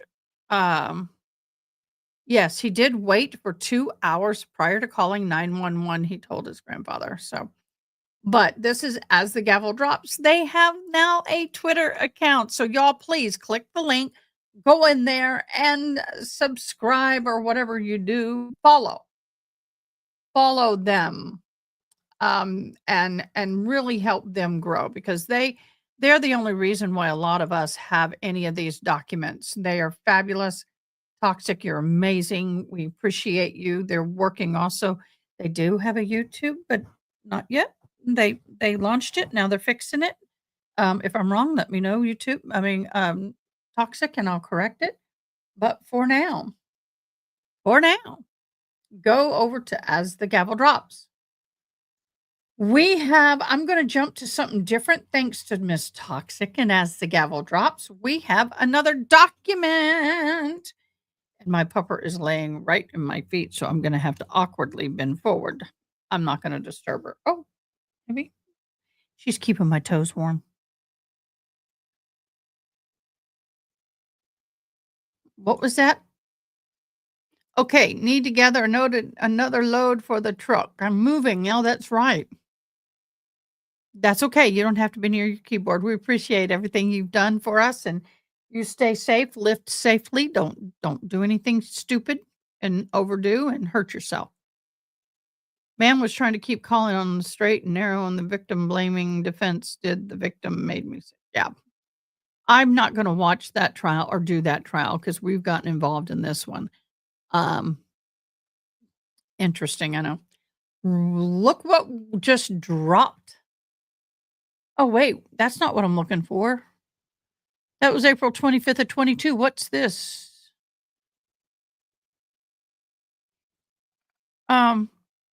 Toxic? Is this isn't Miss Reed's stuff? What is this? I don't even know what this is.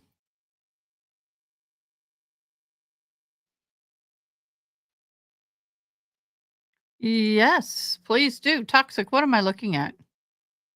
I thought this was Karen Reed. It's not.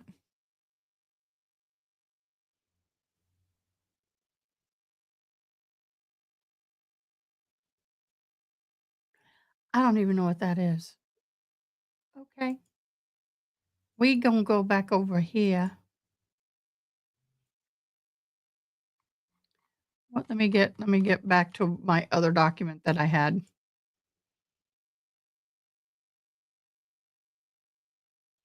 That was an appeal.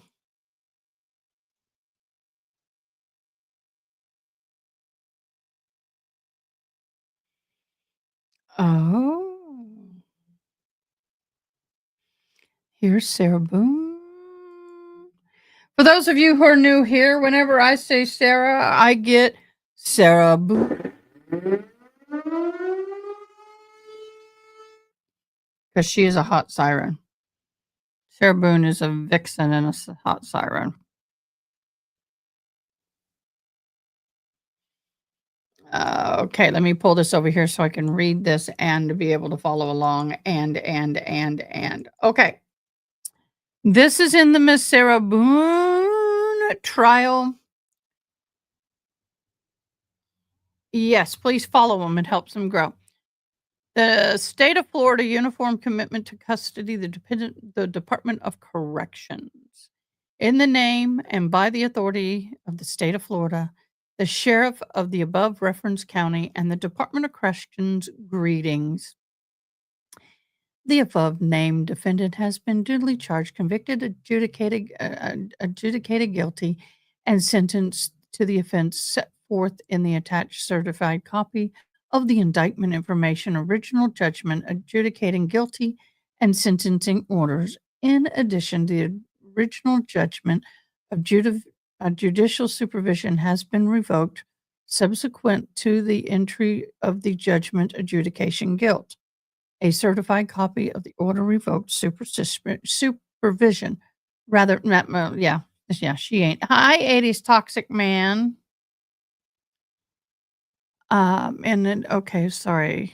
In addition, judicial supervision revokes subsequent entry in the judicial guilt attached. Now, therefore, this is command.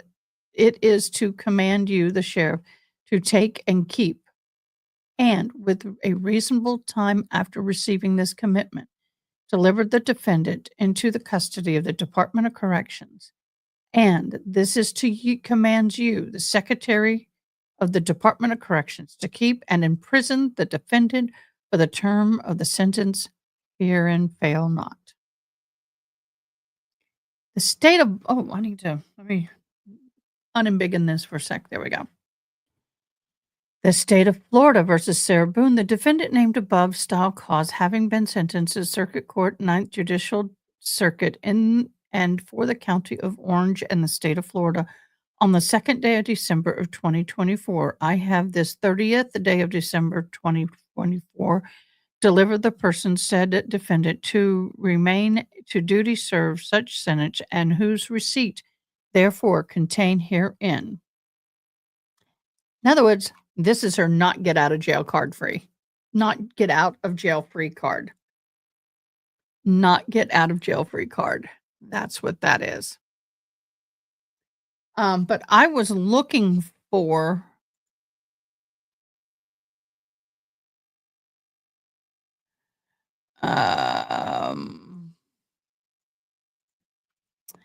let me get back over here.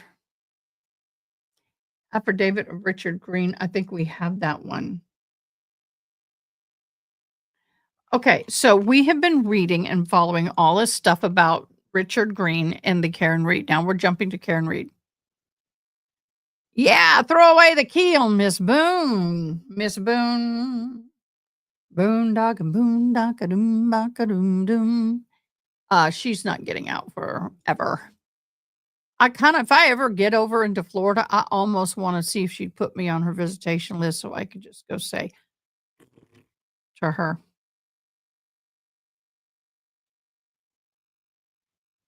I really would. I would be so tempted to set up a visitation with Miss Boone.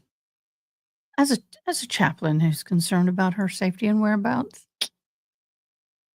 Thank you, Toxic at Tash. We are posting on X more once we get the things ironed out. Yeah. It takes time to get this stuff up and going. People don't realize how much work it is. It is a lot of work getting this stuff up and going. A lot of work and a lot of trial and error. Okay, so affidavit of Richard Green in support of defendant's opposition to Commonwealth's motion to exclude certain testimony of the defense witness, Richard Green. So Richard Green is going to come on and he's going to tell us why and what for he should be able to testify. Here is his personal affidavit. I, Richard Green, under oath, I got to get this up here. Thank you. I, Richard Green, under oath, do depose state as follows. The following facts and information are based on my own personal knowledge, and I could testify completely about them if called upon as an expert witness to do so. I declare that the following is true and correct based off of my knowledge, and I have no personal interest in the outcome of this case. I am the owner and president of the United States Forensic LLC here in After USF, a digital investigation and data forensic company that provides services to clients nationwide. Copy of my curriculum vitae is attached hereunto as Exhibit A. I have more than 25 years experience as a computer forensic technician and 18 years experience conducting electronical data analyst and investigations, including the analyzing of computer data, cell phone data, cloud data, digital camera and DVR, metadata, media and audio and video analysis, and enhancement technology. I have conducted thousands of such investigations involving computers, cell phones, forensic data recovery, computer networking, maintenance, audio, video enhancement. My services have been retained by numerous attorneys across the country in both civil and criminal cases of offices of the public defender and law enforcement agencies. So guess what? Prosecution, honey boo, you just stepped in it.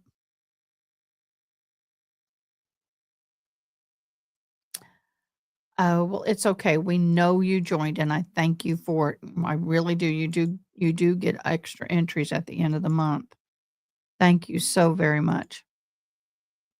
I've been qualified as an expert in digital forensic in numerous states and federal courts throughout the nation, including California, Florida, Michigan, Kentucky, North Carolina, Ohio, and Massachusetts. I obtained my associate's degree in digital forensic computer investigations from St. Petersburg College. I am a certified computer examiner with the International Association of Computer Forensic Examiners, good credential, which is globally recognized certification in the field of computer forensics and requires continuing education recertification every 3 years. I also hold the following certifications: a computer-related crimes investigator certification under St. Petersburg College, a cybersecurity certification from St. Petersburg College, and a computer forensic first responder certification. I am also personally licensed to operate private investigation agency both in Florida and Michigan. Give said numbers, which is a requirement to operate a digital forensics company in said states. I am presently a member of the following professional associations in the field of digital forensic: Internal Society for Computer Forensic Examiners, Internal Association for Computer Investigation Specialists, National Association of Criminal Defense Lawyers. I was also a keynote speaker on electrical data forensics and at the 2008 Midwinter Conference hosted by National Association of Legal Investigators. Throughout my career, I've kept a current development in electronical data analysis, including computer forensics and investigation training from St. Petersburg College, first responder training from Institute of Forensic Imaging. I participate in computer forensic listservs, personally research the new development in digital and computer forensics, and at weekly training seminars in digital forensic. A partial list of training events I have attended over the course of the last several years alone include or are not limited to, and I'm not reading them all. It's like A through, oh my gosh, triple O. He goes from ABC to AABB to AAABBB to OOOO. So this guy is like out of this world freaking. Haley Mouse, love you, baby girl. Come back and see us when you can. We'll probably still be here. Yepper. So this guy is like beyond qualified. Y'all know that, right? You know that, right? He's like beyond qualified, like massively beyond. Oh, toxic was.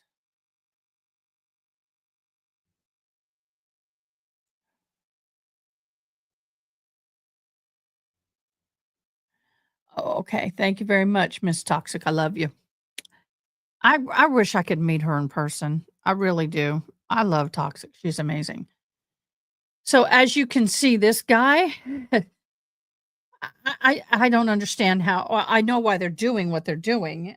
Don't mean I agree with it, but if I was, this really makes the state to me look desperate. I'm sorry, baby, honey. She curled up in front of my feet, and I'm sitting here straddling her, which doesn't help my hips any at all. I have very bad hips, thanks to many years of gymnastics and other stuff. There we go. Initial data production. Number 9. The USF was initially provided with a Cellbrite UFED report prepared by Trooper Nicholas Guarino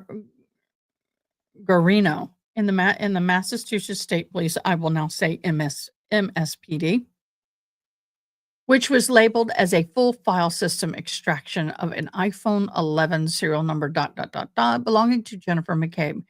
In the initial report prepared by Trooper Guarino at 2:27 a.m., search for Haas Long to die in cold did not appear. Did not appear.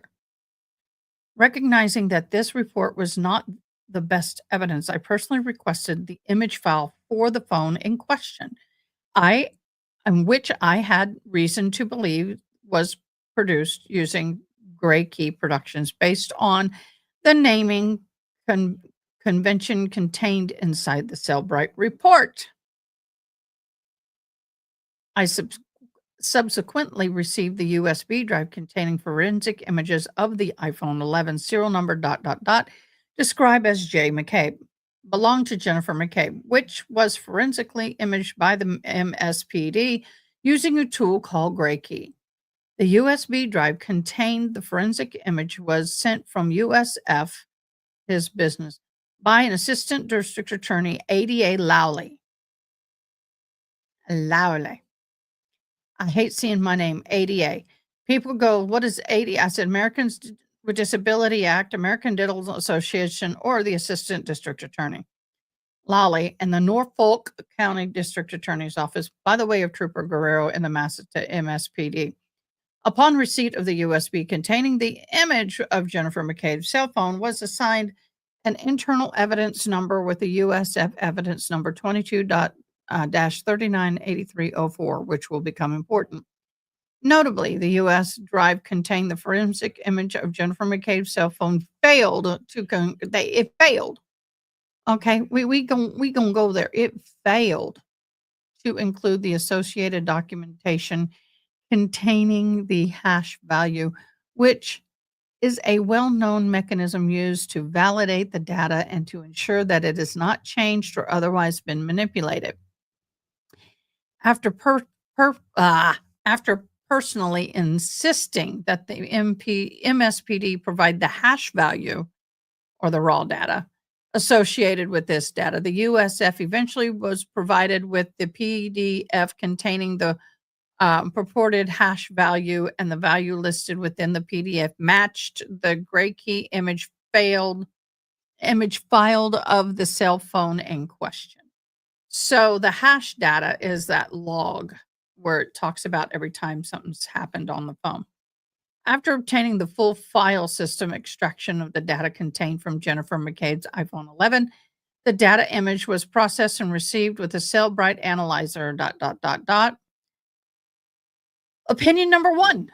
It is my opinion, based on the reasonable degree of scientific certainty, that the user of Jennifer McCabe's cell phone searched has long to die in the cold at or before 2:27:40 p.m. a.m.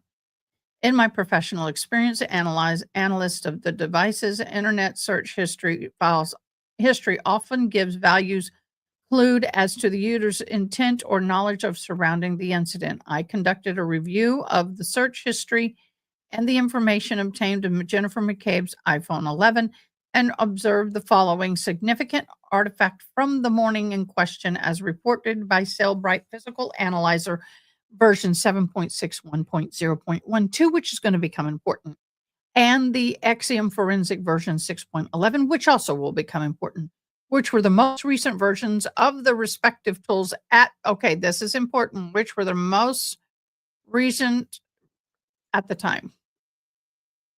Okay, so when he initially did the oh,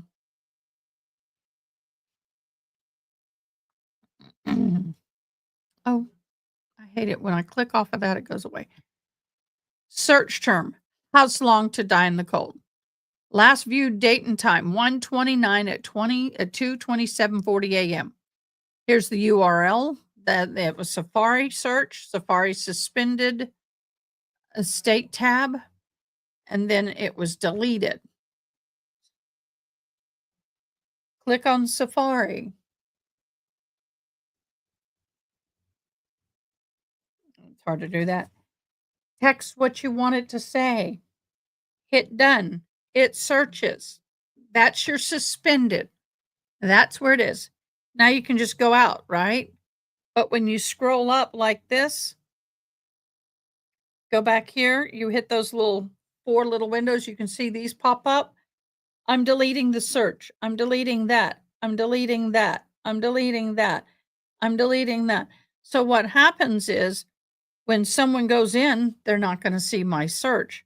But that's what she did. That is what he's talking about, guys. I know I'm looking up there because I'm looking at the main monitor. I mean, the program monitor.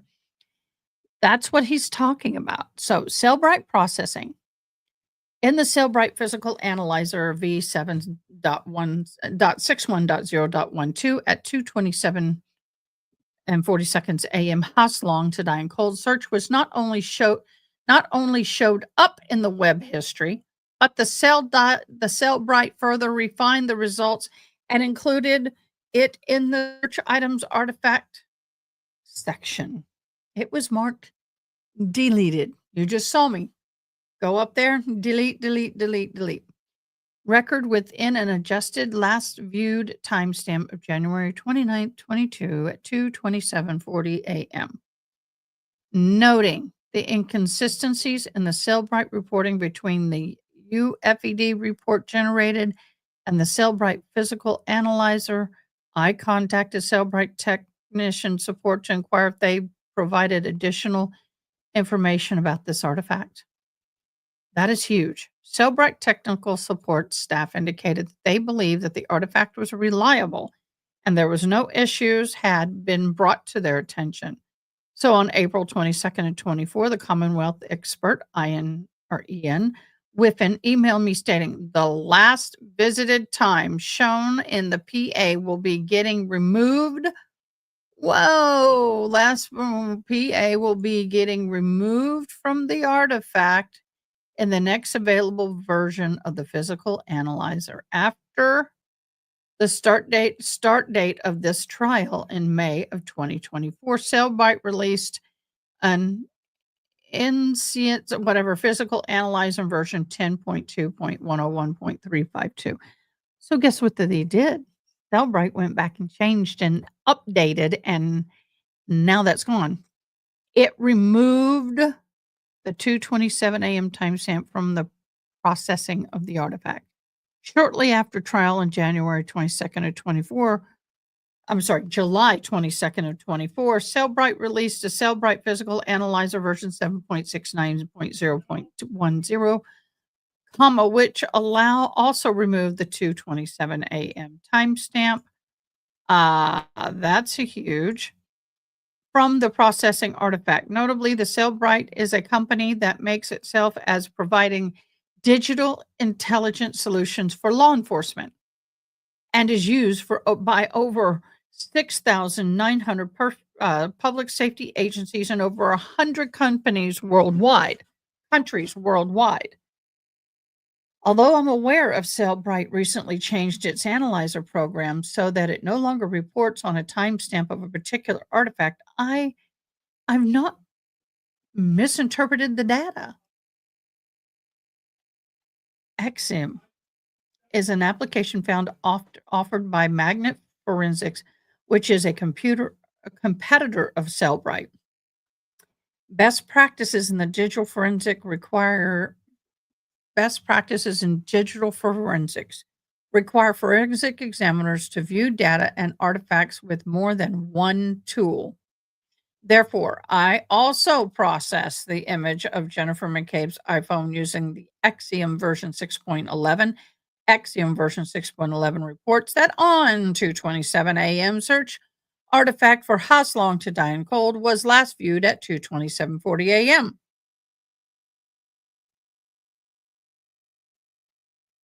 Yes, out and about with Diane. She was found guilty. Tomorrow will be the sentencing or the mercy phase. Yes, she was found guilty of was it first degree murder? The Safari suspended tab section. Shortly after I contacted Magnet Forensic Technical Support to see if any additional information could be provided regarding the artifact, I was advised by technical support that the 2:27:40 a.m. timestamp indicated that the search would have been occurred sometime at or before 2:27:40 a.m. time indicated. Little 2, we'll read that. Since my initial analysis, the USF has upgraded the more advanced Axiom Cyber physical analyzer to ... which was released in December 17th of 24.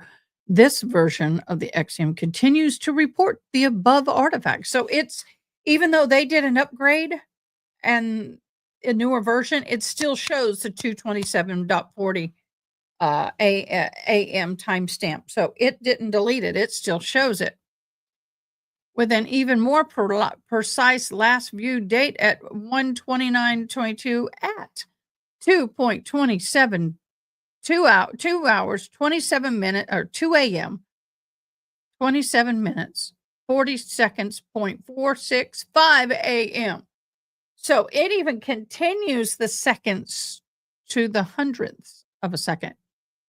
In Safari suspended state tab marked deleted. Moreover, XM user manual describes that the artifact as follows: Safari suspended state tab, last indication, date and time, UTC, which is year 2025, month and date. I'm giving an example. YYY-MM-DD in parentheses and quotes as, quote, the date and time of the current tab state when it was last interacted with on the local device.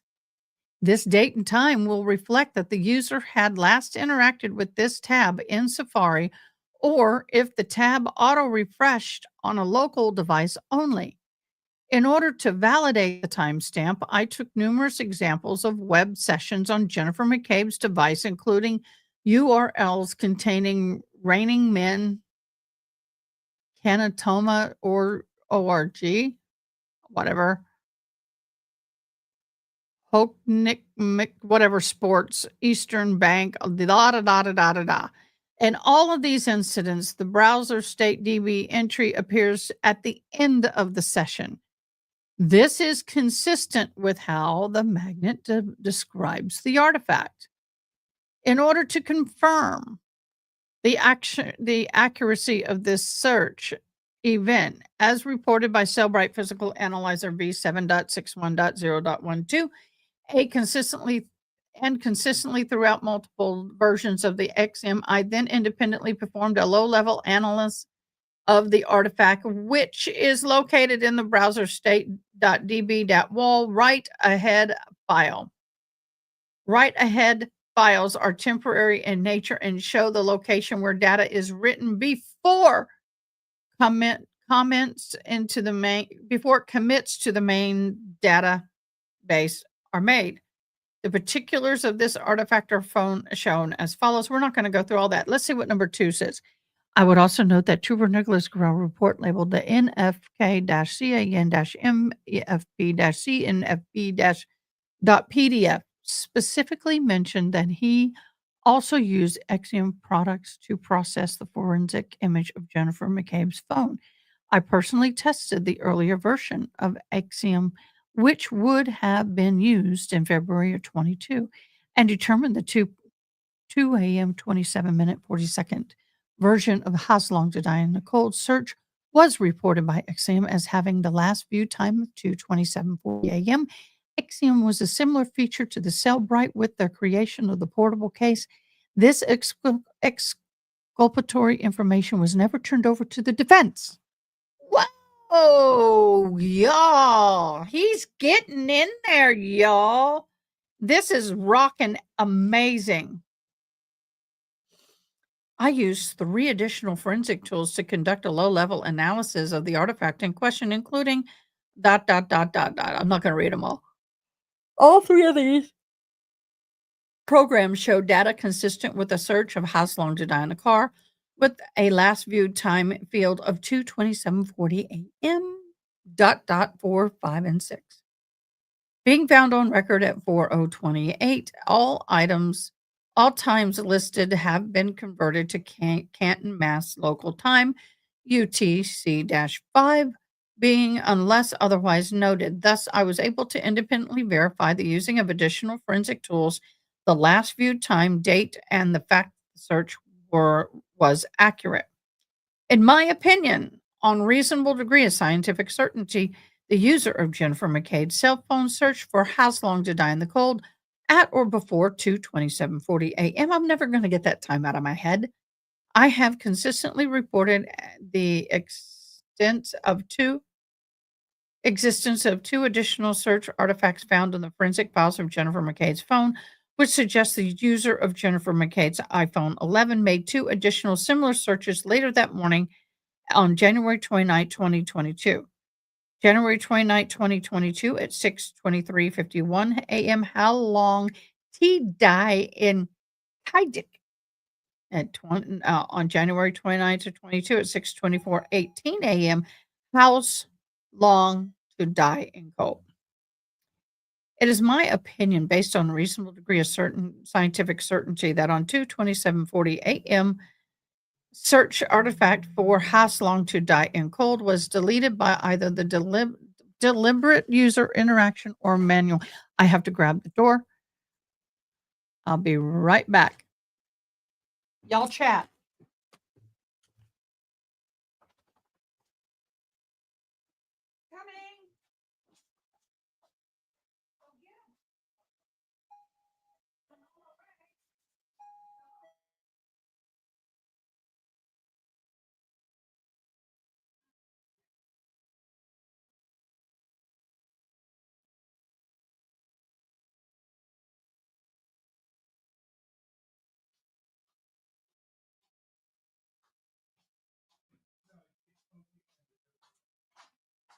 Wrong place.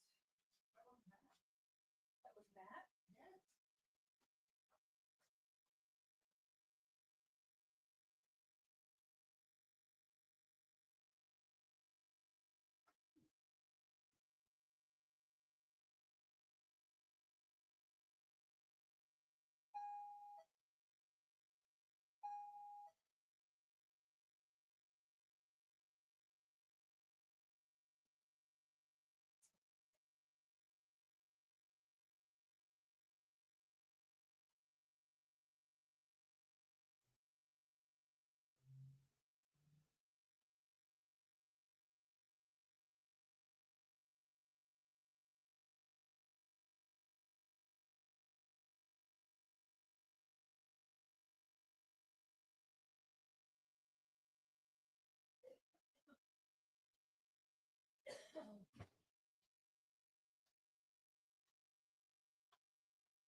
That was not Matt.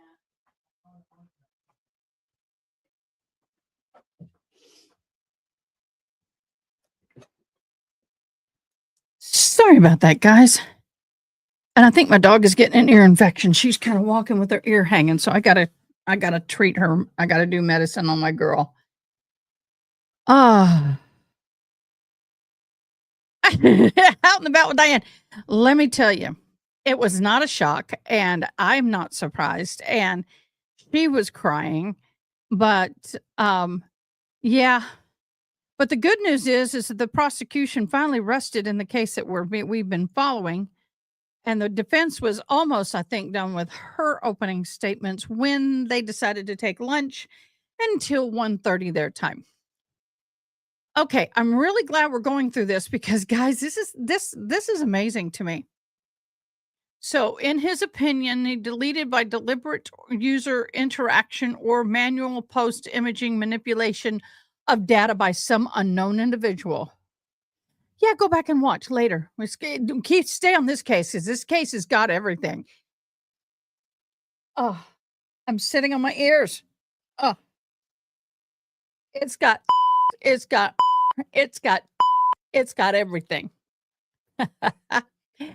It is number 17. It is uncontested that on January 29, 2022 at 27:40 a.m., search artifact for Haslong to Diana Code was found in the record 4028 is in the deleted state. So nobody is questioning that.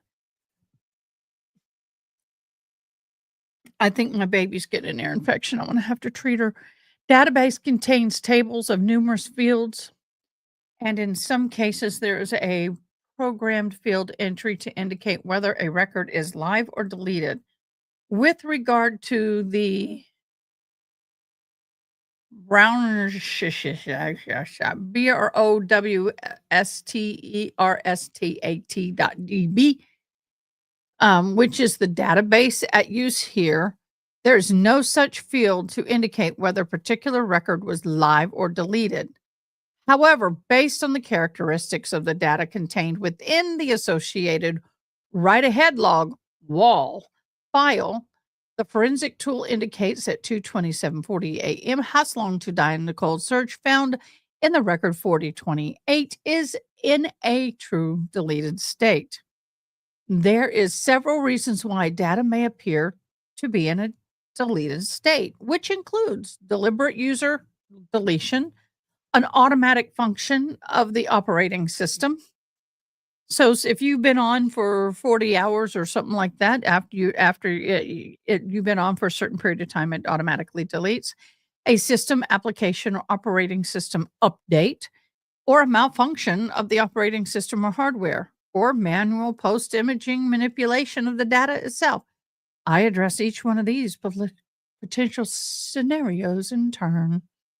Let's go to letter A, manual post imaging manipulation of the data.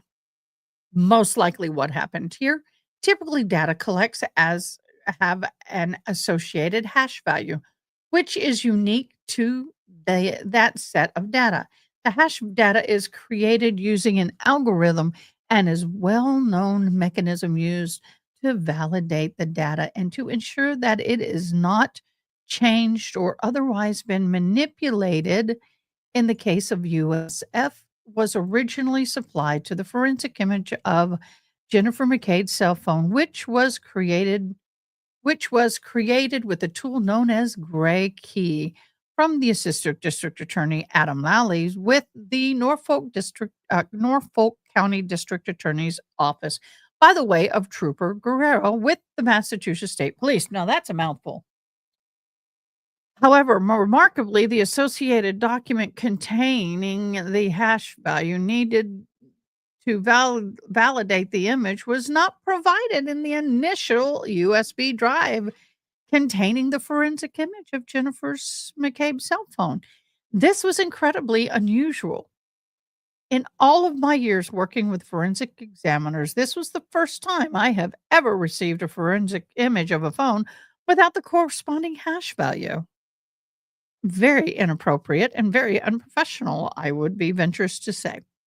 After personally insisting that Manassas State Police provide the hash value associated with the data, the USF was eventually provided with a PDF containing the proportionate hash value, purported hash value, and the values listed within that PDF match the gray key image file of the cell phone in question. However, Mr. Whiffen, I feel bad for that guy. Whiffen? Mr. Whiffen acknowledged it. I would change it. The report, the Cellbrite program cannot validate the data because the value is unsigned. In other words, the gray key image of Jennifer McCabe's cell phone could not have been manipulated. Could have been manipulated, then rehashed after the manipulation and still show the same resulting hash value indicated in the PDF. In other words, they screwed up. Typically, forensic examiners are provided with a raw image file. I've explained that. Raw means as in full state, nothing decompressed. Nothing compressed and then decompressed, nothing changed. It is like the negative in a camera. Okay. Not a negative that's taken and printed. It's not like a negative, which, by the way, I know how to do this, that you can go and do negative retouching. You touch up that negative, you take out or you add to it, and then produce a picture. And it is visible on that negative. It is a raw negative of that file and associated hash value documents together. After validating the hash value, I then accept the data has not been manipulated. Here, however, the hash document was not provided with the raw image of the cell phone. Not all in one thing. It's been separated out. Instead, it was withheld from the defense. As a forensic examiner, having received hundreds of these imaged phones over the course of my decades-long career, this is this was unprecedented. This is Sneaky Shay, y'all. Trailer Park is true. Oh my gosh. This is Sneaky Shay. In addition to the law enforcement failure to initially provide the hash documentation associated with the raw data of Jennifer McKay's cell phone, there are additional anomalies within the process data that are suggestive of manipulation. Oh, suggestive of manipulation. Oh, something going to go down. This is why they don't want him to testify, y'all. This here is why they do not want this man to testify. If they can get this man out, then this won't come in, is what they're thinking. If he gets in there and he tells them this, if I'm on a jury and I hear this, I'm going to say, honey boo, we got a problem. These anomalies discussed in further detail below, along with other anomalies in this case, including law enforcement failure to properly provide document of chain of custody. They couldn't even give you the chain of custody over the item of the you got to have the chain of custody with the evidence. Inconsistencies in official reports and testimonies regarding the collection of the evidence. Oh, snap. Someone's in trouble. Someone's going to be in trouble. I'm going to go ahead and I wish I could do a straight highlight on this, but I can't. Law enforcement failure testimony. Oh, sorry. I went ahead. Inconsistency in the officer's report and testimony regarding the collection of evidence. Law enforcement's failure to properly photograph the document evidence and the destruction of other crucial electronic data are all suggested in the post-imaging manipulation. Woo, Gabby. Karen Reed is what we're reading. This is Mr. Green's affidavit, and it is throwing Shay freaking everywhere. OMG. OMG. Y'all, I got to stop sitting up like this. If you could see, here's my side view. I don't know if you can see my side view yet. My back is like this. I'm trying to read. I need to get myself back like this. I'm just getting into this, y'all. Malfunction of the operating system or hardware. In my experience, iPhone hardware and the ISO operating systems are very reliable.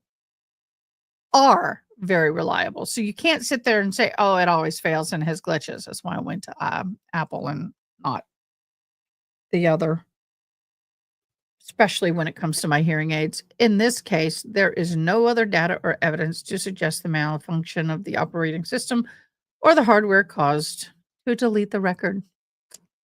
System application or operating system update. The structure of the database change from version to version of the ISO system or associated applications upon analyzing Jennifer McCabe's cell phone, i.e., the cell phone at issue. I was able to determine that the ISO on this device was updated to the version 15.2.1 on January 24th of 22.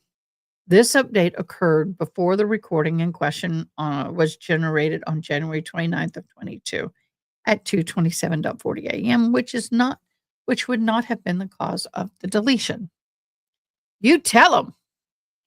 Automated. I have not been. I cannot believe I'm reading every word of this. This is riveting. Automated functions of the operating system. The artifact in question is found in a write ahead log. Write ahead log or wall. This data is written to a temporary wall file in order to aid the speed and to ensure data integrity. You can think of it as a database being series of Excel spreadsheets where the data is structured into fields, row, and columns, and the wall file is the notepad text document where you are quickly adding data that you can intend to eventually write into Excel spreadsheets. That's a good way to describe that. The mechanism for writing the data from a temporary wall file to an associated database is called checkpoint. Checkpoint. Here with regards to the 2:27:40 a.m. house long to die in a cold wall file at issue, the data established that the last checkpoint occurred was 1:28:22 at 7:39:03 a.m. prior to the 29th, 2:27 and 40 a.m. Therefore, the deleted state of 4028 record is not a function of the wall file being written to a database because the last checkpoint occurred the day before, on the 28th of 22. I am aware of no internal mechanism for spontaneous record deletion. Mr. Whiffen similarly concedes in his report that he is unaware of any internal mechanism for this record deletion. Thank you, Yana. Wow. Deliberate user interaction. As stated above, there's no internal field within the browser state.db. B's and D's kill me. I wanted to call that BD database to initiate whether the artifact in question was user deleted, i.e., column labeled delete with corresponding yes or no. No such field exists in the browser state DB database. However, as explained in further detail below, the additional anomalies found on the phone strongly suggests that the data was either in the result of a deliberate user interaction or a post-imaging manipulation. He is not holding anything back. I like this dude. I really like this dude. My forensic analysis of the image of Jennifer McCabe's cell phone under the numerous anomalies and unusual deviations from what is standard, normal, or expected in a typical case, the following anomalies further support that the artifact in question was deleted either through user interaction or post-imaging manipulation. Okay, back to load the truck. Oh, Yana, instead of house long to die in the cold, I'm going to Google house long to load a truck. You are amazing. You know that? Anomaly number 1. Honey coffee. The most up-to-date version of the Cellbrite Physical Analyzer, version 10.4.1.2071 reports 4,560 searches with only one search being marked as deleted.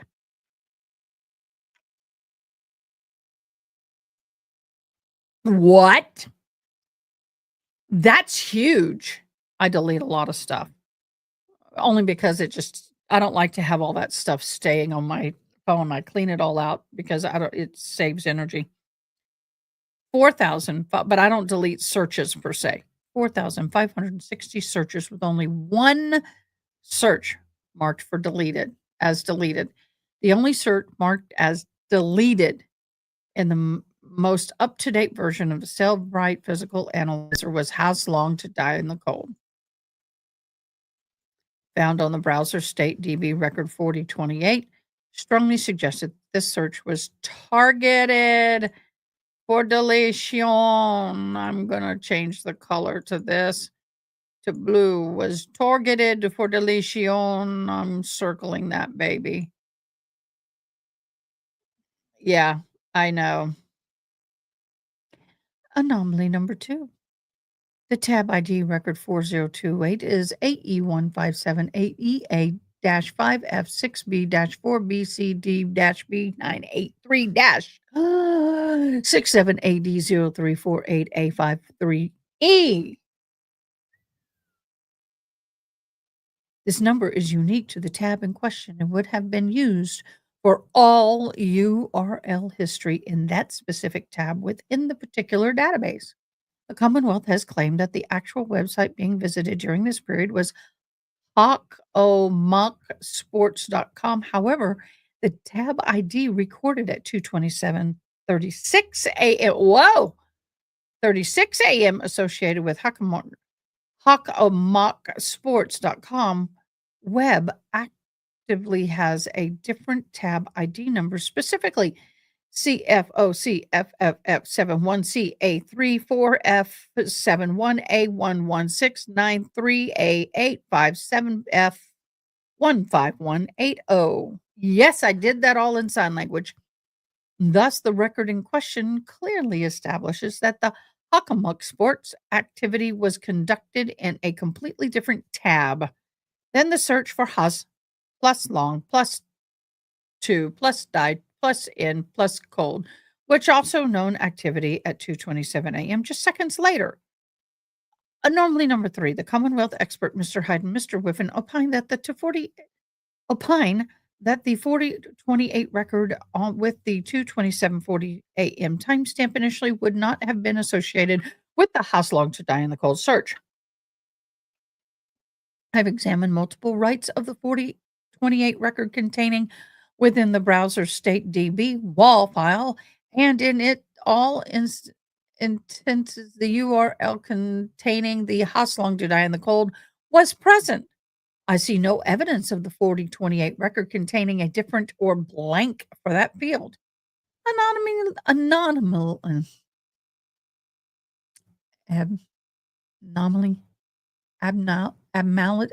Number 4.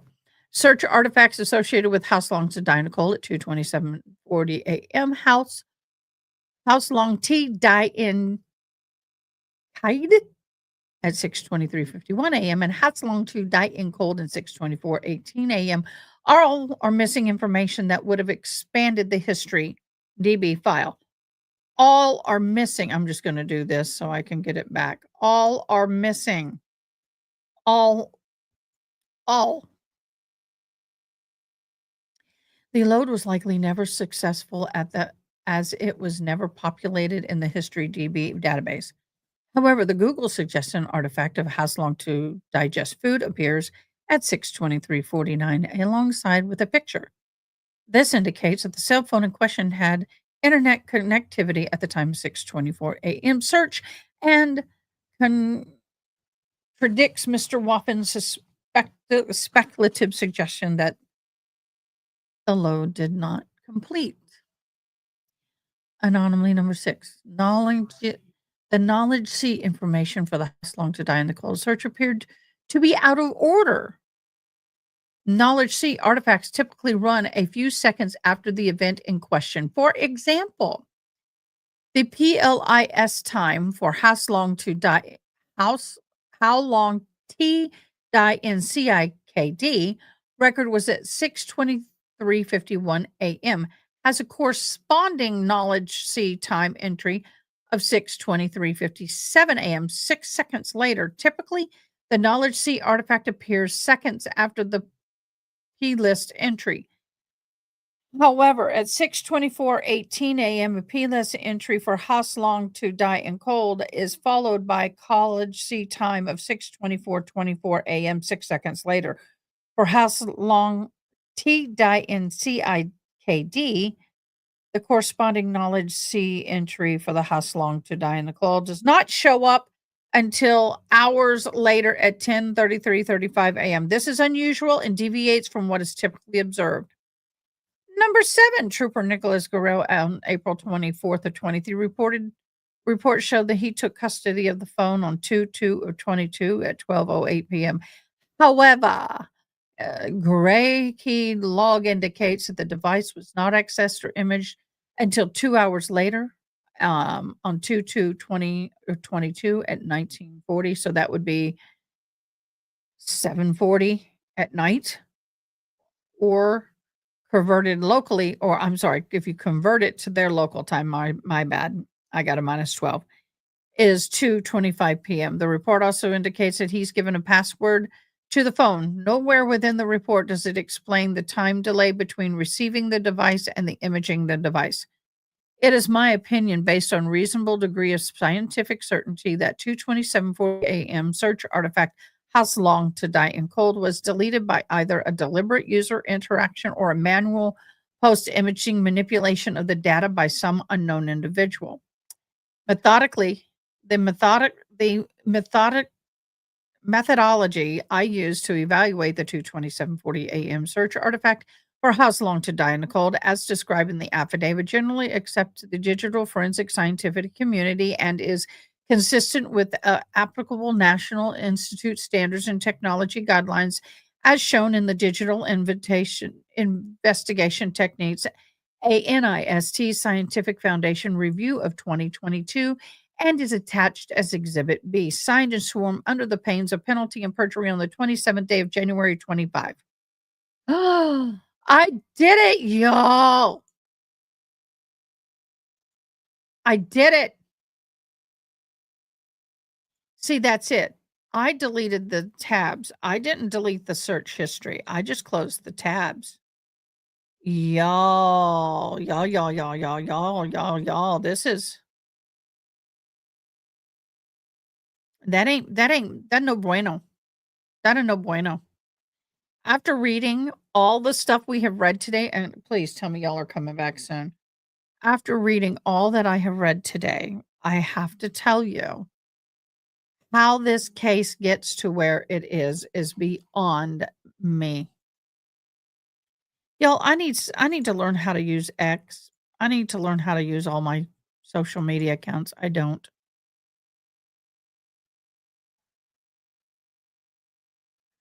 I don't. So anyway, I'm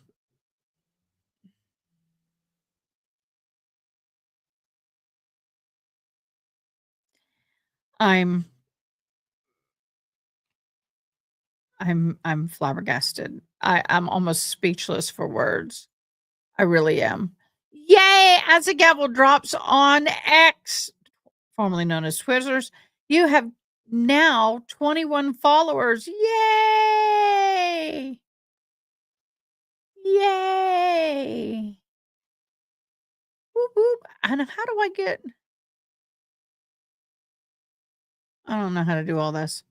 I got to learn it, guys. But anyway, you guys, we only have 12 I liked. Why do we only have 12 I liked? Let me see how many we actually have that have liked my feed today.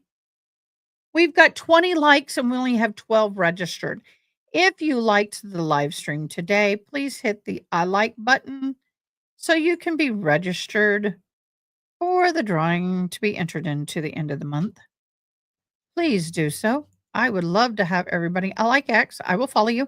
Well, I'm on X. I just need to figure out how to use it. I got to take the time. People don't realize how much time all this takes. Press the like on the video and then type I liked in chat to enter into the monthly giveaway. Now, if you subscribe, you're automatically entered. If you become a member, you're entered. If you purchase memberships, you entered.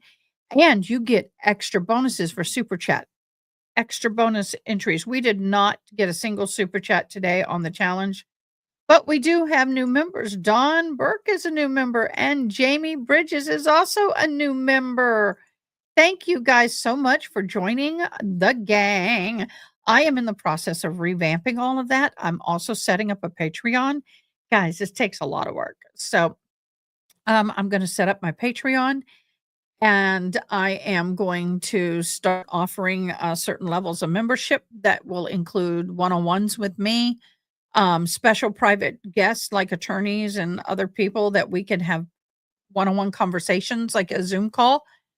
And if you're at a certain level, depending on what level it is that gets that, but every level will get something. Don't worry. I mean, even the 99-cent level will have some one-on-one with me at some point. I know not everybody can pay for a lot of memberships, so I struggled with memberships. I still do.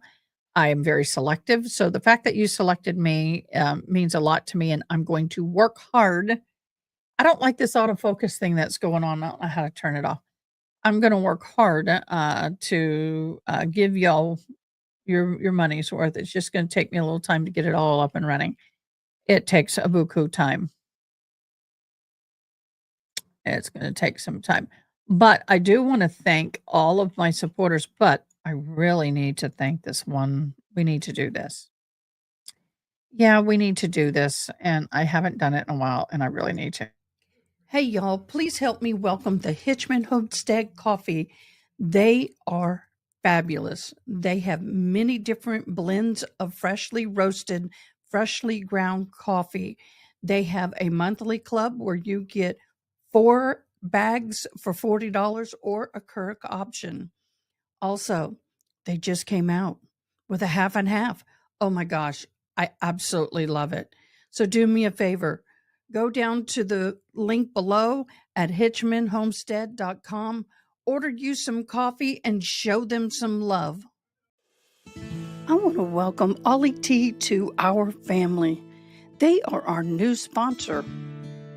Ollie T is a veteran, woman-owned company. They are passionate about creating artisan small batch herbal teas, focusing on self-care and wellness, while at the same time offering tasty drink options. Ollie Tea does not incorporate scenting or flavoring agent and is naturally caffeine-free with no added sugars. They let the natural ingredients speak for themselves. The herbal teas are packed as loose leaf and in convenient tea bags. Certified Go Texas and homegrown by heroes. They offer many different choices from lavender citrus to lemony mint to restore and to scarlet nibs. They also offer fabulous Christmas gifts such as these wonderful tea strainers. Y'all, this is absolutely beautiful. Please click on the QR code or go to www.buyollytea.com to get your tea. Let me know which is your favorite. I hope you enjoy. Now, if you go to Ollie Tea, use discount code ADA, K-A-D-A-K-A-Y 10 for your special viewer discount, and you use it every time on every order. It's not a one-time use deal. I promise you that. Yep, it's hard out there. I mean, we're barely surviving. And that is, I didn't start this to support the family, but I got to pay the bills that I'm using. And so, it is what it is. But yeah, life is hard for everybody. Hopefully times will improve. Hopefully people will improve. I still do not have a feed. I thought they said 1:30, right? Their time? 1:30 their time? What time is it in California right now, Rachel? What time is it? Because it's 4:05 here.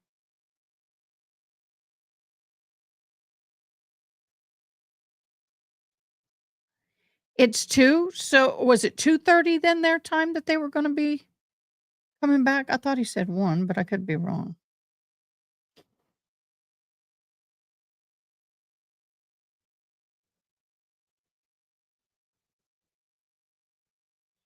How many of y'all gonna be watching the Super Bowl? It's 2 hours difference? Well, did he say 1:30 or 2:30? Did I misunderstood?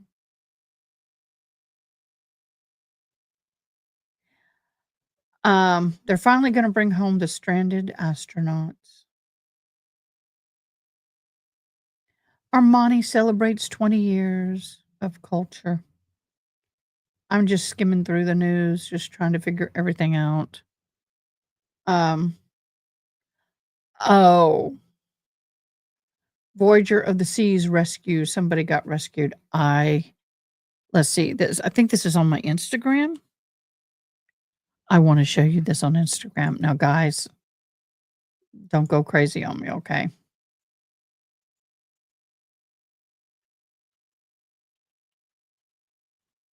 Let's see if I remember the password. Let's see if I can get in my Instagram.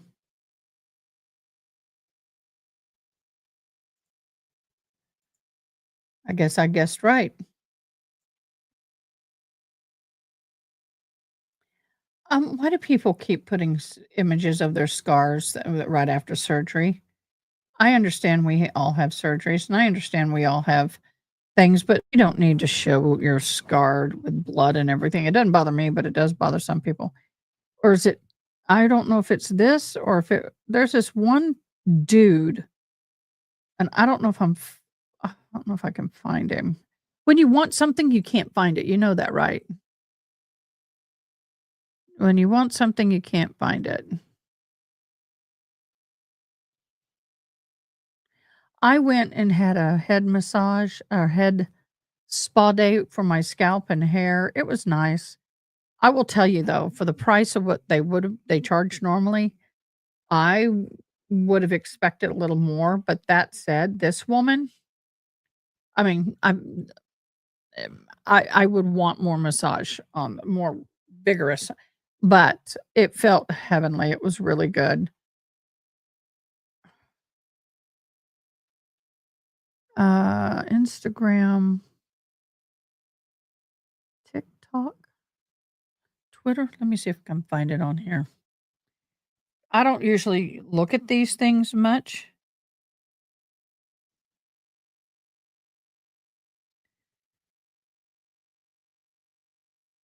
But I wanna find this one person and show you, and I was like, "What?" I was all like, "Man, I could wake up to this and go to bed to this every day." And now that I'm looking for it, can't find it.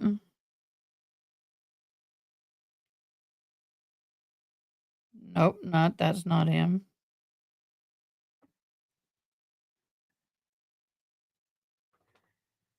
Why is it when you wanna find something, you can't? When you don't wanna see it, it's all over the place. What is up with that? What is up with that?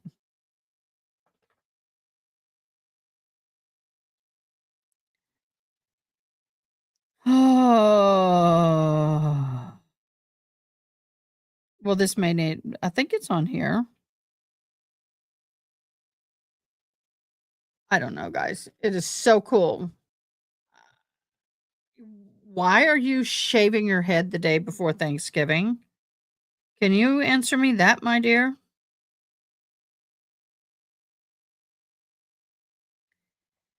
Uh, no, that's not it. Maybe it is TikTok.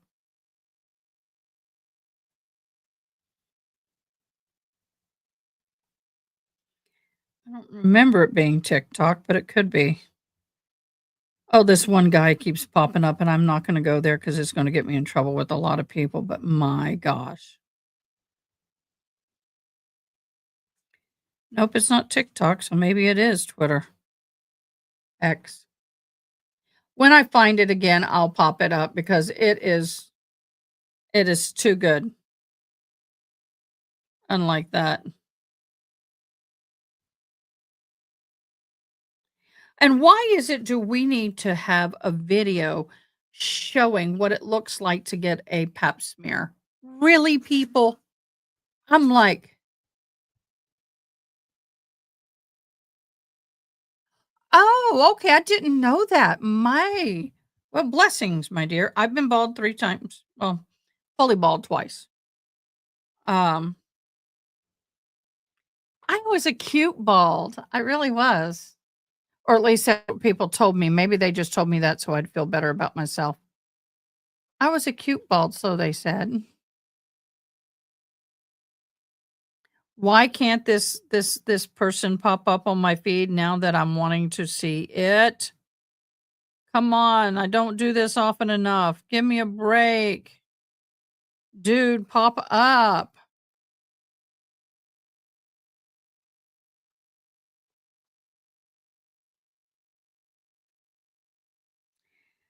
Oh.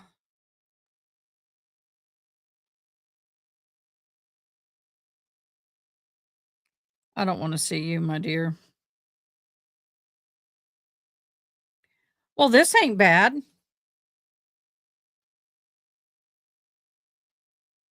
Maybe I can turn it up a little. There we go.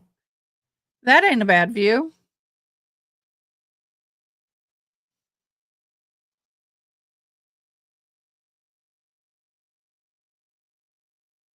Oh, come on for the peace. Come on. I wanted to show you guys. I wanted to show you guys. This has to be the one, but it's not showing me. Well, if I find it, I will let you know because it was good. Real good.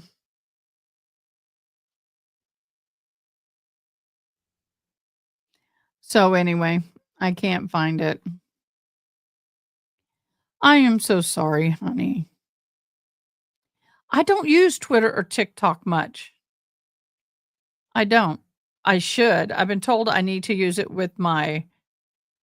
um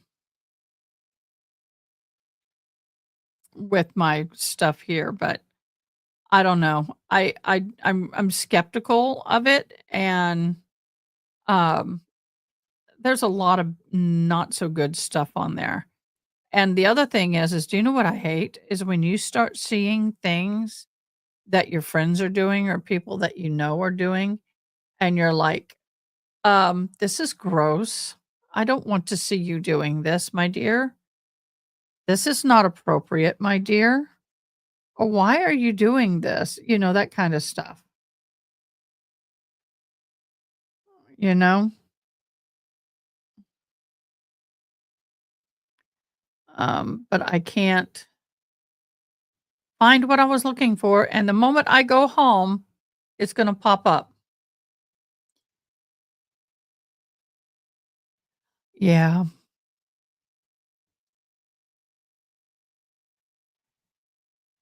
Yana, you know, bald is beautiful. I've known several people who have been bald and they're beautiful. Rock it, girl. Have you ever gotten a henna crown? I have seen a henna crown and it was so beautiful. If you've ever seen a henna crown, if not, I will throw it up here. Tell me if you want to see a henna crown. If you've never seen one, it's beautiful. Yeah, well, unfortunately, this video that, what I really want to see is not popping up. So, uh, oh, some people were talking about how awkward Barron Trump looked in his clothes. What most people didn't realize is he had a bulletproof vest underneath his clothes, and he wasn't used to it, but he had to have it on.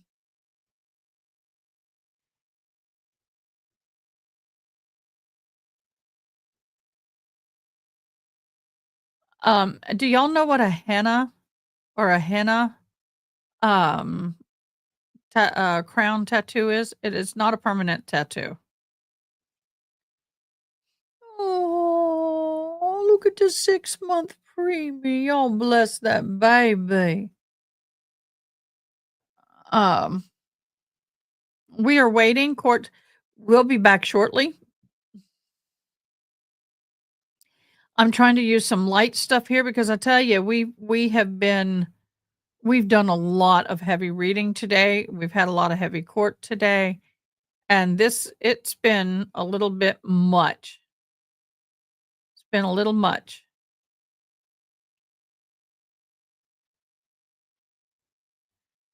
Been a wee bit much. All right, let me go grab the door, and I shall return.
Hey, I'm back.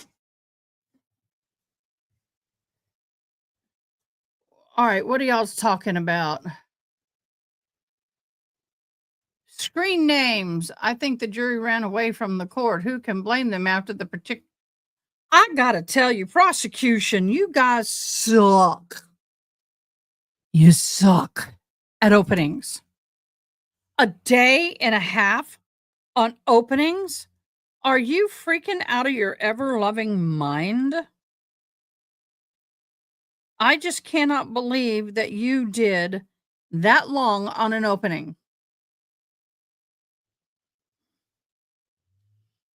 I just don't. Oh, newborns. I see a baby, especially preemies. My daughter was a preemie. Yep, my daughter was a preemie.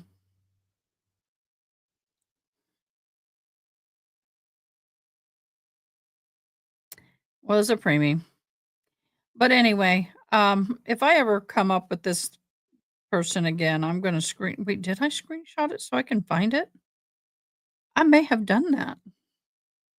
I may get smart and look and see. Did I screenshot it? No. Nope, I don't see it. Well, I will hunt for it later, but it was cool. It was cool. We are waiting. I saw a little wiggle on the courtroom camera. Maybe somebody's coming back. Case one, I like it. I'm working, so I have some peeps to keep me entertained. It's only 9:19 a.m. here Thursday. Thursday morning? Is today Wednesday? I guess it is. Now, tomorrow morning, I have 11:15 video conference that I've got to take care of. It's with my school. I'm going to drop a class. I'm going to tell this woman, you got to help me get out of this because this I can't do. I ain't going to do it. I have a class called the History of Geology, and I thought, okay, we're going to talk about the world and how it created. That's fine. This is like level moderate to advanced on fossils. This is week 2. And she wants you to be able to look at a fossil and tell how it was formed, what method created that fossil. I'm all like, no. My daughter was a month preemie, born at 5 pounds, I think 5'12", 5'18". No, 5'12", 18 inches long. That's where the 18 was. And before she came home, she went down to when we came home, she went down to 4'8". But they weren't too concerned because we figured out what was wrong. But she was born with this tooth right here. You want to talk about horrible for nursing?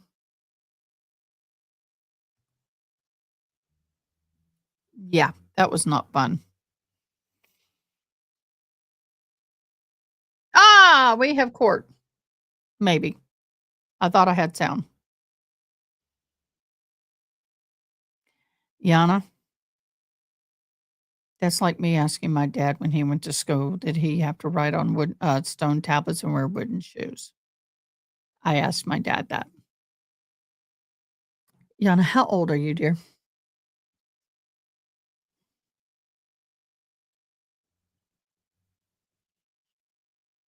Oh.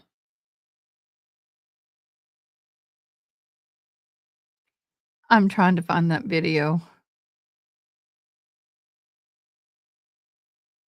Oh, this guy had a octopus jump on his hand on a boat ramp. How old? What year was you born, or what year did you graduate?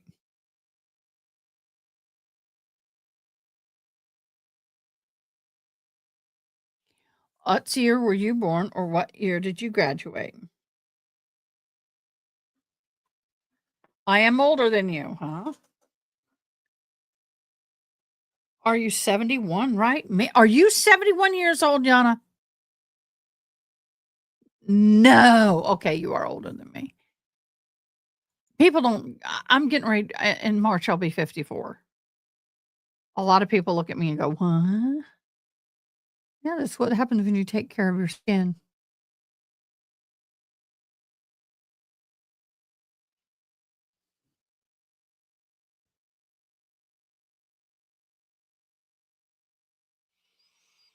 Yeah. Oh, you were born in 74.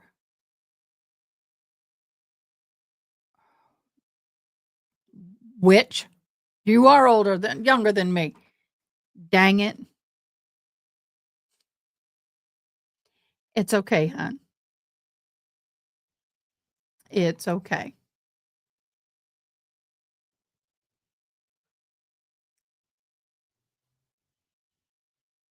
It's getting to that point where everybody is either way older than me or way younger than me.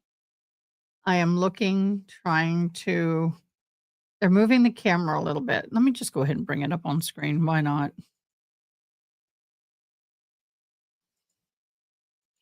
It keeps moving around a little bit, so might as well just get it up there and let it be happy.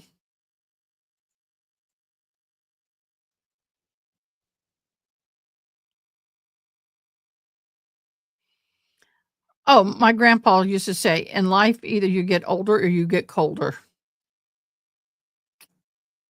How cold do you want to be? He said, we can fix that. Nah. I am, uh,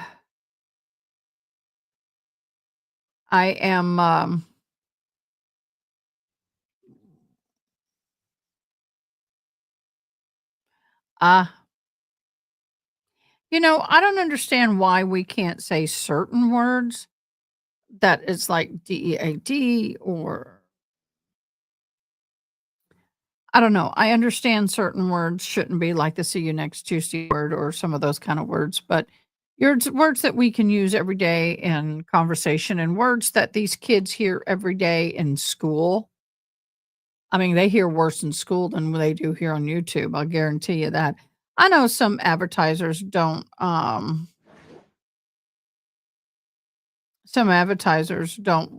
particularly like some of the words, and I get that to a point, but come on, y'all. There's got to be a point to where you just say, really? I better be careful. Or I'm going to get myself in trouble. But I am looking. Oh, no, that's not that's somebody else. So, long story short, I can't find the video I wanted to show you guys. I'm so depressed. Mr. Sementilli, defendant is present, all counsel present, jury, and also present. Good afternoon. This time the defense may continue with their opening statement. Yes, please continue your opening statements. Good afternoon again, ladies and gentlemen. I'll give you a sec. Thank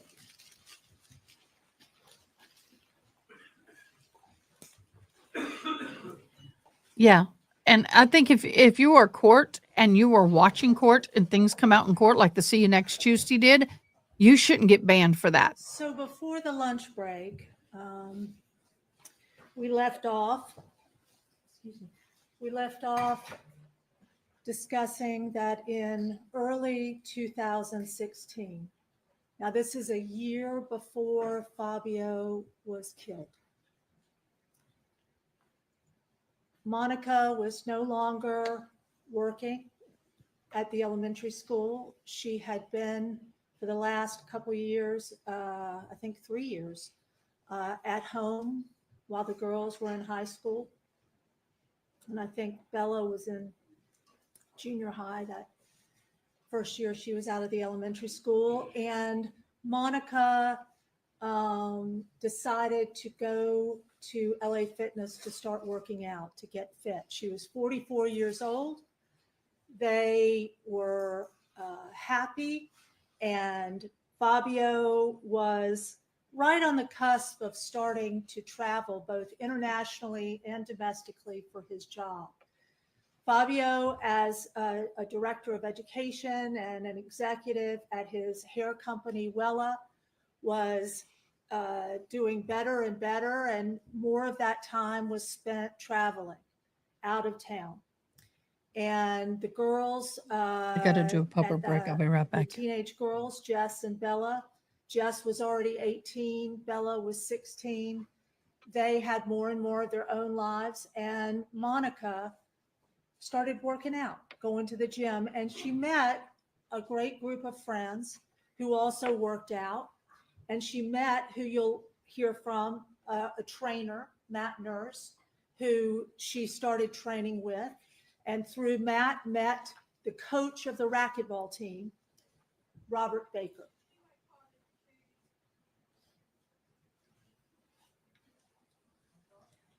Now, you're going to hear quite a bit about Robert Baker. You should know who Robert Baker was when he met Monica Sementilli. Robert Baker was the coach of the racquetball team. They had a competitive league. He was also head of the league and scheduling all their games and competitions.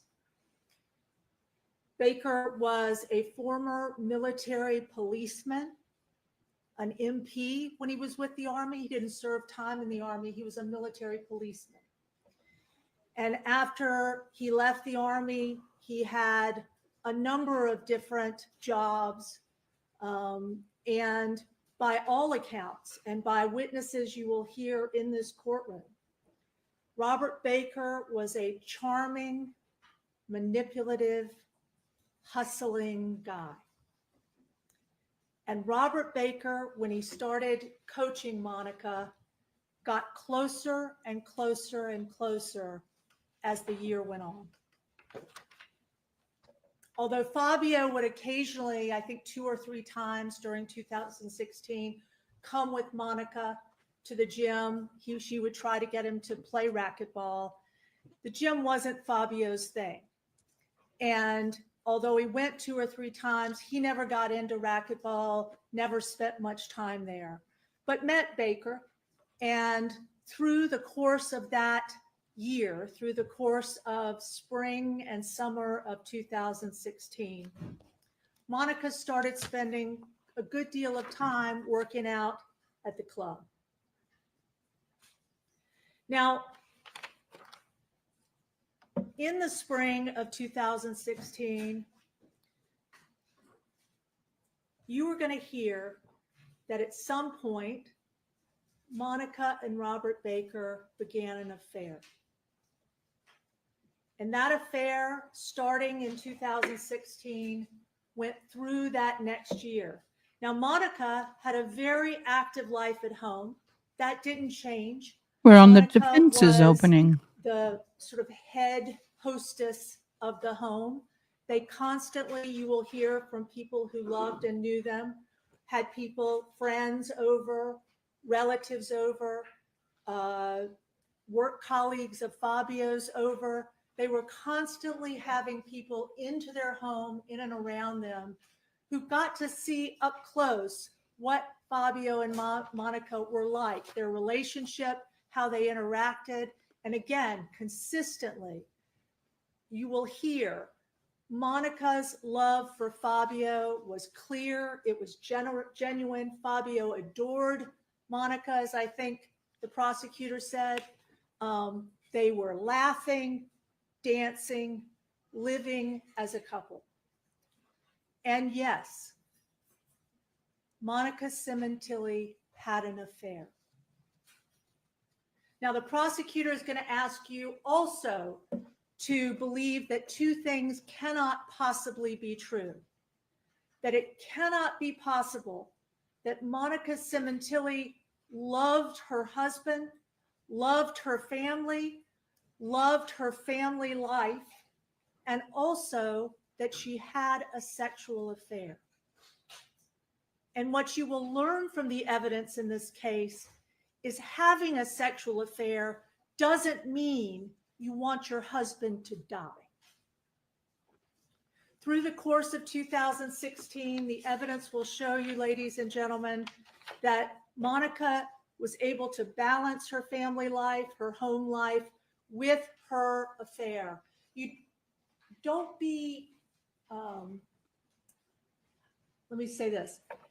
I think the evidence is going to show you that during that summer and fall of 2016, prior to Fabio's brutal killing, what people observed is that Monica Sementilli was happy. She wasn't gone. She wasn't remote. There was no conflict in the house. She never made a single statement to anyone that she was critical of Fabio or that Fabio was critical to her. You are not going to hear any witnesses say they even saw a fight between Monica and her husband. It was a happy home, and Monica Sementilli was clearly balancing both. She was definitely home. She was definitely involved with Fabio still in the girls' lives, but she was also exploring a sexual affair with Robert Baker. We know from witnesses who will be in this courtroom, even Fabio's son, Luigi, his adult son, in the fall of 2016, Luigi comes to town with his girlfriend, and they actually live for 3 weeks in the Sementilli home. Every day around Fabio and Monica, see them, see how they're acting. By the way, for those of you who follow the politics side of court, which I do, but I don't do it here, disgraced former U.S. Senator Bob Menendez weeps as he is sentenced to 11 years in prison for his corruption case. Just wanted to let y'all know. And Luigi himself says he only saw love and friendship and nothing that was anything but Fabio and Monica were together and happy.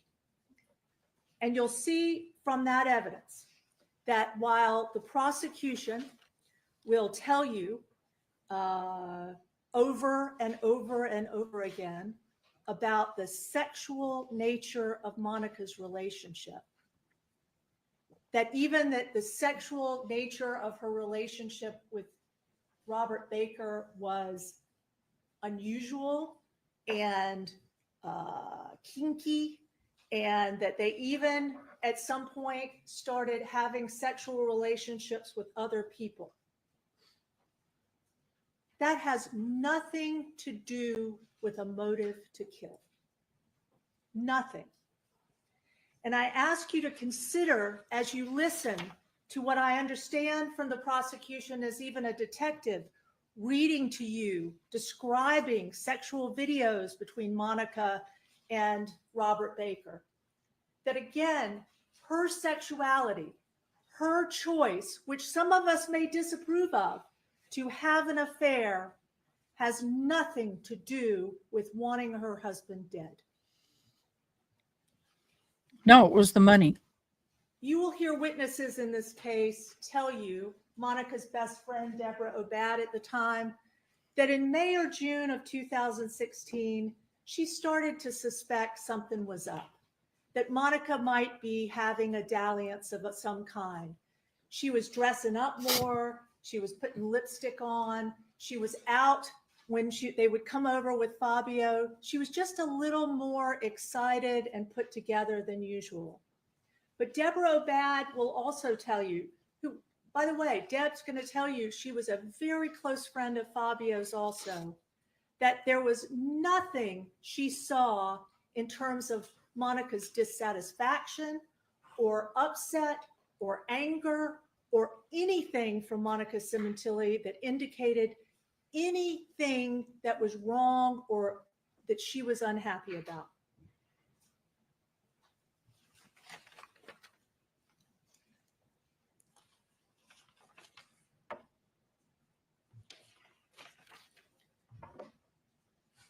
You are also going to hear that at some time during the fall of 2016, you will learn that Monica Sementilli made clear to Robert Baker one thing. When Robert Baker told Monica Sementilli that he wanted her, that he was not wanting anything but for them to be together, that she should consider leaving her husband and being with him. And Monica started talking about her family life and her love for her children. In fact, you'll hear from witness Matt Nurse, her trainer. At one point, Monica Sementilli spoke to Matt Trainer about being unfaithful, about a sexual affair or the potential of a sexual affair. And you'll hear that Matt Nurse said to Monica, why wouldn't you just get a divorce if you're going to have an affair? And Monica told Matt Nurse, why would I ever want to throw away 20 years of marriage? Monica Sementilli was not interested in leaving her husband. She was not interested in leaving her family. She loved her family and she loved being a part of her family. And what is absolutely going to be clear from the evidence is that when Monica Sementilli told Robert Baker that she wasn't interested in leaving her husband, that was a fatal mistake that Monica will have regretted for the rest of her life. Because the evidence will show, ladies and gentlemen, that there was someone decidedly not happy with things as they were, decidedly not accepting that Monica could go on balancing both having her family life and being with Fabio and also being with Robert Baker. And you will learn that Robert Baker decided to take things into his own hands. Robert Baker, you will learn from the evidence, decided that it wasn't good enough for him that Monica wanted to stay with her family and stay with her husband, and that Robert Baker wanted to control Monica Sementilli's future. And so when Monica made clear she had no interest in leaving her husband, she was perfectly happy to continue the affair, but just that, wanted to continue the affair and did not want to leave her family. Robert Baker decided he was I not don't know if in I'm the believing this. What do y'all think? And Robert Baker Who's was believing gonna this? Make the decision for her. Make the decision for her, and alone started formulating a plan to kill Fabio Sementilli. Now, how do we know this? We know this because Robert Baker is going to come into this courtroom and sit in that chair and tell you himself that he was the one at this point who decided to play God. But he also said on the recording that he'd lie out his ever-loving and would do everything in his power, to lie to get her out of this.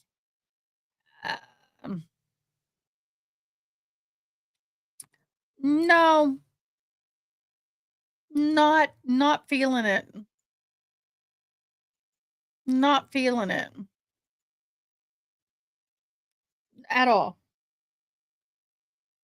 He said on the phone that he would lie out his butt in order to get her off. He and he alone, deceiving Monica, not sharing with you his intentions. Those phone calls nailed it for me. Continuing with the affair, but increasingly, you will see manipulative and controlling in her life. Robert Baker, as the evidence will show, began to stalk and follow and prey upon the entire Sementilli family. You will learn from the evidence in this case that even Fabio and Monica's daughters started noticing that Robert Baker was around. You'll hear from Jessica, the 18-year-old at the time, that she was driving one day and all of a sudden Baker showed up. You'll hear other witnesses talk about, you even have Deborah Obad, who at one point takes a picture of Robert Baker's car. Robert Baker's car parked down the street from the Sementilli home at a time Robert Baker wasn't at the Sementilli home. The evidence will show, ladies and gentlemen, that at this point in Monica's life, unknowing that the man she was sleeping with was not going to accept her decision, Robert Baker started. I to don't believe it formulate a as far as I plan can throw to it. kill Monica's husband.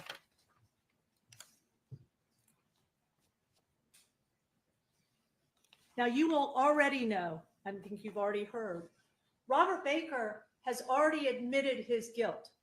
Robert Baker has already gone to the judge and said, I plead guilty.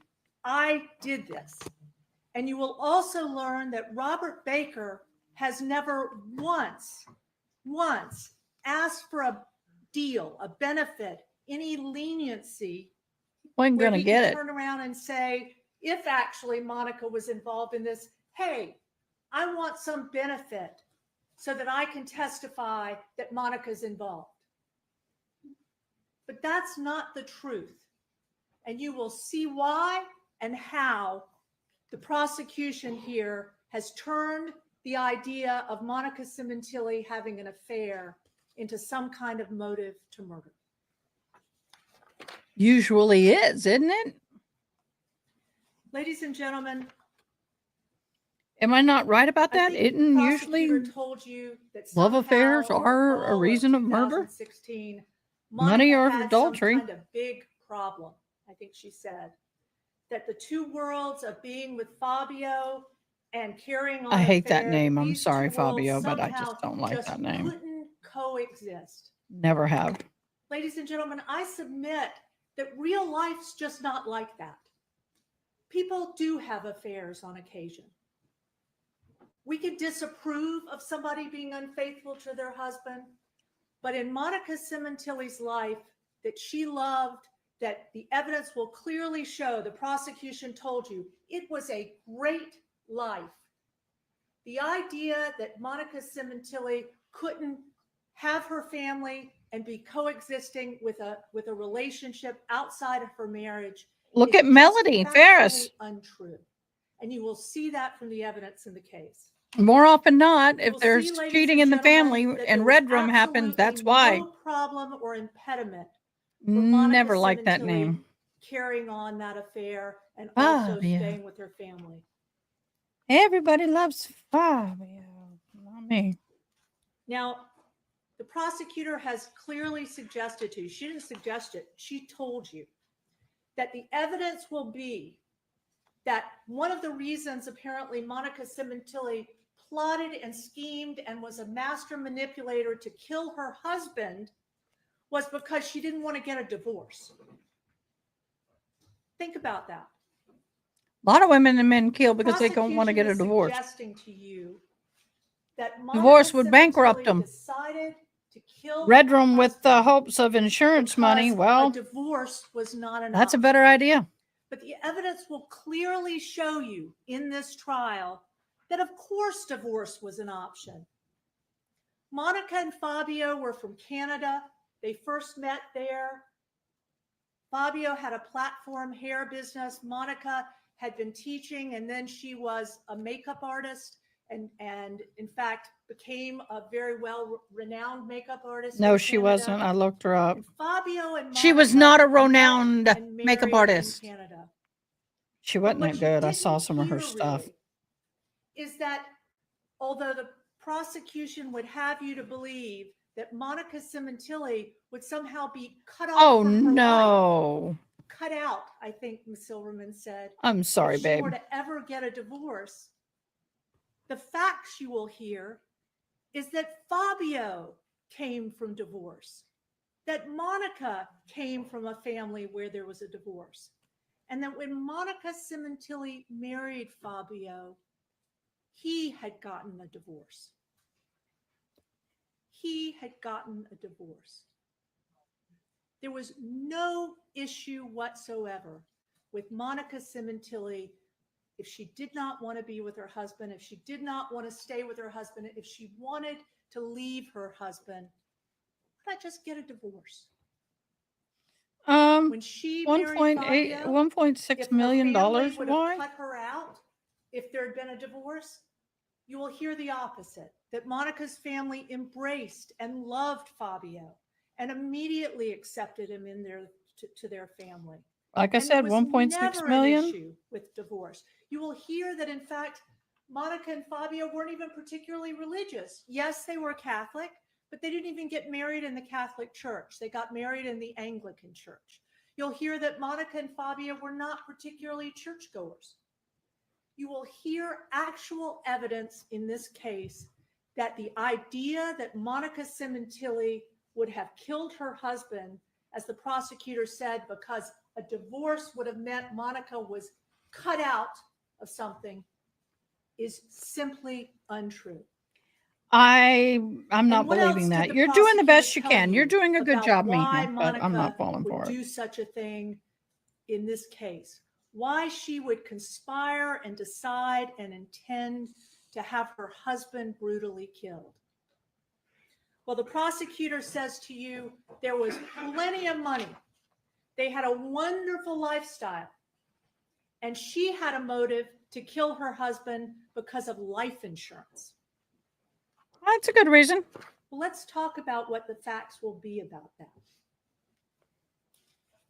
You are going to learn in this case, ladies and gentlemen. Are we? You sure about that? That at the time of his death, Fabio had only purchased one life insurance policy in his life. One. His own. Other than whatever his work provided, which they provided a policy, which we'll talk about. Fabio Sementilli had only ever purchased one life insurance policy. Uh-huh. Okay. Well, Monica Sementilli must have wanted that, must have been a beneficiary to that. But what you will learn, the facts, the documents that you will see, is that in fact, the one life insurance policy Fabio Sementilli ever bought, Monica was not only not a sole beneficiary to the policy, she wasn't even on the policy. Fabio bought a life insurance policy for his son from the previous marriage in which he'd gotten a divorce. One policy that he bought himself. You will hear no evidence in this case that Monica Sementilli ever tried to get a life insurance policy for her husband. You'll hear no evidence in this case that she ever asked her husband or encouraged her husband to get a policy. So where was her. the policy from, my dear? What you will hear is that Fabio Sementilli's work had a benefits plan for him in the company. That's well up. You will also hear that And that's fine. That included a policy. Wella He had to fill it out to a new company. That company was Cody. And you will hear yourself from the evidence in this case that Monica Sementilli was not even a sole beneficiary on the policy he had with his company. Never. Monica Sementilli was a shared beneficiary with her daughters, Jessica and Bella, her adult daughter, Jessica, her teenage daughter, her 16-year-old Bella, and also Luigi Sementilli. And you will also but the minors, she would get control. Coming from that life insurance policy were coming to the kids, not Monica Sementilli, the kids. She wasn't a sole beneficiary, and she had no majority interest in any life insurance policy that was provided for the company. You will also hear the actual evidence, which will show you that the most valuable thing that Monica Sementilli could have wanted, if she cared about money, was for Fabio to continue with his salary. Think about it. The prosecution has described to you this great life Monica was having because of Fabio's salary and the lifestyle that afforded.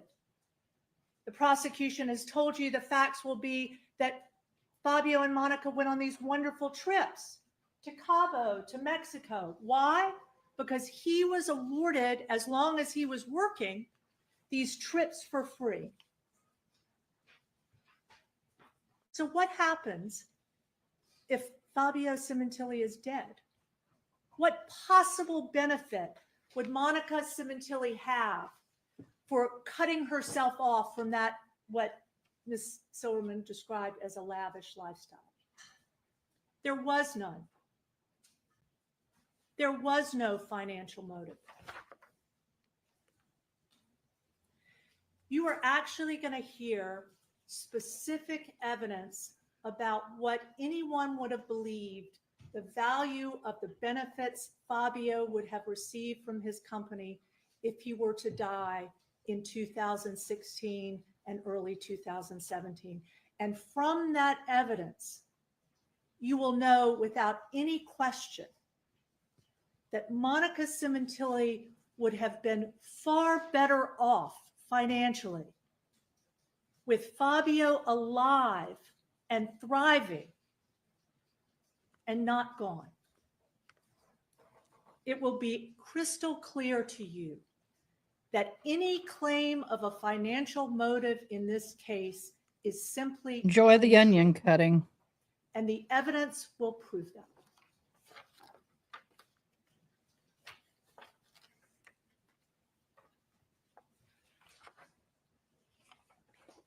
I think she's doing the best she can. I'll be honest with you. But there's Now, not much Monica there. And Robert Baker, as they were having an affair, like many people having an affair, constantly texted and communicated. And those texts. That was and a little overboard, y'all. communications, Monica worked very hard to keep private. And like many people who have ever had an extramarital affair, many people try to keep their communications with their lover private. There's not anything inherently criminal about that. And yes, you will hear, of course, Monica deleted her communications with the man she was having an affair with. You will hear that they used messaging apps separate from her normal messaging apps. But you will not hear any evidence that only criminals somehow use these messaging apps. I guarantee you there are people in this courtroom, including me, who use WhatsApp and Viber and all kinds of messaging apps Not all me. the time. And there's nothing criminal about those apps. Absolutely nothing. And frankly, end-to-end encryption, as you can hear from the experts, is no different from your Apple messaging. That's end-to-end encryption. So the suggestion that something is proof of an intent to kill or an intent to do harm or a conspiracy, because Monica Sementilli and Robert Baker were communicating by WhatsApp or Viber, is simply inconsistent with the evidence you'll hear. And yes, God, I thought you were Robert going to be Baker done. and Monica Sementilli constantly texted. They constantly texted through Yeah. 2016 and early 2017. And after I feel her sorry for husband that was woman. killed, they continued to. All of text. the Because stenographers, after I can't say Fabio that was word, killed, stenographers. yes, Monica, having Sucks. no idea that Robert Baker had done the awful thing that he did, continued her affair, took comfort and solace, and allowed Robert Baker. I don't into agree her with life that. more and more. And yes, she was attracted to him. She was comforted by him. She continued the affair.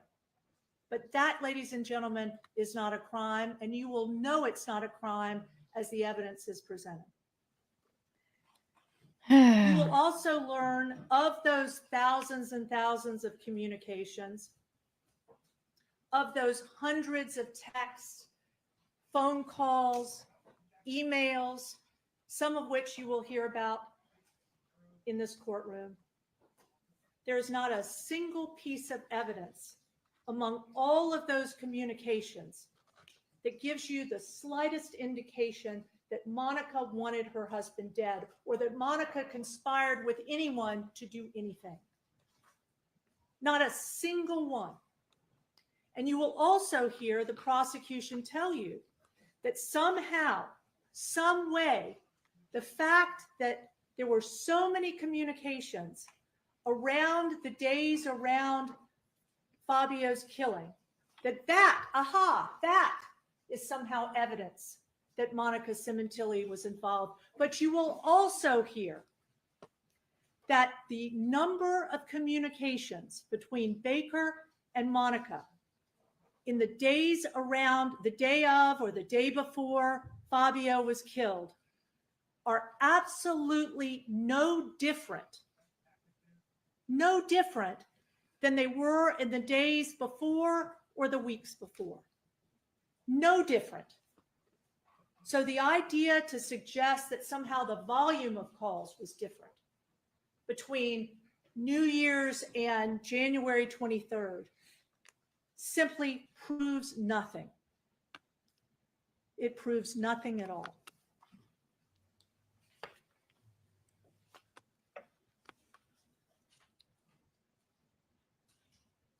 What you will see instead, ladies and gentlemen,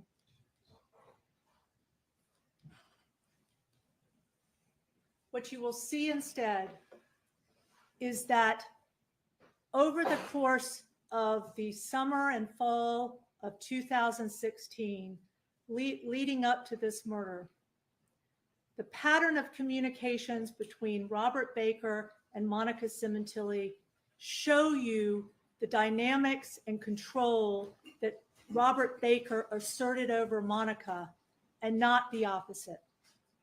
You will learn from the actual evidence, ladies and gentlemen, that 2/3 of the communications that Robert and Monica had were Robert attempting to communicate, attempting to reach out to Monica to find out what she was doing, where she was, when she could meet, when she could see him.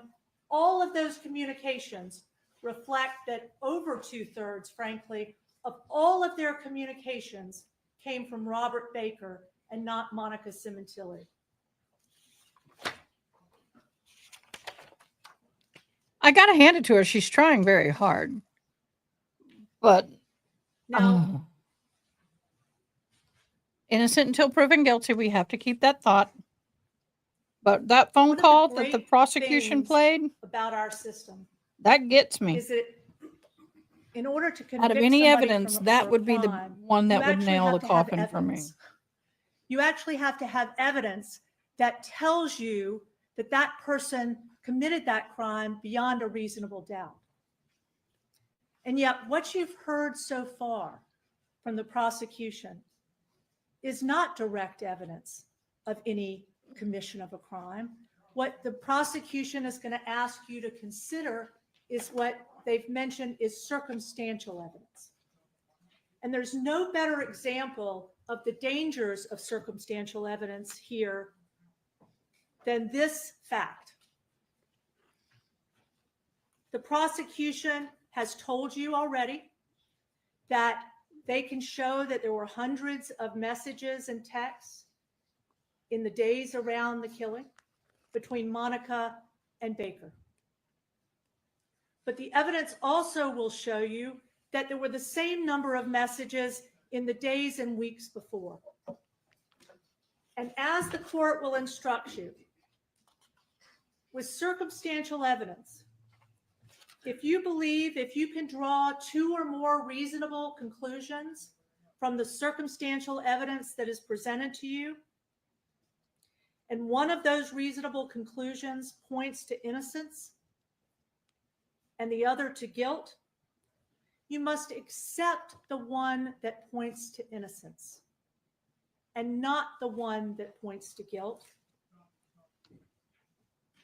where there is a reasonable conclusion to be made. And of course, reject any one that would be unreasonable. But as you see here, the fact that the prosecution may show you that there were hundreds of communications between Robert Baker and Monica Sementilli on the days around when Robert Baker killed Fabio means nothing if they are the same number of communications in the days and weeks before. Good reach.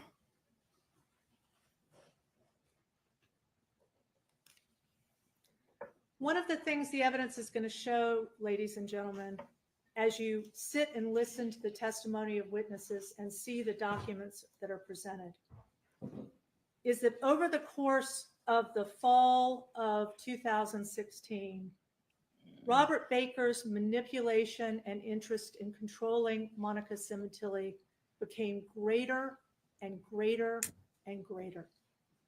You will hear even from other witnesses in this case, a woman named Paula McCullum, who also trained at the gym, who also knew Robert Baker. Robert Baker charmed and manipulated her as well. In fact, Robert Baker and Paula McCullum had an affair around the same time he was with Monica Sementilli in the early stages of their relationship. I have a problem And with after that he because dumped Paula she's a McCullum, swinger. Paula McCullum was still willing to do. If she was a swinger, then I could see why this woman would want to change that because, you know, oh, he was having an affair with somebody else. Swingers like having relations with multiple people, and sometimes they are consistently a third member of the relationship, so to speak. It's a three-way. How do we know that it wasn't one of those? You can't sit there and say when there's evidence hardcore evidence. Oh God, I didn't mean to say that. A plethora of their swinger lifestyle and her love of herself to photograph every intimate part of herself and text it to people. I don't put much weight in what she's saying.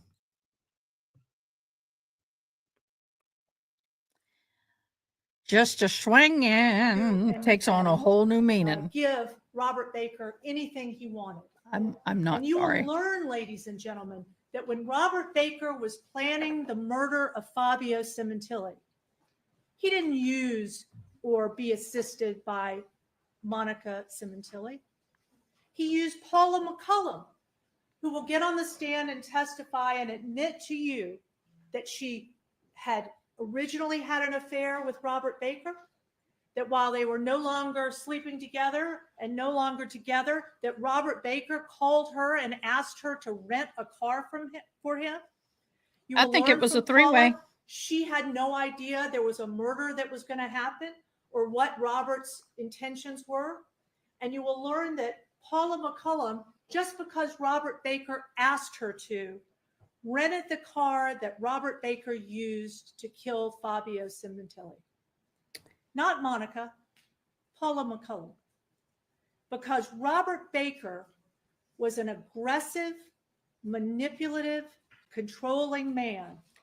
And you will see from corroborative evidence, even in the some women like that. The prosecution some women like to be manipulated, controlled, even though there's been and no contest, no dispute owned. that there was a sexual relationship. Even the nature Some women of that like sexual that kind of man. relationship will tell you about the control Robert Baker exercised. Not I said the putty cap, but you know what I mean. Robert Baker took graphic sexual photos of Monica Sementilli. Oh no, Stored them in a series of you are not going there. Memory cards that were found among his belongings. She permitted it. Are you telling me he had Monica? Are you telling me she was ST'd? Are you telling us that she's ST'd? Because if that's where you're going to go with this woman, this Irish Cherokee woman is going to hit the ever-loving roof. If you even hint at ST with this. She was a part of that lifestyle.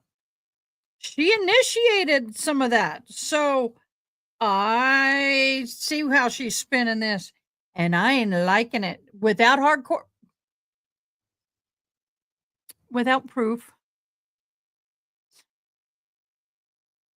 I'm not having this. Until we do. You'll hear that other witnesses will talk about Robert Baker and his control sexually of women, and that Robert Baker even asked, according to Paula McCullum to go out and have sex with other men. And it was that's Robert part of swinging. Baker's deviance and sexual control that you will see reflected in the actual evidence in this case. Y'all, And you'll also see that Robert Baker started following and stalking Monica Sementilli. It's interesting. You're going to see, this is a computer data slide that you will see later, actually presented by a prosecution expert who's going to talk to you about geolocation and tracking Robert Baker's movements during this period of time. And what that evidence is going to clearly show you from this slide is that in and around the time that Monica was continuing to want to live with her family and be with her family while also carrying on an affair, that wasn't good enough for Robert Baker. And you will see the constant number of times that Robert Baker was lurking in and around the Sementilli home. You will also see, as the prosecution has suggested, they had an entire team of specialized officers, I think from the official high-powered narcotics gang unit, I think the prosecutor mentioned, where this team of highly trained surveillance officers were set their sights on Monica Sementilli and Robert Baker. And for hours and hours and hours, they surveilled and followed Monica Sementilli and Robert Baker. And what did you see that they found from the prosecutor's description? You saw that Robert Baker was having sexual relationships with Monica, kissing in public. You saw that Monica Sementilli was kissing someone else. You'll learn at Robert Baker's direction. You will hear consistently that the sum total don't paint of yourself a victim in high-powered this. surveillance Don't. in following Robert Baker and Monica Sementilli, found out exactly one thing. They were having an affair they already knew that she was having. And what else will you learn? The prosecutor talked about a surveillance officer who's going to get on the stand and talk about Monica Sementilli at a bar where she was kissing a bouncer.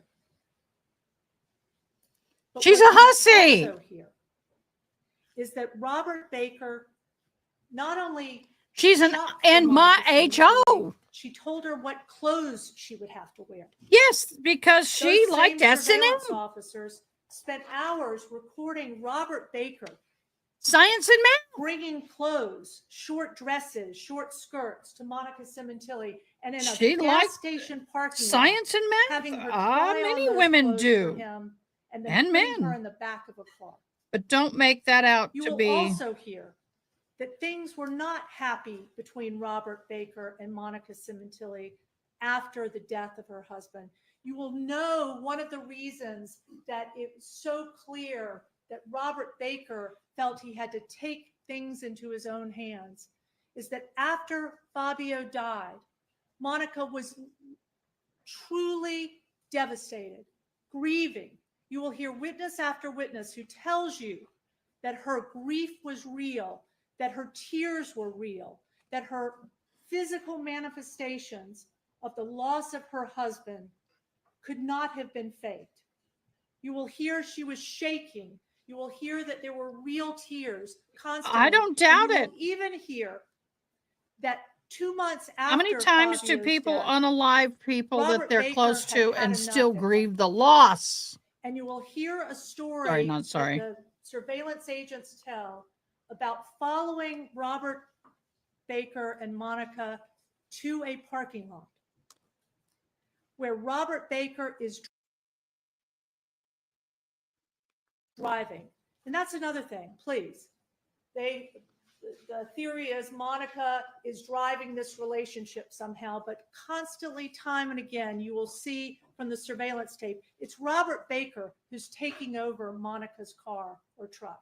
It's Robert Baker who is driving Monica Sementilli. And in that instance, you will see that Monica Sementilli is sitting in the passenger seat of a truck.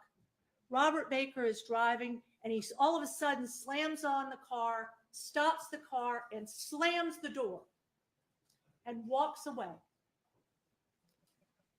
And So what they you had a fight. didn't hear is that Monica Sementilli is sitting in that truck. The surveillance agents go up to that truck, and for the next 20 minutes, sitting right beside Monica Sementilli, unbeknownst to her, she is sobbing. As the surveillance agent writes in the report, sobbing uncontrollably. Nothing made up, nothing fake. Sobbing uncontrollably, saying out loud, "I'm so stupid."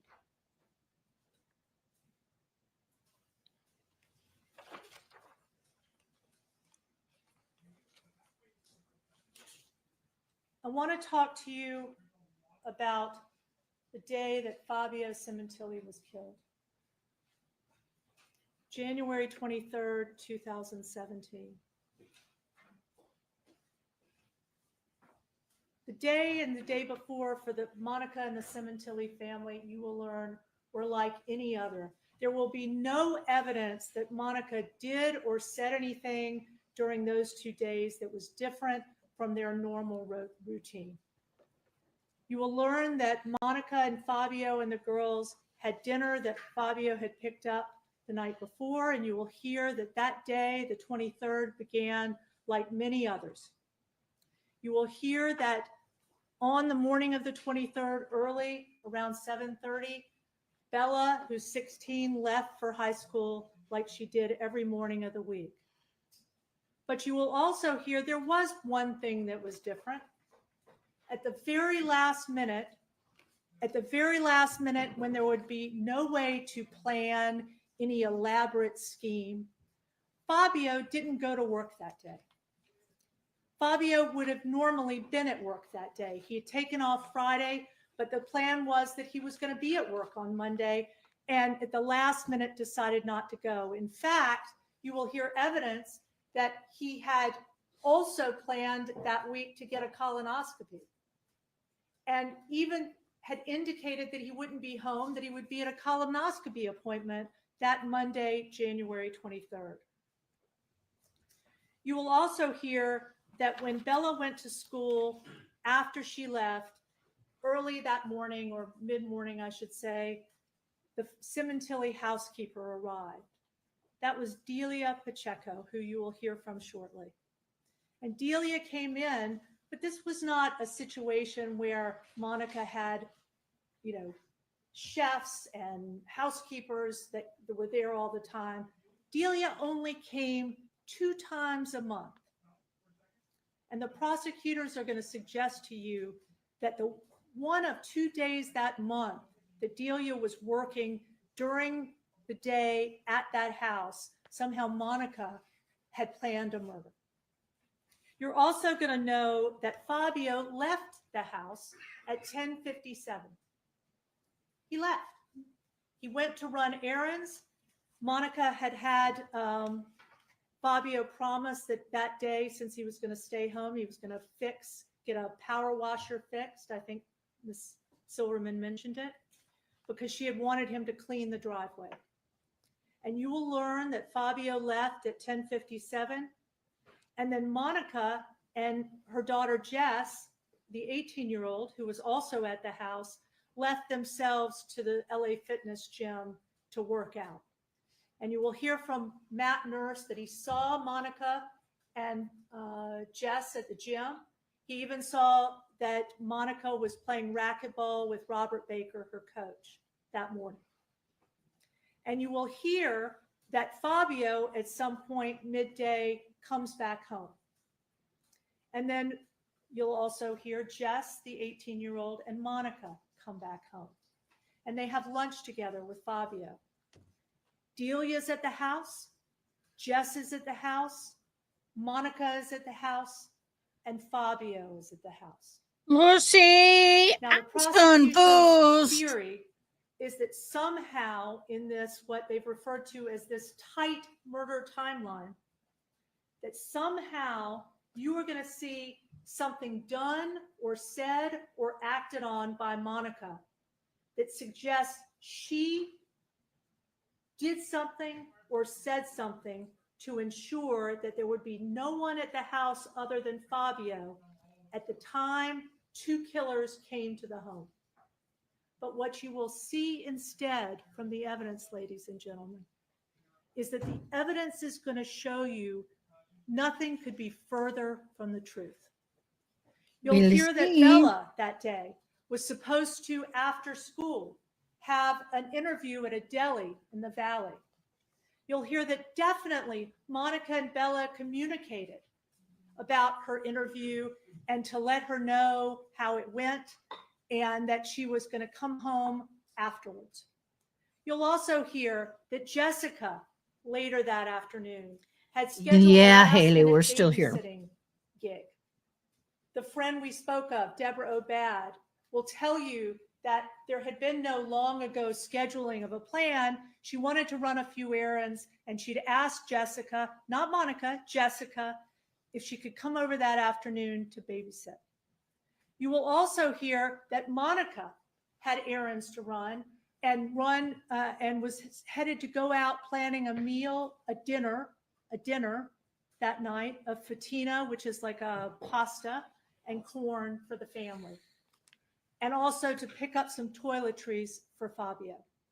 And she leaves for Target in the afternoon, but she doesn't leave Fabio alone in the house. She leaves Fabio with her 18-year-old daughter, Jessica, in the house. What you will also learn from the actual evidence is that during the course of that afternoon, Monica Sementilli did not do a single thing while she was shopping at Target or going to the grocery store to pick up the ingredients for the dinner that would have assisted or aided in these 2 killers who showed up at their house. You will hear first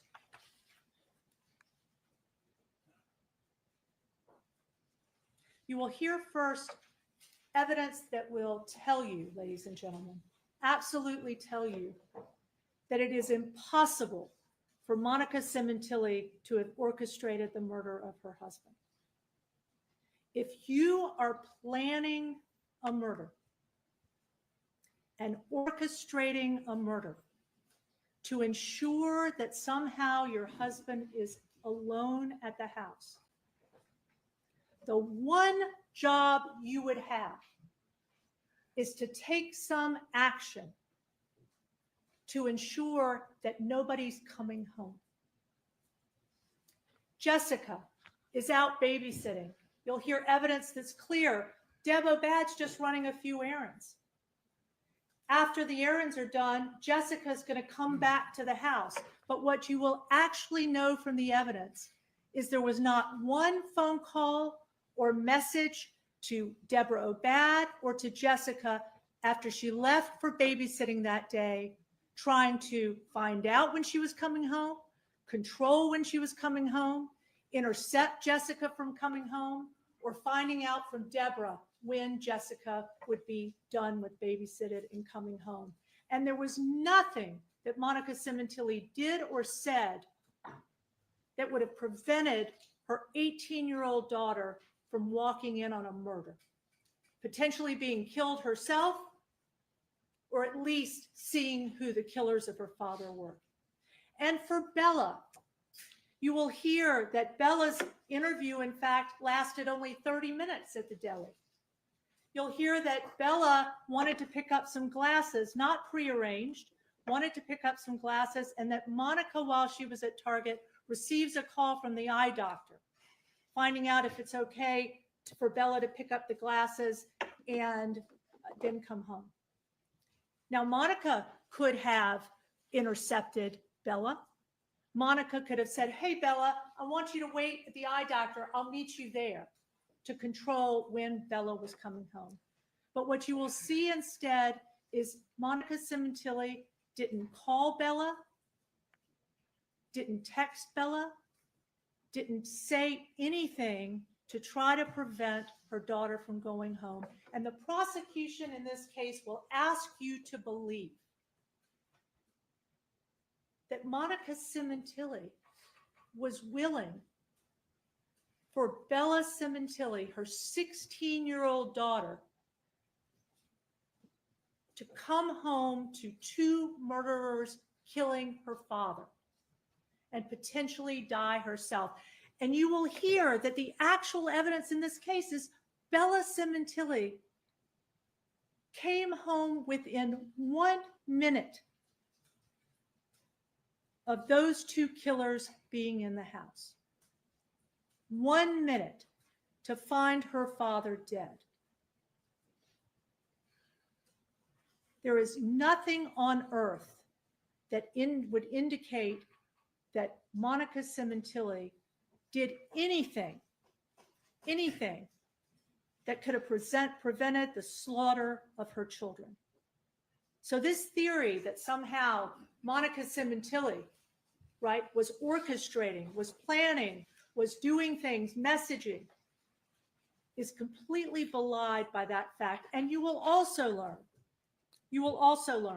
that on January 23rd, at the critical time the prosecution wants you to believe that Monica Sementilli was orchestrating this murder, there was no evidence, absolutely no evidence that you will see that there was any communication between Monica Sementilli and Robert Baker for the critical timeline that the prosecution tells you about. The one critical time that there would have been any assistance provided had there been any communication during that period. And you will also see evidence, which we'll talk about later, that at 3:53, the idea that somehow home cameras were accessed for any reason that would have been related to Monica Sementilli plotting and orchestrating the murder of her husband will be proven factually untrue. You will learn that at 3:53, there was nobody at her house. At 3:53, there was no ability to assist the killers because the killers got there much later. And you will also hear that there was a perfectly legitimate reason for Monica Sementilli, who'd asked her husband to clean the driveway, to access her home cameras at 3:53.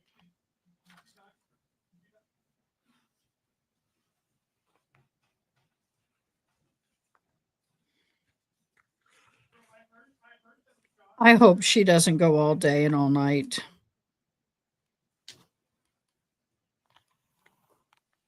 You know, You if will this, also learn from the uh, prosecution's theory of a murder timeline that the prosecution would have you believe that just prior to this, at 4:25, which the prosecution will tell you is a critical time, Monica is leaving Target. I think the prosecutor mentioned that she's leaving and clearly looking at her phone, and you saw a picture at Target of Monica leaving Target with looking at her phone.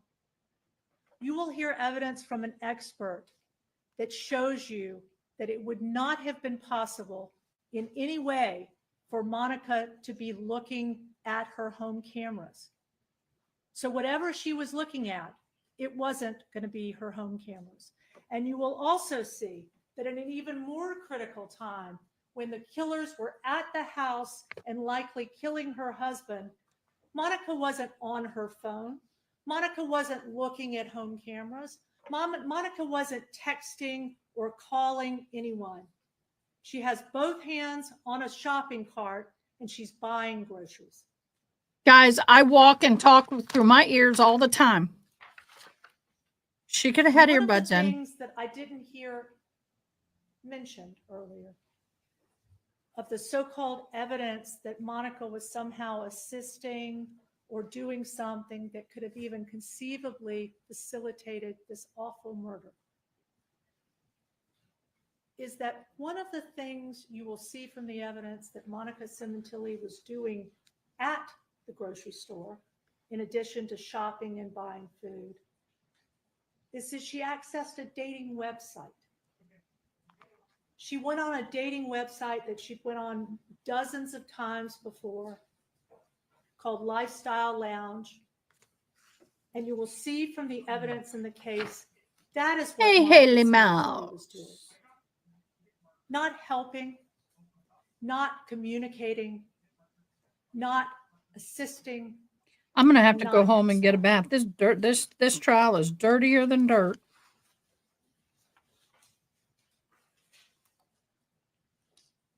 Y'all about ready to learn some stuff you probably never knew.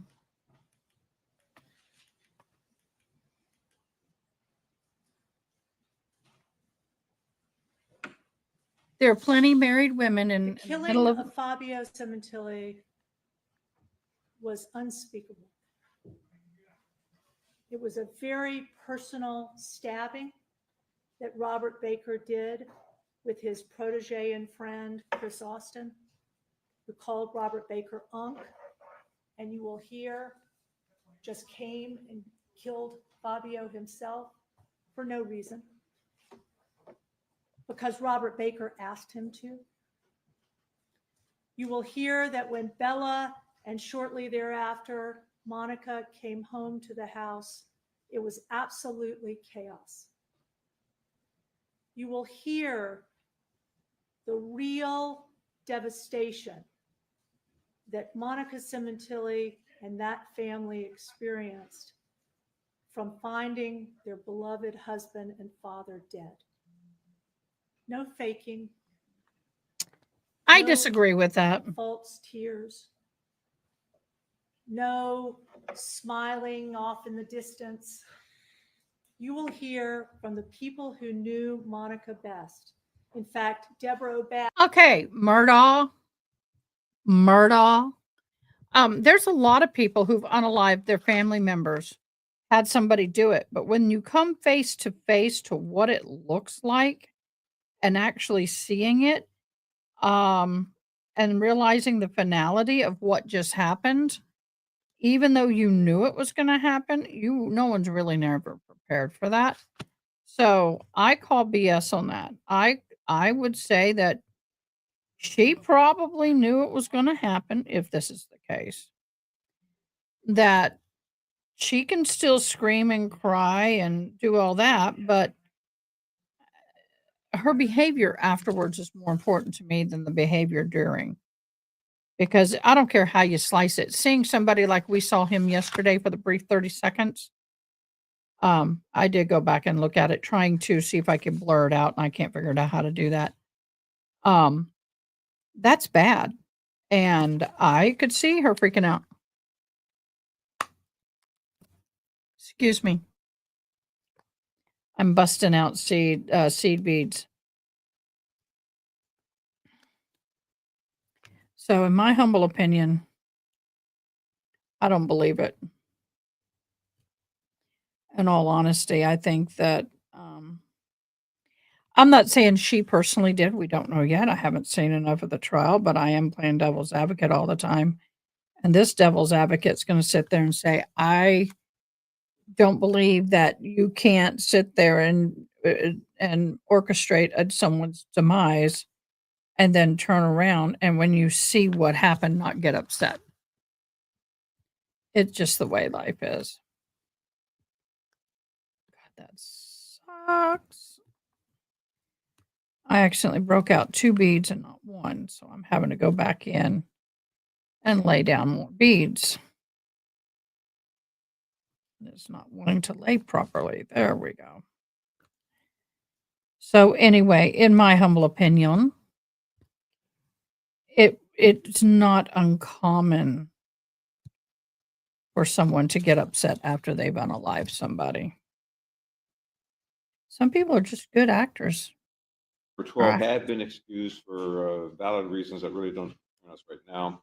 I'm going to ask that an alternate be selected by lot to take the place of juror number 12. Oh, come on. Why do we keep going back to this? Burglars. That burglars don't even come back to the home. They should feel safe. That they knew and they had great leads that this murder had been committed by these knock-knock burglars. And what did they do at the same time? Monica, her daughters, not knowing anything about blood of Robert Baker being found at that house, nothing about the blood that they found, they lied. And by lying for 5 months, they allowed Robert Baker, who they knew was the killer of Fabio, to be free and with that family. You will also learn that after Fabio died, Monica did seek comfort with this man she'd been having an affair with. And you will also learn that there was nothing that indicated Robert Baker was involved. Nothing. And Robert Baker pretended to be the comforting lover to Monica Sementilli. And yes, she continued the affair. And yes, she deleted her messages so her family would not find out about her affair. But there's nothing that the police I just got to did do it. or found about Monica Sementilli during those months, other than what has never been contested, which she continued the affair. And continuing the affair is not evidence that she wanted her husband to die.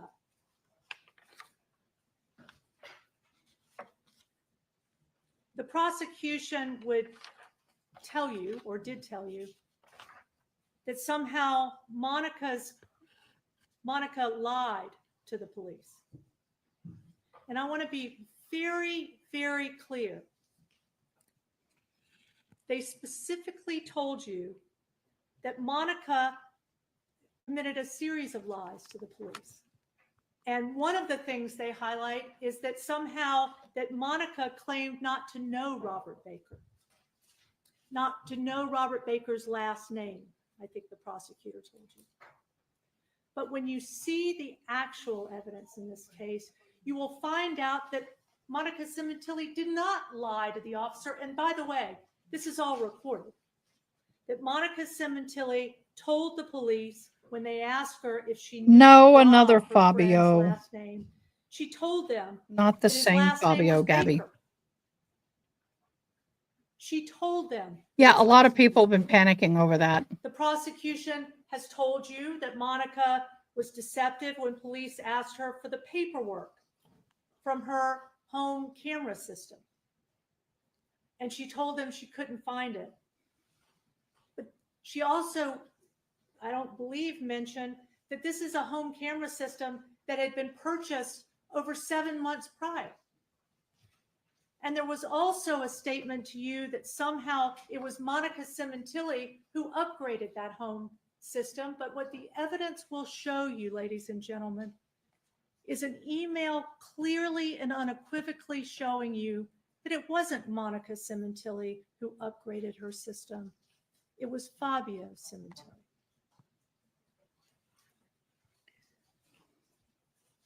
And anything else you hear about Monica Sementilli's communication to the police, you will know when you see the actual evidence that if Monica was not offering information about her private life, it was to cover up an affair.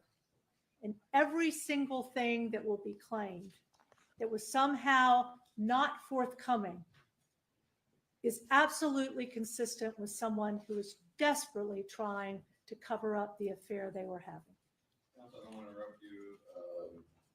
I don't know if this is a good time to take a break or you're close That's to done fine. or what. That's fine. Okay. Let's take our afternoon recess for 15 minutes. The evidence applies. See you back here in 15 minutes. Oy vey. I don't understand why we don't have time limits, but she has to be afforded as much time as the other side. So he's not going to stop her. If she wants to take 2 days, she can take 2 days or a day and a half. Or shy of it anyway. Oh, this trial feels like we've already been watching it 2 weeks. And today's the first day, and I'm going to stop beading because I'm getting tired. Oh. Oh. See, I have 10 of these to do. 10. I'm on the red on the outside, the 4 red. So I've got 8 more to do with the red. I got 8 more to do with the red, and then yeah, I don't know why I'm so hungry, but I'm not hungry. I'm mentally hungry. I am mentally hungry. I can't be eating. It's a no-no. That'd be no-no. That'd be no bueno. We can't be sitting there just. That's what's hard is I'm sitting here and getting hungry. And I have things like I have a lot of stuff left over from a while back. And so it's hard for me because it's sitting here and I'm like, no, don't want it. It's not needlepoint. I am beading Native American regalia. So this is a barrette that goes on a braid. Those 10 are going to be stacked, touching each other, creating a drag. But this is a finished. And if you can see, if it'll let you, all that micro bead work, that little itty bitty bead work on the end. It's not all. Before I wear it, I go and push these forward to make them look a little more neater. But yeah, I do Native American. I play the flute, Irish flute, the Native American flute, the native drum. I do beadwork. I did the hat. What do you think? It came with raised on dolly, and then I blinged it and beaded it. I do these for people all the time for Christmas. I know this is dirty. I got to wash it. No, I can't do that. My hair is tied in it. But I make hats.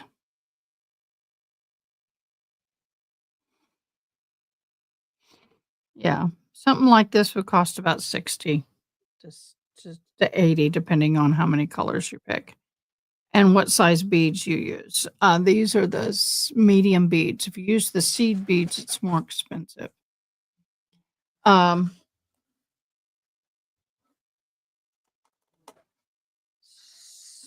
of you have seen this. This hat I beaded, and then the feather is actually beaded through the quill. It is not glued on. That's beaded through the quill. I gotta glue that on better. But this is all hand beaded. Yep. This is $800 to $1,000. That's my personal one. That took a long time. Freaking long time.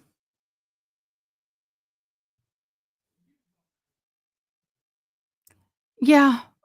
That's true. I have moments. I was crying last night. I had a lot of tears last night. I miss my sister. And when things get tough, I call her and she always knew what to say. I don't have that anymore. But her husband was sweet. Okay, we have I have 20 likes. Come on, guys. I need to get up to 100 likes. The only way I'm going to get out there, I'm told, now if I'm wrong, let me know, is I need to get my likes up. I need to get the engagement up. So right now I have 14 likes out of, that's not bad. 14 out of 20 are registered for the drawing. So that's good. If you have liked my video and you didn't put the ILIKED like you see in the banner over here in that corner, opposite, I got to remember opposite, that corner, please do so. It's important. It helps. But yeah, I'm starting to bead again. I need to make a Native American ribbon skirt. Thank you, Gabby. Yes, if you've already done it, thank you. Huge thank you. I do need to make some ribbon skirts. I got everything. I just haven't done it in a while. I miss wearing my ribbon skirts. They're in the summertime, they're cool and comfy. I didn't make it to powwows this year because of my sister and that stuff, but I am looking forward to next year. So I want it next season. So I want to make sure I have the rest of my regalia made, which means I got to make new moccasins. I need to make the leggings to go, which are between the knee and ankle. To match those, it's all beaded, 100%. And I have a crown or a headpiece that I'm beading, and then those. So yeah. Yeah, yes. And then eventually I need to make a new fan to fit my regalia a little better. Yep.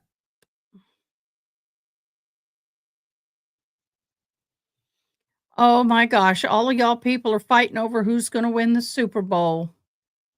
Really? Who's going to win the Super Bowl? Oh.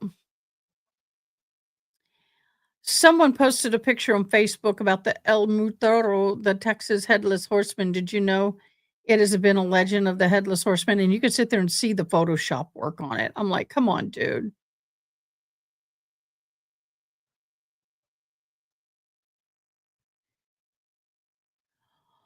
Oh, I got to have this shirt. I'm going to share this tab.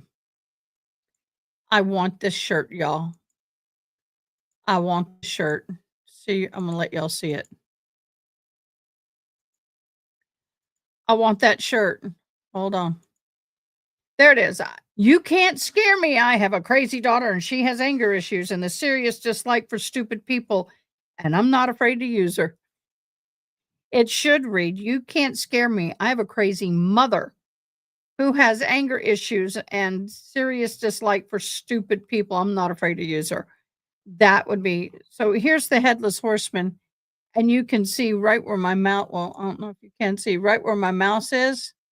You can tell that was photoshopped out royally. Royally. Royally. I had an uncle named Royal Lee. Noble Lee, Royal Lee, Samuel Lee, Curtis Lee.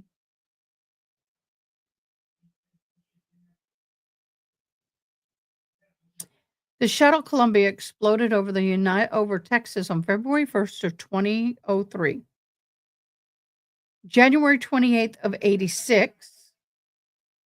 Apollo 1, January 27th of 67.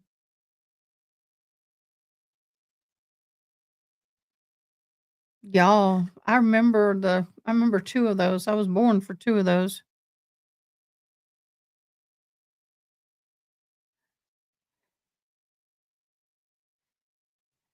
I did that earlier today on every stream you can do it, Gabby. Do what? Do what? What are you talking about on every stream you can do it? What are you talking about, Haley Mouse? What you talking about? What you talking about, Willis? I did that and some kid thought I had no clue what I was talking about. I said, "You have no clue who that is now?"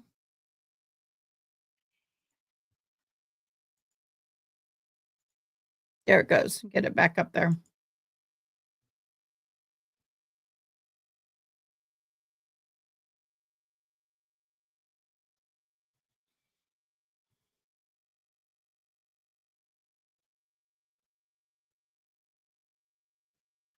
I am sorry, I'm looking for information. Oh, the I liked? Okay.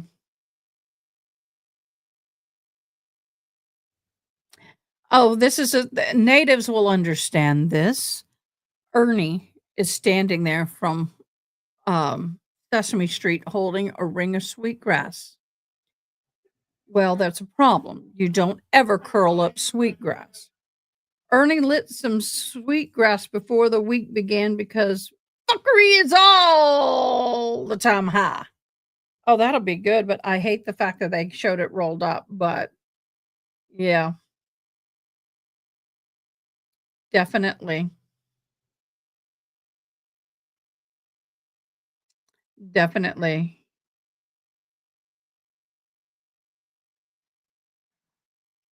What is it with everybody and Taylor Swift and the boyfriend? What is it? Either people are hating or people are loving. Can't people just leave it alone? Have a mother who still looks after you as an adult is such a blessing. Aw. Did you hear that, my love? Aw. Oh gosh. Y'all, we're still live. How many hours is this? 7? Oh, I gotta share this tab. Look at this little one. They're watching powwow. Look at him. I'm hunting. I'm searching.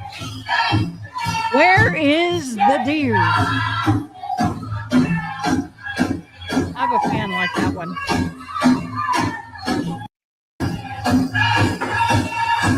Isn't that adorable?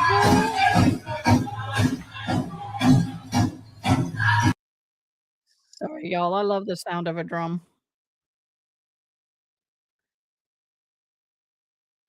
I am this old. Oh my God. I am that. How many of us are this old?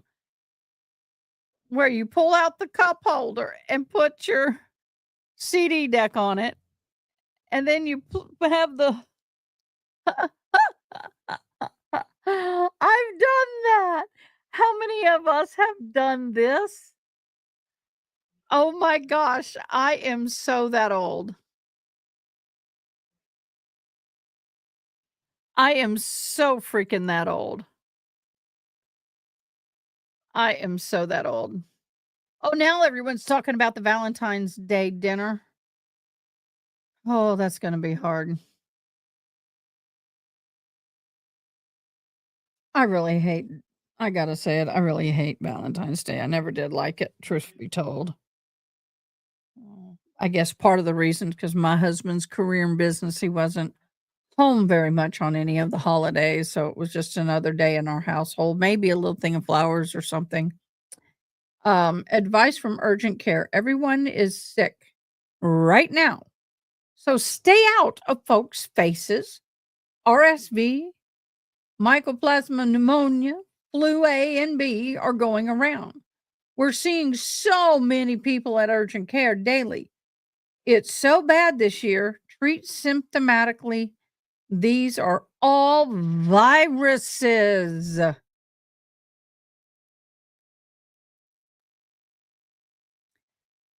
Ah,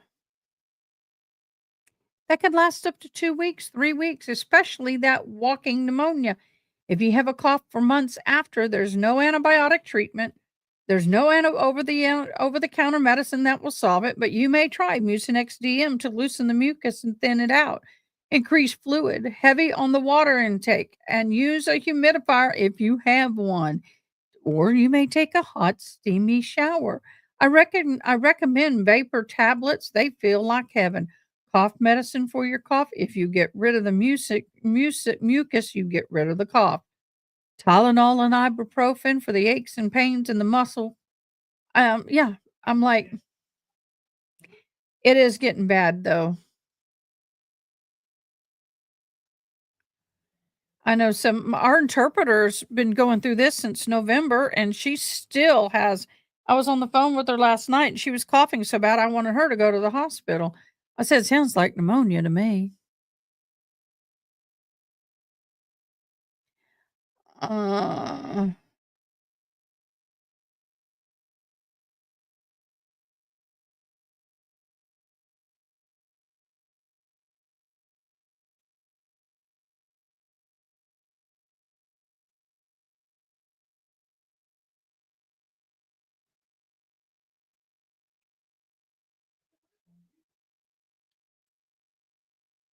Wow.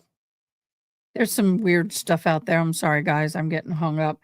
I'm needing some other entertainment. I need utter entertainment. And why is this not charging?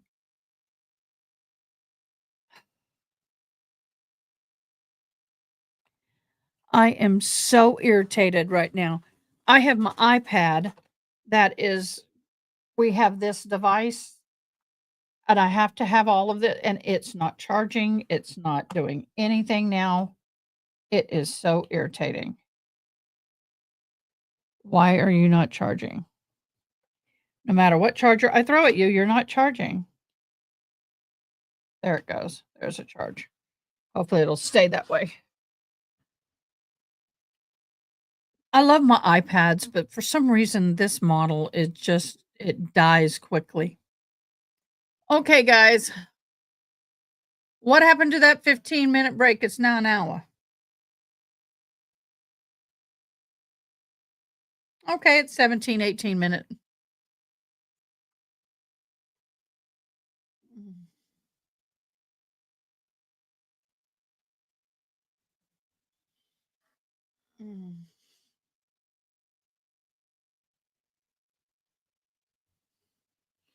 We have already had a bad respiratory virus down here. They are immunizing babies for it as if we had a lot. And Ms. Burke, you may continue.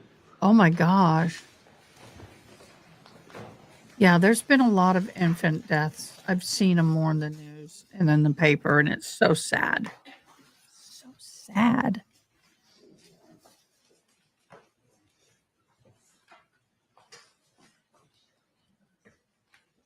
Ladies and gentlemen, once you are able to see and hear the evidence of the prosecution's theory in this case, that somehow Monica Sementilli went from a happy, warm, close family life, being a woman who at midlife was having an affair, to some kind of homicidal murderess and conspirator, because she didn't want to get a divorce and because she wanted a portion of a life insurance policy and the benefits her husband made, even though her husband would be gone and she would no longer have his salary. You will learn that this case is going to come down to something very different. You are going to learn from the evidence that only 2 people in the world know how and why Fabio Sementilli was cruelly and viciously murdered. And the evidence will show you that neither one of them is seated here. You will learn that only 2 people planned this crime and carried it out. And the evidence will show that neither of those 2 people is seated here.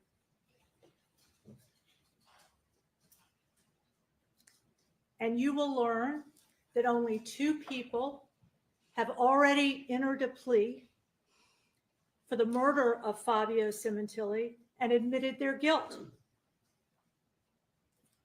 One who has already been sentenced to life without the possibility of parole. They will be in a cage for the rest of their life. No deal to be made, no incentive or benefit to lie.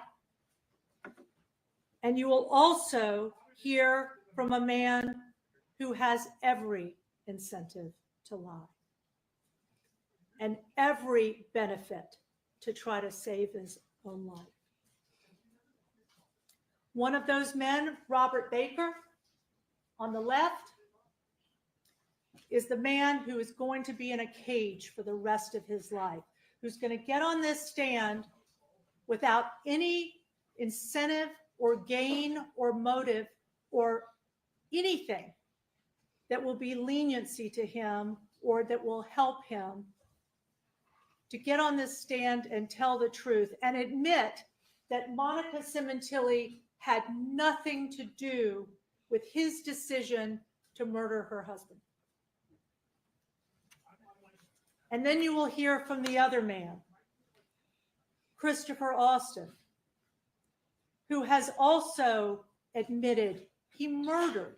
He took a knife and put it in the neck of Fabio Sementilli, that he killed Fabio Sementilli. But you will learn he is the one that is asked for a deal. And how do we know who's telling the truth or lying? How do we know if we don't look at whether there's corroboration, other evidence that indicates that what that person is saying is the truth? And you are going to see that corroboration in evidence that's documentary. I mean written. I mean in written form, you are going to see evidence in this case that allows you to know that Robert Baker is telling the truth. You are going to see in this case, ladies and gentlemen,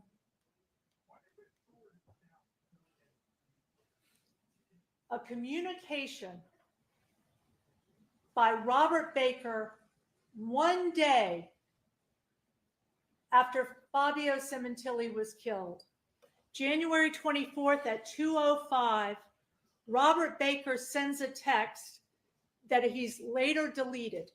And that text is to Monica Sementilli, and that text is a condolence text to Monica Sementilli telling her, I'm so sorry. If Monica Sementilli is the criminal mastermind the prosecution would like you to believe she is, why on earth would her co-conspirator, the man she supposedly had commit this murder, send her a text apologizing, saying he was sorry for what grief she's going through, that he's so sorry? Why would he do that? You are also going to see that after Robert Baker was arrested for this murder, after he was in custody, and many years after he was in custody, he is continuing to maintain his innocence, desperately trying in jail to convince Monica that he's innocent, to keep her in his control, to keep her in his purview. And you will hear indisputable evidence that Robert Baker, shortly after he finally confesses to having killed her husband, confesses to the crime, and has been sentenced in July for life without parole. In jail, Robert Baker writes a letter to Monica Sementilli. And Robert Baker, in that letter, tells Monica Sementilli that he killed her husband in an accident, that he'd gone over to her home to drop off some kind of love note. And he wanted to tell her how sorry he was that it had gone out of control and that he had somehow accidentally killed Fabio. And he writes Monica this letter and tries to get this letter delivered to Monica, saying that he's sorry that he accidentally killed her husband. Why? Why would Robert Baker write a letter to Monica Sementilli apologizing for killing her husband and trying to make himself look better somehow by claiming that the reason he did it was unintentional, that it was just an accident, that just something had gone wrong? Why would he do that? And you will see that letter.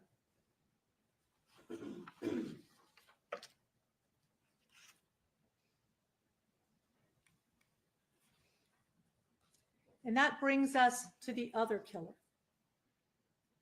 who the prosecution is going to ask you to believe when this man who has admitted he committed this murder as well, is going to get on that stand and claim that Monica Sementilli somehow knew and somehow planned. He's not going to ever testify once that Monica Sementilli ever said a word to him about wanting her husband dead. He's not going to testify once that Monica Sementilli somehow plotted or wrote to him or indicated to him that she wanted her husband dead. What he's going to claim instead is that he understood that from Robert Baker when he agreed, he says, to kill Fabio Sementilli, and did so. You are going to learn, ladies and gentlemen, that Chris Austin is going to testify like he is, not because he saw anything Monica did that was wrongful or heard anything from her that was wrongful, not because she ever told him, not because she spoke to him, not because he ever overheard her say anything.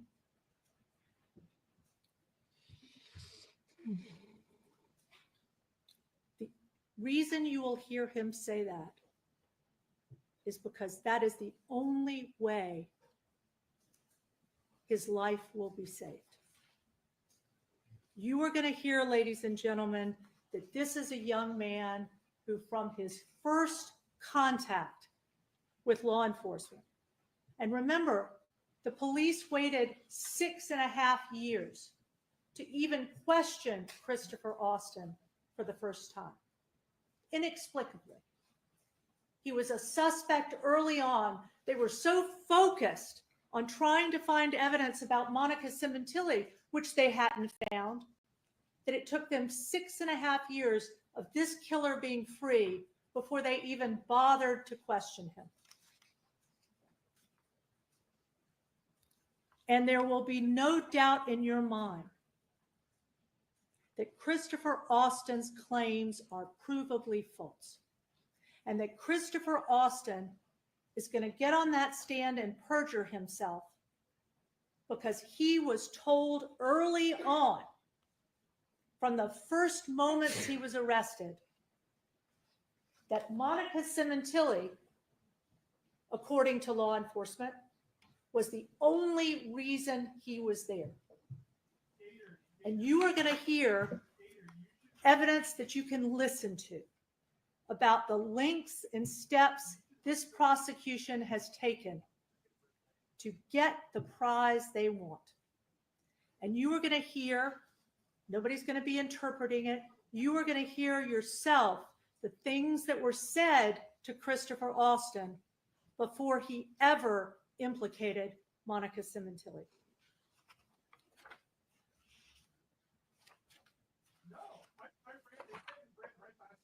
When Christopher Austin is arrested, he's arrested on something called a Ramey warrant, which is a probable cause warrant saying they believe he's committed this murder, and then they took him into custody in Washington State where he was living, and they put him in a jail cell.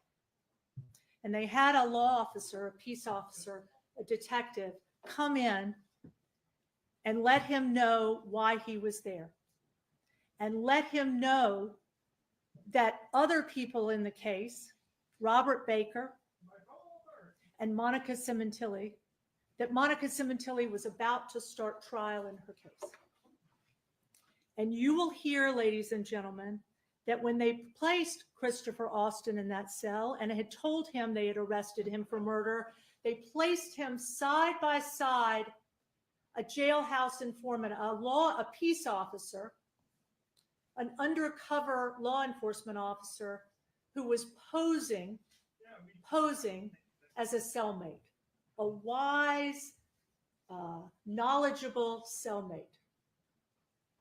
And you will hear that when they did that, when they placed Christopher Austin in that cell, that undercover agent proceeded to tell Chris Austin exactly what could get him home.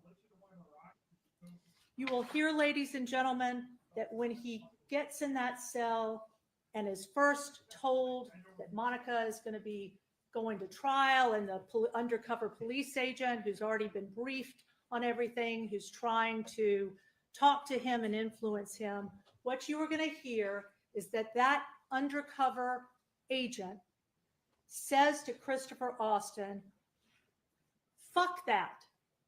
Fuck that. Fuck her life. It's her life or your life.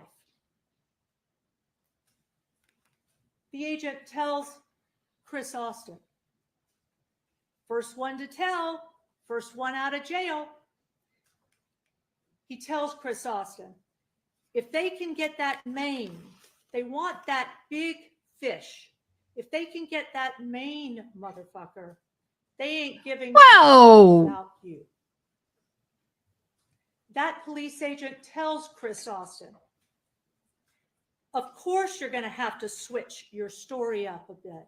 Of course you're going to have to switch your story up a bit.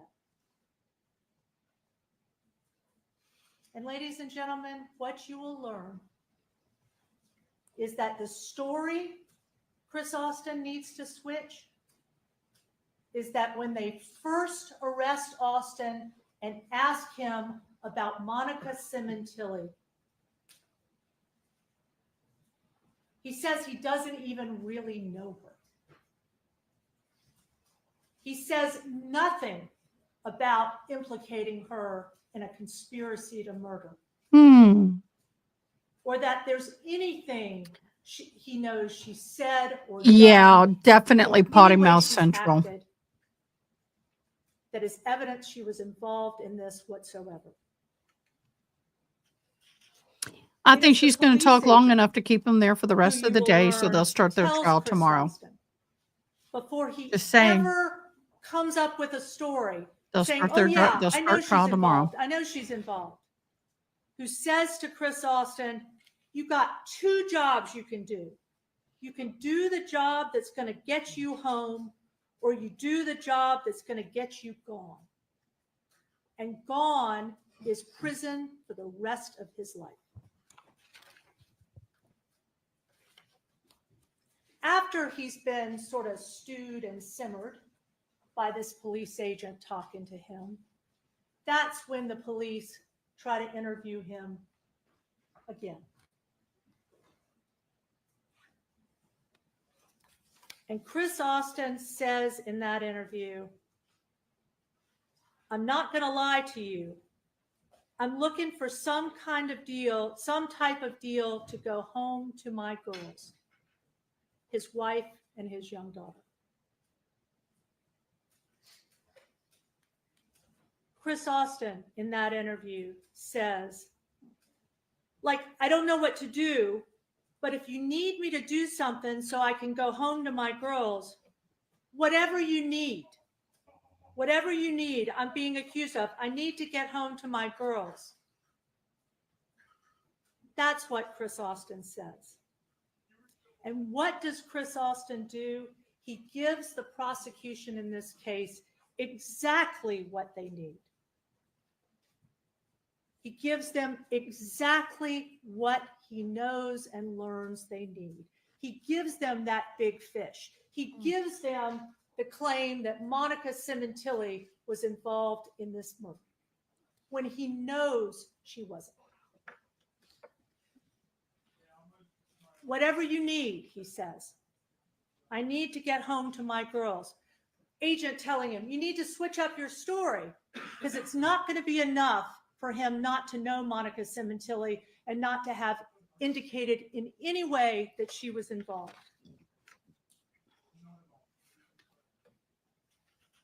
He switched up his story, and then from there on out, the prosecution offers him a deal that will get him home, to those girls if he gets on that stand and falsely states that Monica Sementilli had anything to do with the killing of her husband. Sustained.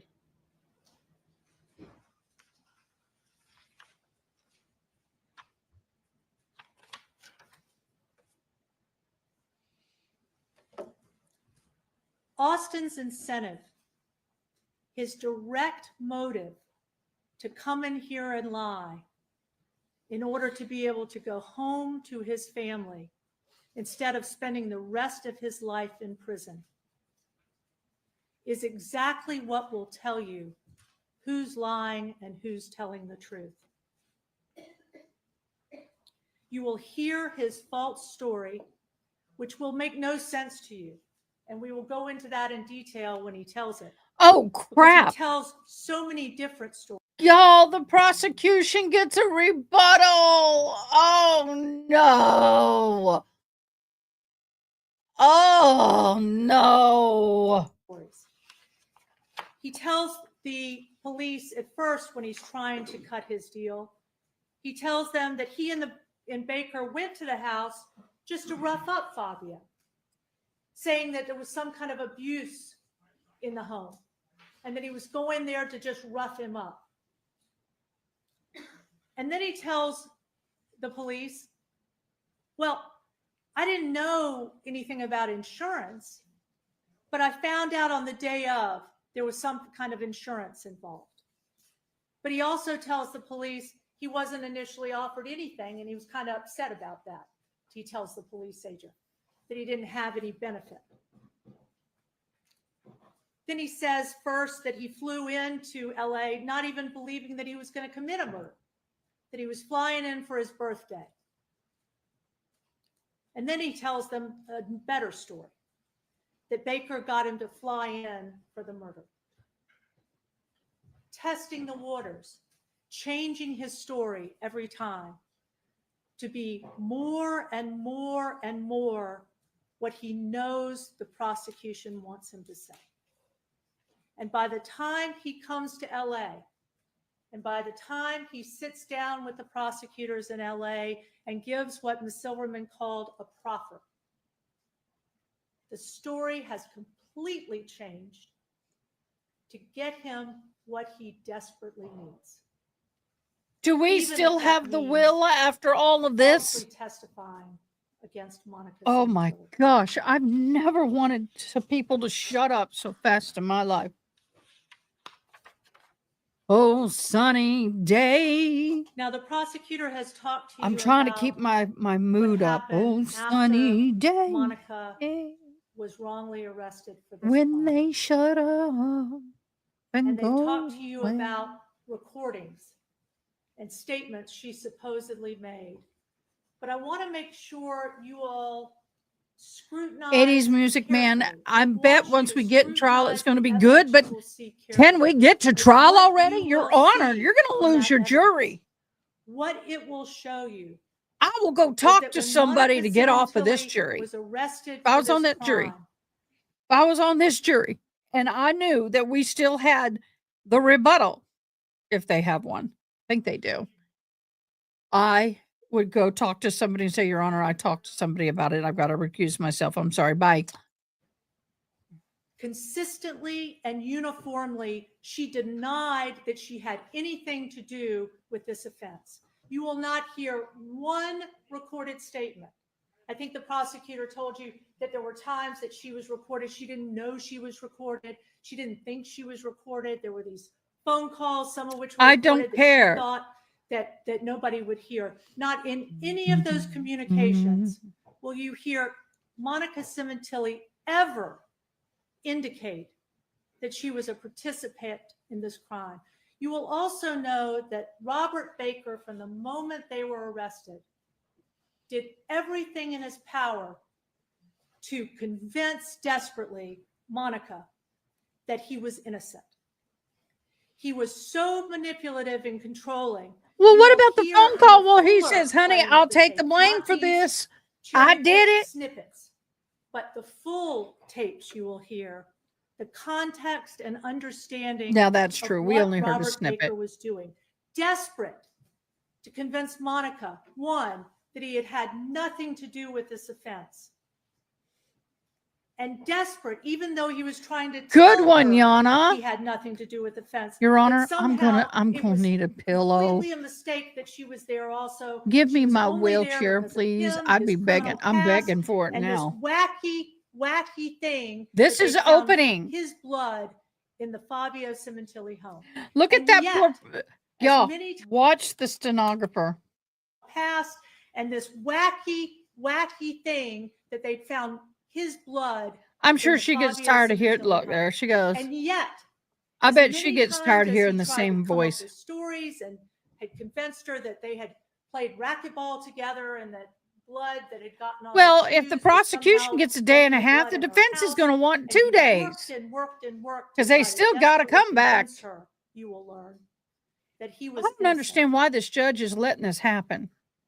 There is nothing that Monica Sementilli says that Yep. indicates in any way she was doing anything but desperately trying to find out what this evidence was, why Boy, they I were bet her there, hands are why they were tired. arrested, I'd rather and how interpret could it than be push that buttons. she was in custody. Interpreting is hard, but that if you notice it's straight fingered, she's all like, "Give me the fan, put my hands down, take a break."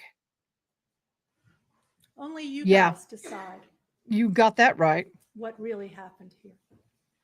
I'm trying to not take a comfort Only break, but I'm you going to have to, and I know the judge moment I the do, they're going to quit. credibility and the believability of the people you hear from.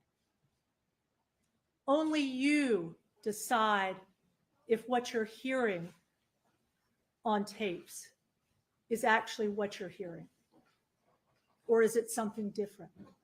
Only you decide if there's an understandable context and meaning based on the evidence you're hearing. Only you do. Oh, she's so uncomfortable. The stakes here couldn't be any greater. And we very much appreciate that how seriously you take waiting before making any opinions or decisions in this case until you actually hear the witnesses and see the evidence in this case. Y'all, I'd rather watch the O.J. Simpson trial again than to whether listen to this you opening can ever again. yourselves feel comfortable I'd rather watch that entire trial than watch them reopen again. beyond a reasonable doubt with the evidence that's going to be presented to you, ever finding Monica Sementilli guilty of anything. Ladies and gentlemen, after 7.5 years of waiting to finally have her day in court, She been in jail that whole time?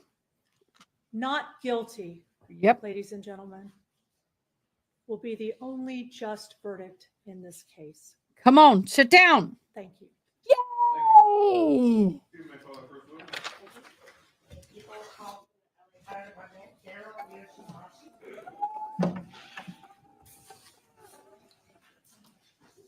Wake up, y'all.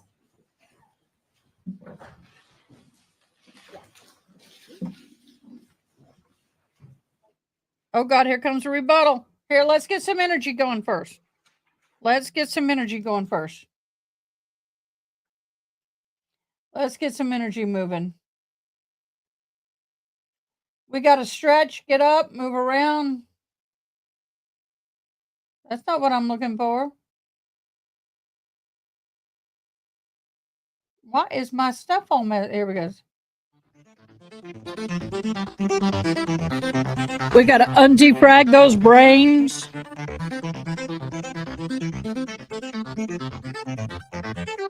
We got to get ready for the next 2 days of ongoing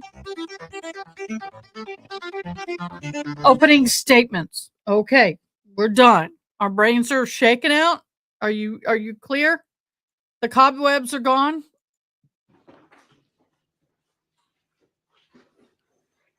Oh, please God.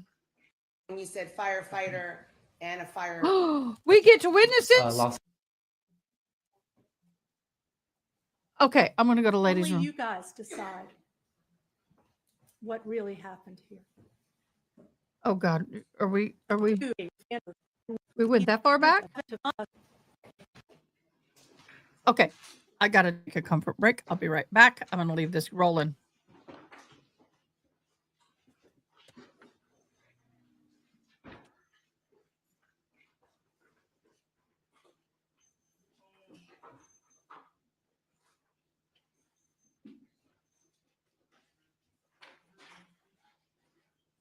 you could face me and raise your right hand, please. Do you solemnly state the testimony you may give in the cause now pending before this court shall be the truth, the whole truth, and nothing but the truth, so help you God? Yes, ma'am. Thank you. Please have the people where they stand.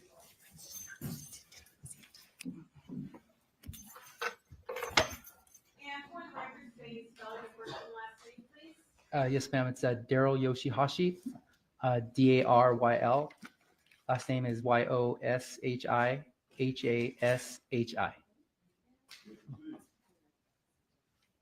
Thank you. Mr. Yoshihashi, what do you do for a living? Ma'am, right now I'm a fire inspector, previously firefighter paramedic, And who do you work for? Los Angeles Fire Department.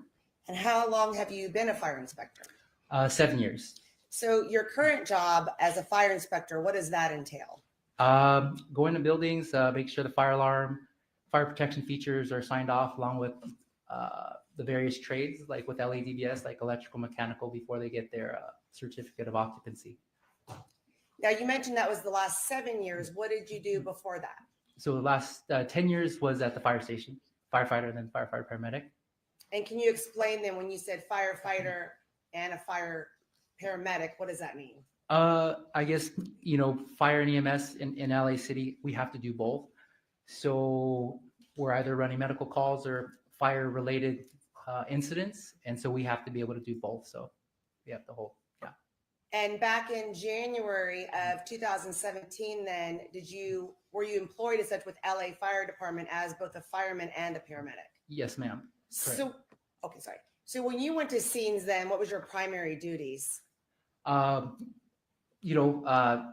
much abate the emergency, whatever it was. I would say keeping the members of our crew safe and as well as ourselves, and then also if those medical calls, making sure that we got the patients, addressed their medical concerns, got them to the appropriate medical facility.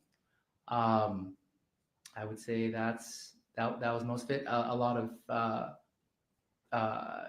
taking care of families, making sure everybody was taken care of there in terms of that. Thank you, Yana. Yeah, I would say in terms of fires, make sure it was put out, overhaul, make sure we didn't miss anything so that we didn't have any rekindles. And just a lot of stuff back at the fire station was just making sure we took care of everything around station, fire prevention, anything we needed to do around the community. Okay. Hope that answers. Yeah, you did. It's a lot. Now, as far as a paramedic, then, were you trained in life-saving measures? Yes. Can you explain your background, training, and experience that qualified you for that position, specifically back in January of 2017 as a firefighter as well as a paramedic? Yes, ma'am. So I guess coming onto the job, we had to be EMTs, so more basic level of care, taking blood pressures, bandaging, CPR, those kind of things. But it is an option for us to go to paramedic school if we weren't already paramedics. So I guess our scope within LA County, we're overseen by a medical director, and kind of expands. So we can now, as far as doing EKGs, starting IVs, giving various drugs for various medical conditions. So for us, not only just running calls, but every 2 years we have to get recertified, go through recertification training, 48 hours of continuing education training to just kind of keep up with our skills, in addition to running drills at the station or on scene, just in real life, I guess. So Thank you. Yeah, that's good. Thank you. On January 23rd of 2017, around 5:06 in the evening, were you notified to respond to a location specifically at 5012 Queen Victoria in Woodland Hills, which is the county of Los Angeles? yes, ma'am. Can you explain how you're dispatched to a location? Yes, ma'am. So we get that comes through our station alert alarm system. That base call basically goes to our dispatch center, and then we get dispatched from the station, or if we're out and about training or something like that, we get it on our computer screen on the MDT, which is in our rigs, and then also on the radio. But in that case, we were dispatched from the fire station. Don't watch, and then that's Shauna. probably all information that's given that's filtered through our dispatch and whoever's handling that call, and what I guess they see, what level of care, what fire resource they need to send based off what's happening, I guess, on the dispatch side. Ultimately, then, did you review and hear whether it At the end of the subsequently day, the we 911 start. call that was initiated, which sent you to that location?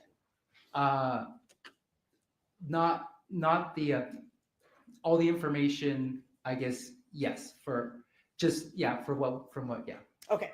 If I may mark as People's One, it is a 3-page document. It's a transcript of a 911 call with the accompanying CD. I don't know if you want it as People's 1 and 2 or A and B. Your choice. Make it 1 and 2. Clerk? Okay. People's 1 will be the transcript. People's 2 can be the accompanying CD. May I pass the transcripts out? Very well. Ladies and gentlemen, the transcript that's going to be given to you is not the evidence. It is the call itself that is the evidence. The transcript is just to assist you in listening to the call. At the end of the call, counsel, please retrieve People's 1.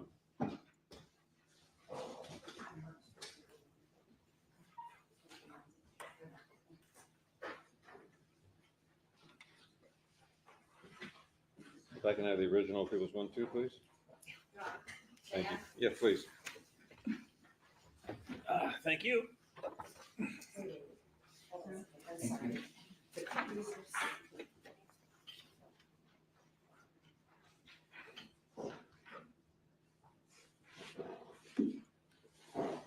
And then with the court's permission, I'll play the call. Thank you.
Is that her daughter?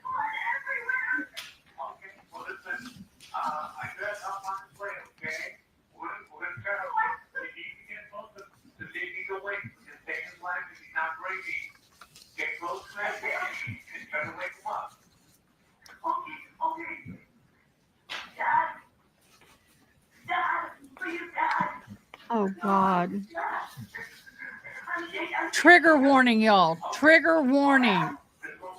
This is hard. This is heavy. If you have to step away, please do. Leave it running and step away, y'all. But do not allow this to trigger you. There's no saving him, dude. There's no saving him, boo. I saw the photo. Trust me. There was zero saving this man. There's a fire burning. What's burning, man? Is the house on fire? It's a fire pit outside. The fire is on. Okay. All right, that's okay. I want you to go ahead and put them on the back immediately. That's okay? You did really good. Okay, you did very good. Stay within the line. My dad is really heavy. He's not heavy. Okay. Just put them on the back as soon as you can. Get to this quickly. Oh my God. He's not running. Okay. All right. He's really heavy. Can you roll onto the back? Come on, bring them on the back, okay? Okay, I'm trying. You're doing a good job. Yeah, keep going. Oh, there is what? Well, they can't see through the phone how bad this is. Try again. Get a neighbor to help you. Yeah, for help if you need to.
It's helpful upstairs.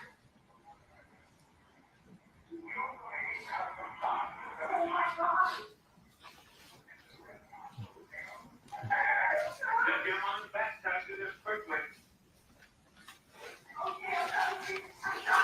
This angers me, guys.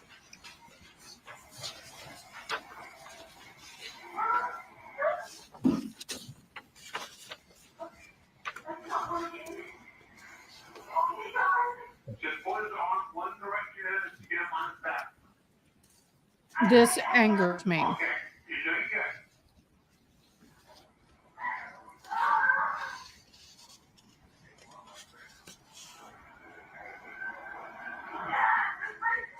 Keep doing it. We gotta get him on his back. Do it quickly. Try again. You gotta keep trying. Get him off the floor. You're doing good. You're doing good. Keep going. Okay, but if I pull him off the stairs, he gets close He to is. the fire. I know some people get mad because she's doing CPR on a deceased person. Unfortunately, EMS and first responders aren't there. They don't know truly are they deceased. Now, if I show up on a scene and I say I'm a first responder and I can give them a visual, I can tell them there's no pulse, there's no this, there's no that, you know, cut from ear to ear, whatever I need to do to give them it, you know, there's already, you know, rigor mortis setting in or whatever, or their body temperature too low, whatever. Now, during the But a pendency of the standard call we just person, listened to, then were they're going to you, have them do that because you don't en know. route to the You location? can't see through the Yes, phone. ma'am. That day, were you working with a partner or another team member? Yeah, so Oh, she will on the rescue, forever it be was, me and traumatized. another firefighter paramedic, Who was that? Brendan Liu. Did you go straight to the location as soon as you got the call? Yes, Okay. from our fire station. When you arrived there, was there anybody else as far as medical support or police officers that arrived prior to you? Call LAPD, and then there was another engine company so we responded as a rescue from our district, but the rescue in the district where it was happening, they happened to be out maybe on another medical call, so there was their engine there who was staffed with a captain, an engineer, and two firefighters and their EMTs. And at that time, they kind of gave us an idea of what was going on, and they needed us to, you know, basically assess and kind of for us pronounce or determine death, because they just needed us there for the assessment portion of it. Okay. Yeah. So when you arrived there, there was fire department paramedic personnel there. Yes. Now you mentioned LAPD. Was there any LAPD that you recall there? At the time, yes, but I don't know there who. were, but I don't recall, you know, how many units or anything like that. They had secured the scene for us to come in and do the medical portion. Okay. Now, can you just walk us through when you got there, what happened? So when we got there, we got our medical equipment out, and then we met with the captain who kind of, there was another paramedic engine there, I should say, and that medic wanted us, said basically, you know, that the victim had penetrating trauma, and then so he needed us to hook our life pack up to run through a couple tests to basically determine that the victim wasn't going to be resuscitated on the field, which we proceeded to do. So we used our medical equipment. We checked for what we do in LA County, it's reference 814. So there are certain times when we will not work up victims, like if there are obvious signs of death, like crush, or if they're decapitated, things along that line. But for the victim, it was that he had a massive laceration and penetrating trauma to him, and then he was basically asystolic on the monitor, so he was flatlined. We listened to his lung sounds, we listened to his heart, everything was coming back negative. So we were able to basically pronounce him, you know, dead On the scene. At that time? Yes. Can you describe, in a moment, I'll get to a couple photos. Can you describe then, did you enter the house through the front door, side door? How did you enter the house? We went through the garage, I believe, through the kitchen, and out to the back patio area. Was there anything in particular you noticed on your route from the garage through the kitchen to the back patio? Dark. It was dark at the time. The fireplace was still on.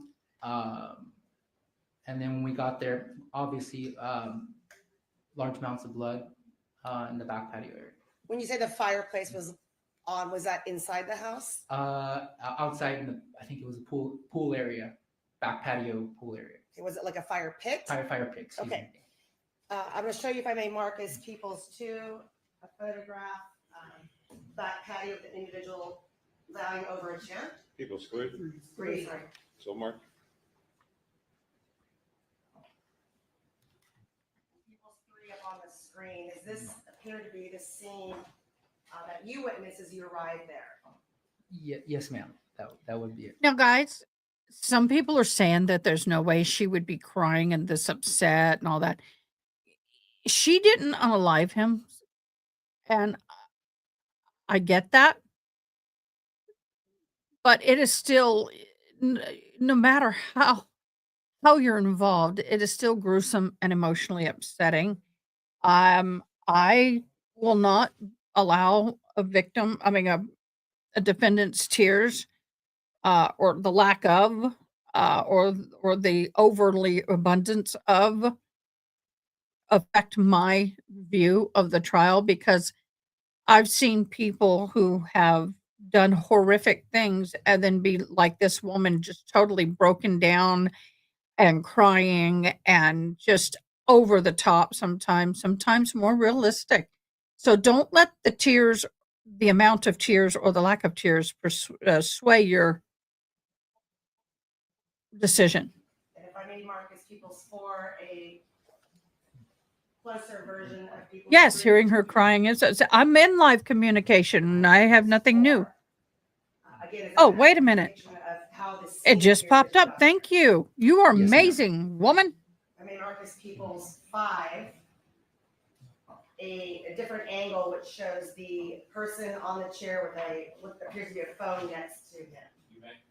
Peoples 5, same thing, from a different angle. Is that the scene as you saw it? Yes. And then finally, Peoples 6, if I may, mark it, is a close-up of the victim's face and torso, looking at his right side of his face with some Yes. light. And Peoples 6, is that an accurate depiction of what Is you this saw? your request? Yes, ma'am. Talk And to- again, as far as your expertise, you saw no signs of life. Is that correct? Correct. Who pronounced him deceased? So I was doing the hands-on component with all the medical equipment, and my Okay. partner, he typically you have the person doing the hands-on stuff, and the other partner is doing all the documentation, the radioing in with the base station hospital, and he pronounced and documented as such. Now, when you got to this location, did you notice any other blood anywhere, any other evidence anywhere else throughout the house? And I have People's 3 up on the screen, but did you notice anything else in the house? Guys, we're going to take a mental break. I want you to see, thank you in courtesy of, as the gavel drops, you guys, I'm not kidding. Y'all got to go over to Discord. If you don't know how to use, we'll teach you how to use Discord, but you need to go over to As the Gavel Drops, sign up with them, validate your account, and you too can have access to some of these documents. I am just so blessed to have them as a partner in my channel, and I call them friends and family. They're family, and I appreciate everything that you do. We have documents that just dropped. Notice of inquiry right here, in the circuit court of the 9th Judicial Circuit, State of Florida versus Sarah Boone. Notice of inquiry. I'm going to come over here so I can see it better. It's kind of hard to read sideways. Comes now, Sarah Boone pro se, and files this notice inquiry with the clerk circuit in the above reference case number requiring as to the status of appointment of appellate counsel. The last entry on the docket in this case shows that Joshua Adams Esquire was appointed to represent the defendant on December the 18th of 2024. However, She has not received any correspondence from him, and her application of indigence to appoint an appellant attorney was not filed with this court until December 23rd. Please give advice as to appoint appellate counsel in the aforementioned case. Date 20th, blah, blah, blah, blah. Sarah Boone. Certified service, blah, blah, blah, blah, blah. Order of appellate counsel in the matter before the court on the 18th of December 2024.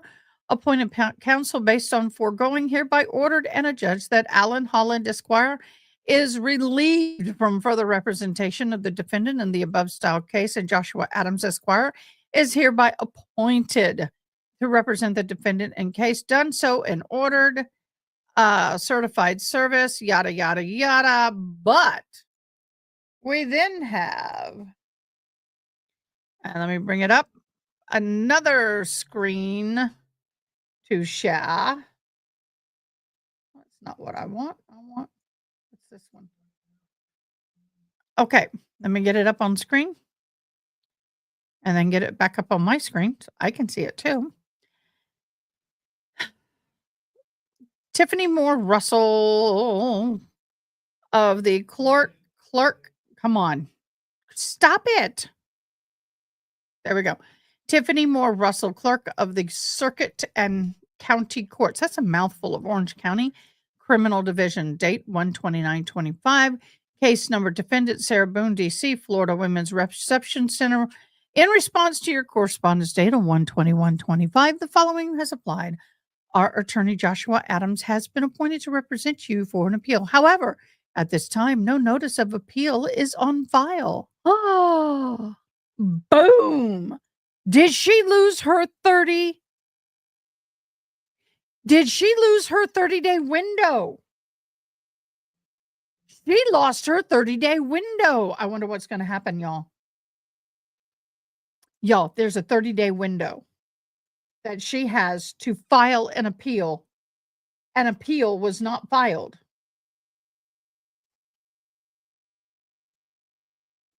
Oh! Okay, back to this case. Just a thought. You know, ma'am, I Thank you, remember there was Toxic. blood in the kitchen, Love from what I you. recall. Like somebody had walked through it and then went through the kitchen, and then that's about what I remember. Countertop was kind of in disarray, and yeah. And let me ask you, is it your role or your job then to document all the other evidence at the scene? For us, mostly, ma'am, it's just the medical component. Okay. Yeah. Okay, thank you. Uh-huh. Now, when you got there, was there any other individuals that appeared to be family members or anyone related to the victim at the scene? Yes, ma'am. I remember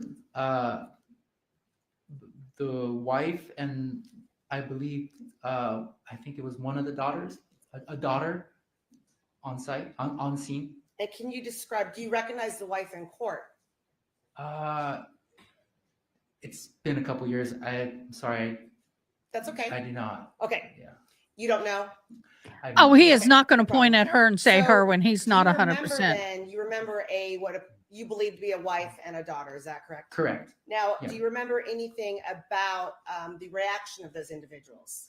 You know, the one thing that sticks out the most is, you know, just a lot of what I remember from those years back is the daughters was very distraught. And in fact, we had stuck around a couple hours after for, you know, probably for the reasons, just all the emotional things going on at the time, that we stayed for support. And do you remember anything that sticks out about the wife? I'm sorry, I do not recall. Nothing caught your attention as overly distraught? Sustained. Did anything catch your attention emotionally about the wife, if anything? I'm sorry, ma'am, I don't recall. I really just, you know, it's been all those years, just remember the daughter, and that kind of sticks out a lot. And where were those two And individuals? that's fair. They were in the living room, adjacent living room, dining room, I guess, say. And do you know what they were doing? No. Okay. So you stayed there for about a couple hours after, correct? Yes, ma'am. And then why did you stay for a couple hours? We were just told, I want to say it was by our supervisor, the captain of the engine, to stay, just in case the family members needed to, just because of the emotional times, there for support. It is not uncommon to have an EMS unit on scene when something like this happens, also for the family members. When I have done notification of next of kins, a lot of times we will take an EMS unit and they will follow us there, especially when it's an older person. But it is not uncommon to have an EMS unit on scene for the family in case they have a medical crisis because of the shocking news that they just received. For grieving, and then also if anybody additionally needed to be transported to the hospital. So we stayed in the rescue, finished up our paperwork. I got everything set. I for bet all Toxic, of you're them. right. I think she will get an extension, but I think it Thank you. sucks. I have no more questions. Maybe she should get along with her lawyers One a little moment. better. I'm gonna see you at sidebar. Oh, do we have a sidebar? Sidebar. All right. While we have a sidebar, I have a plug. For those of you who are new, Sunday Night Live will be with special guest Bob from Defense Diaries at 7 p.m. And we will be discussing the unique insight of the Delphi murders. We are going to also, hopefully, Lord willing, if she's well, be having our interpreter there as well. I want to talk about some of the Delphi murder stuff, but I don't want to take it in the same angle everybody else is. I really want to have a free funding. So if you guys have questions, please come on to the live, and you can, we're going to have a Q&A, and you guys can put up your own questions for him to answer or me. Hello, Dr. Bullbutter. Hello, out and about with Diane.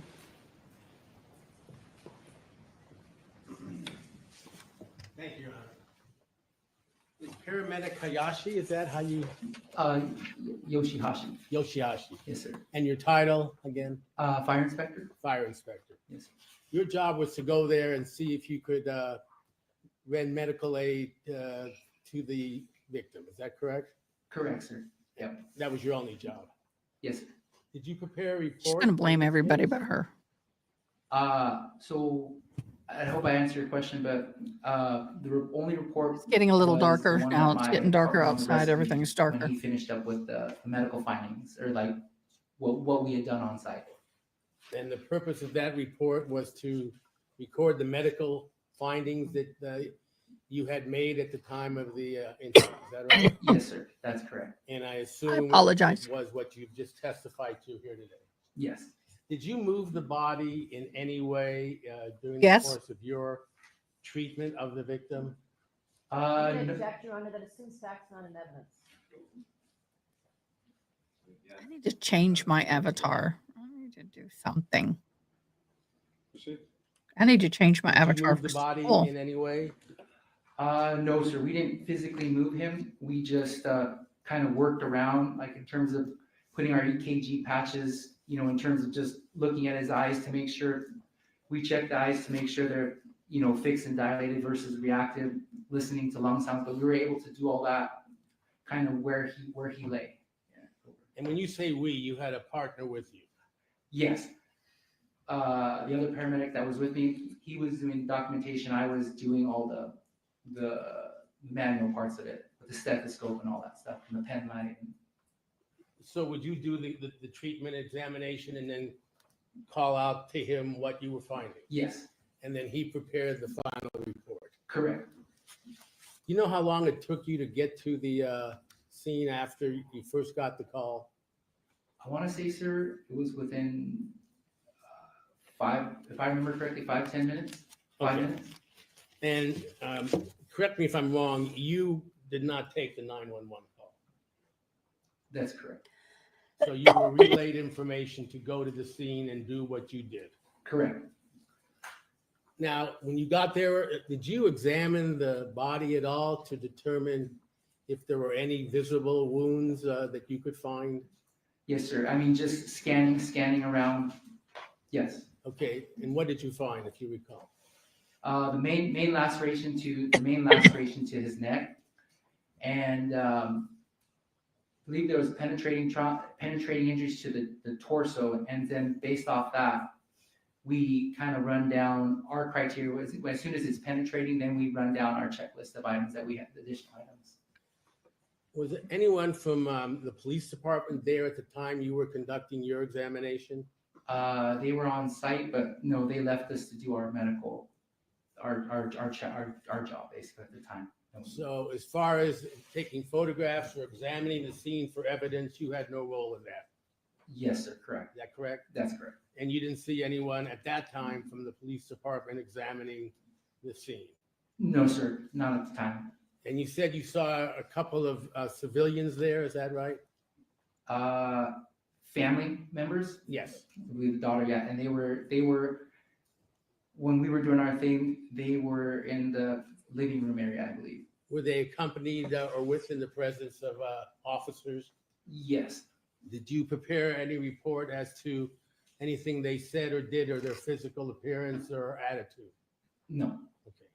Everything you're testifying to is from your memory, is that correct? That's correct. You can't say, as you sit here right now, even if you recognize the wife.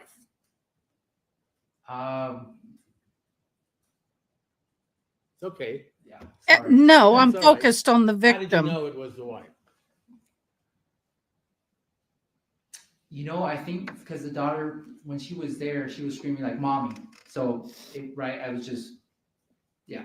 So Dan, to interrupt you, we're going to have to take our adjournment at this time. Ladies and gentlemen, we're going to be in adjournment until tomorrow at 9 o'clock. As usual, the admonition applies not to discuss this case among yourselves, anyone else, or form or express any opinion until the cause is finally submitted to you. Try and be here on time. You know the elevators are slow. Have a good evening. I'll see you tomorrow at 9. Inspector. I'm sorry. I'm just about done, and I understand he has somewhere to go tomorrow. Could you give me 30 seconds? You've got 30 seconds, counsel. Okay. What you remember is the daughter yelling and the mother consoling the daughter. That is true. She does look a whole lot different. Thank you. Anything on redirect? No redirect. I'm sorry? No redirect. Thank you, sir, and you are excused. And again, remember the admonition, ladies and gentlemen. See you tomorrow at 9. Thank you. That's 11 my time. Is that 11 my time?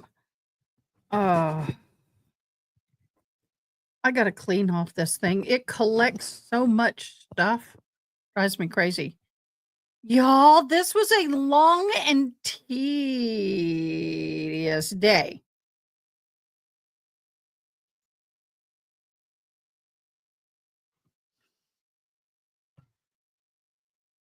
It is a long and tedious day. Thank God.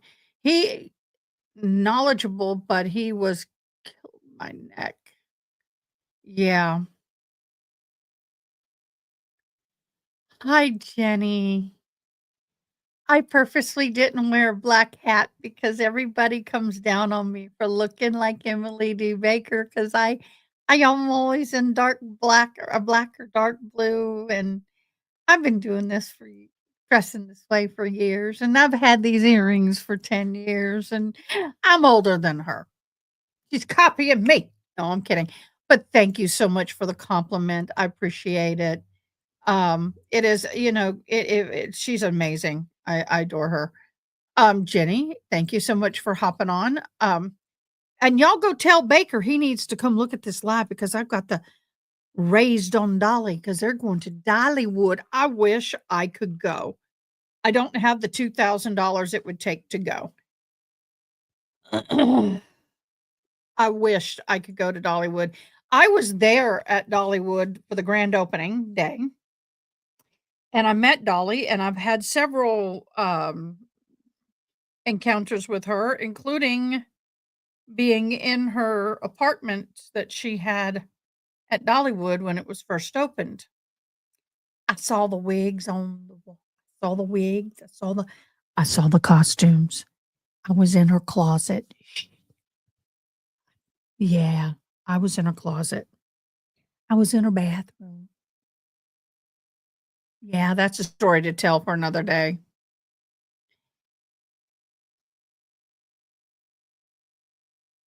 Yeah, it's like, yeah.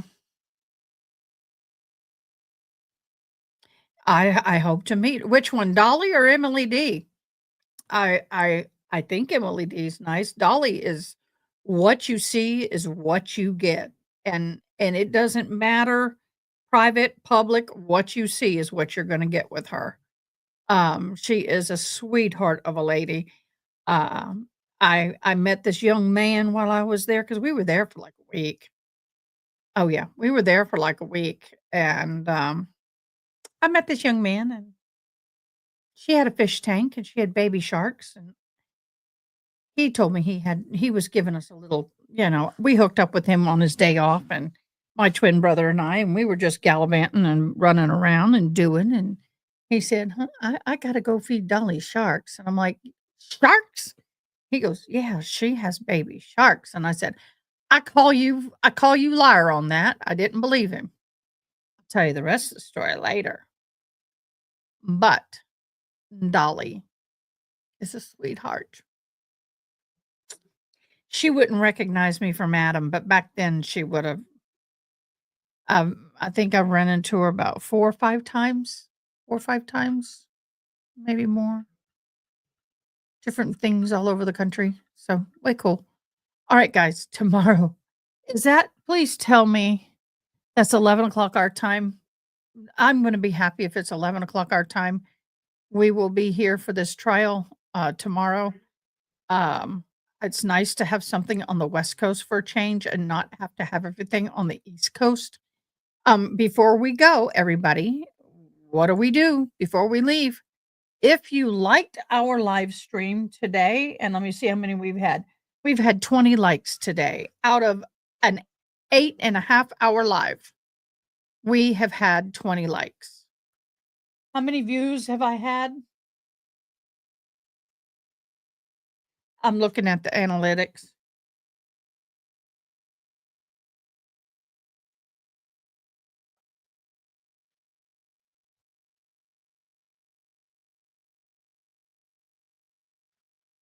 We've had 223 views, the average of 28 minutes, and we only have 14 now likes. 20 total likes.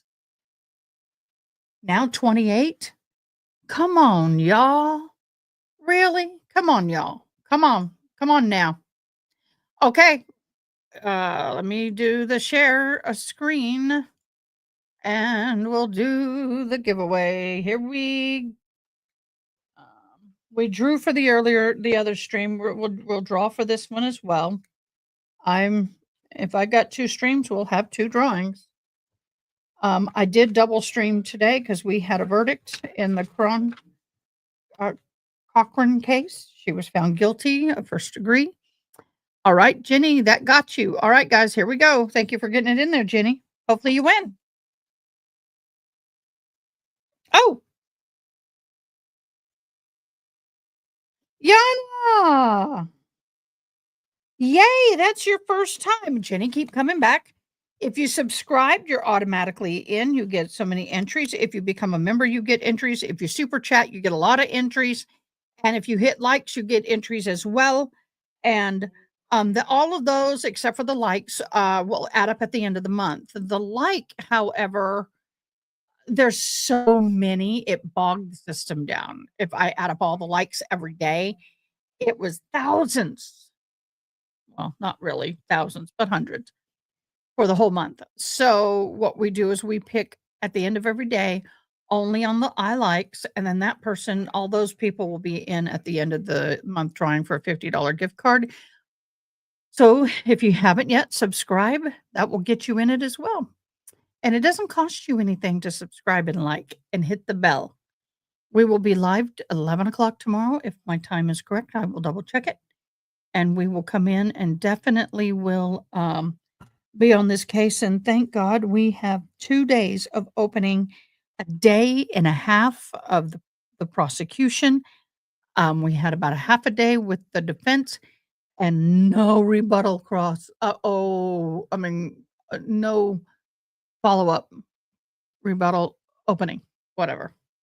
So, woohoo! Yay, Yana! You did good, Yana. Thank you so much, everybody, for your help. Yana is moving, and she's been helping me with this live. Everybody, give Miss Yana a round of applause, because let me tell you, moving and modding at the same time. You've done a fabulous job, babe, and I greatly love and appreciate you. And for Toxic Orchid for all the fabulous documents from the courts. Go to As the Gavel Drops. Let me see if I can drop that link real quick. I'll go back up here and look for it. As the Gavel, there you go. As the Gavel Drops, go over there. Join in Discord. Go to Discord if you have Discord. If not, get it. Go over and then search for As the Gavel Drops. Join.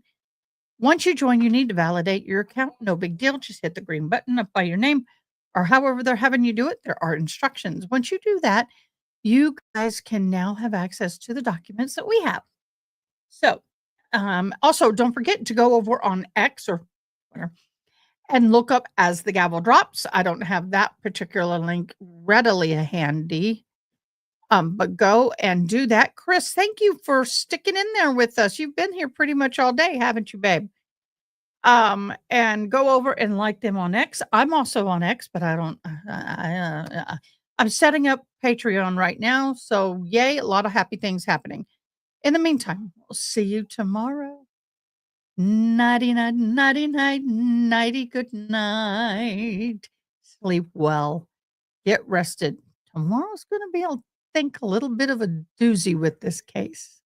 Look forward to seeing you then. Bye-bye, guys. Thanks for watching. Please comment, like, share, and most importantly, subscribe. I hope you have an awesome day. Till next time, take care.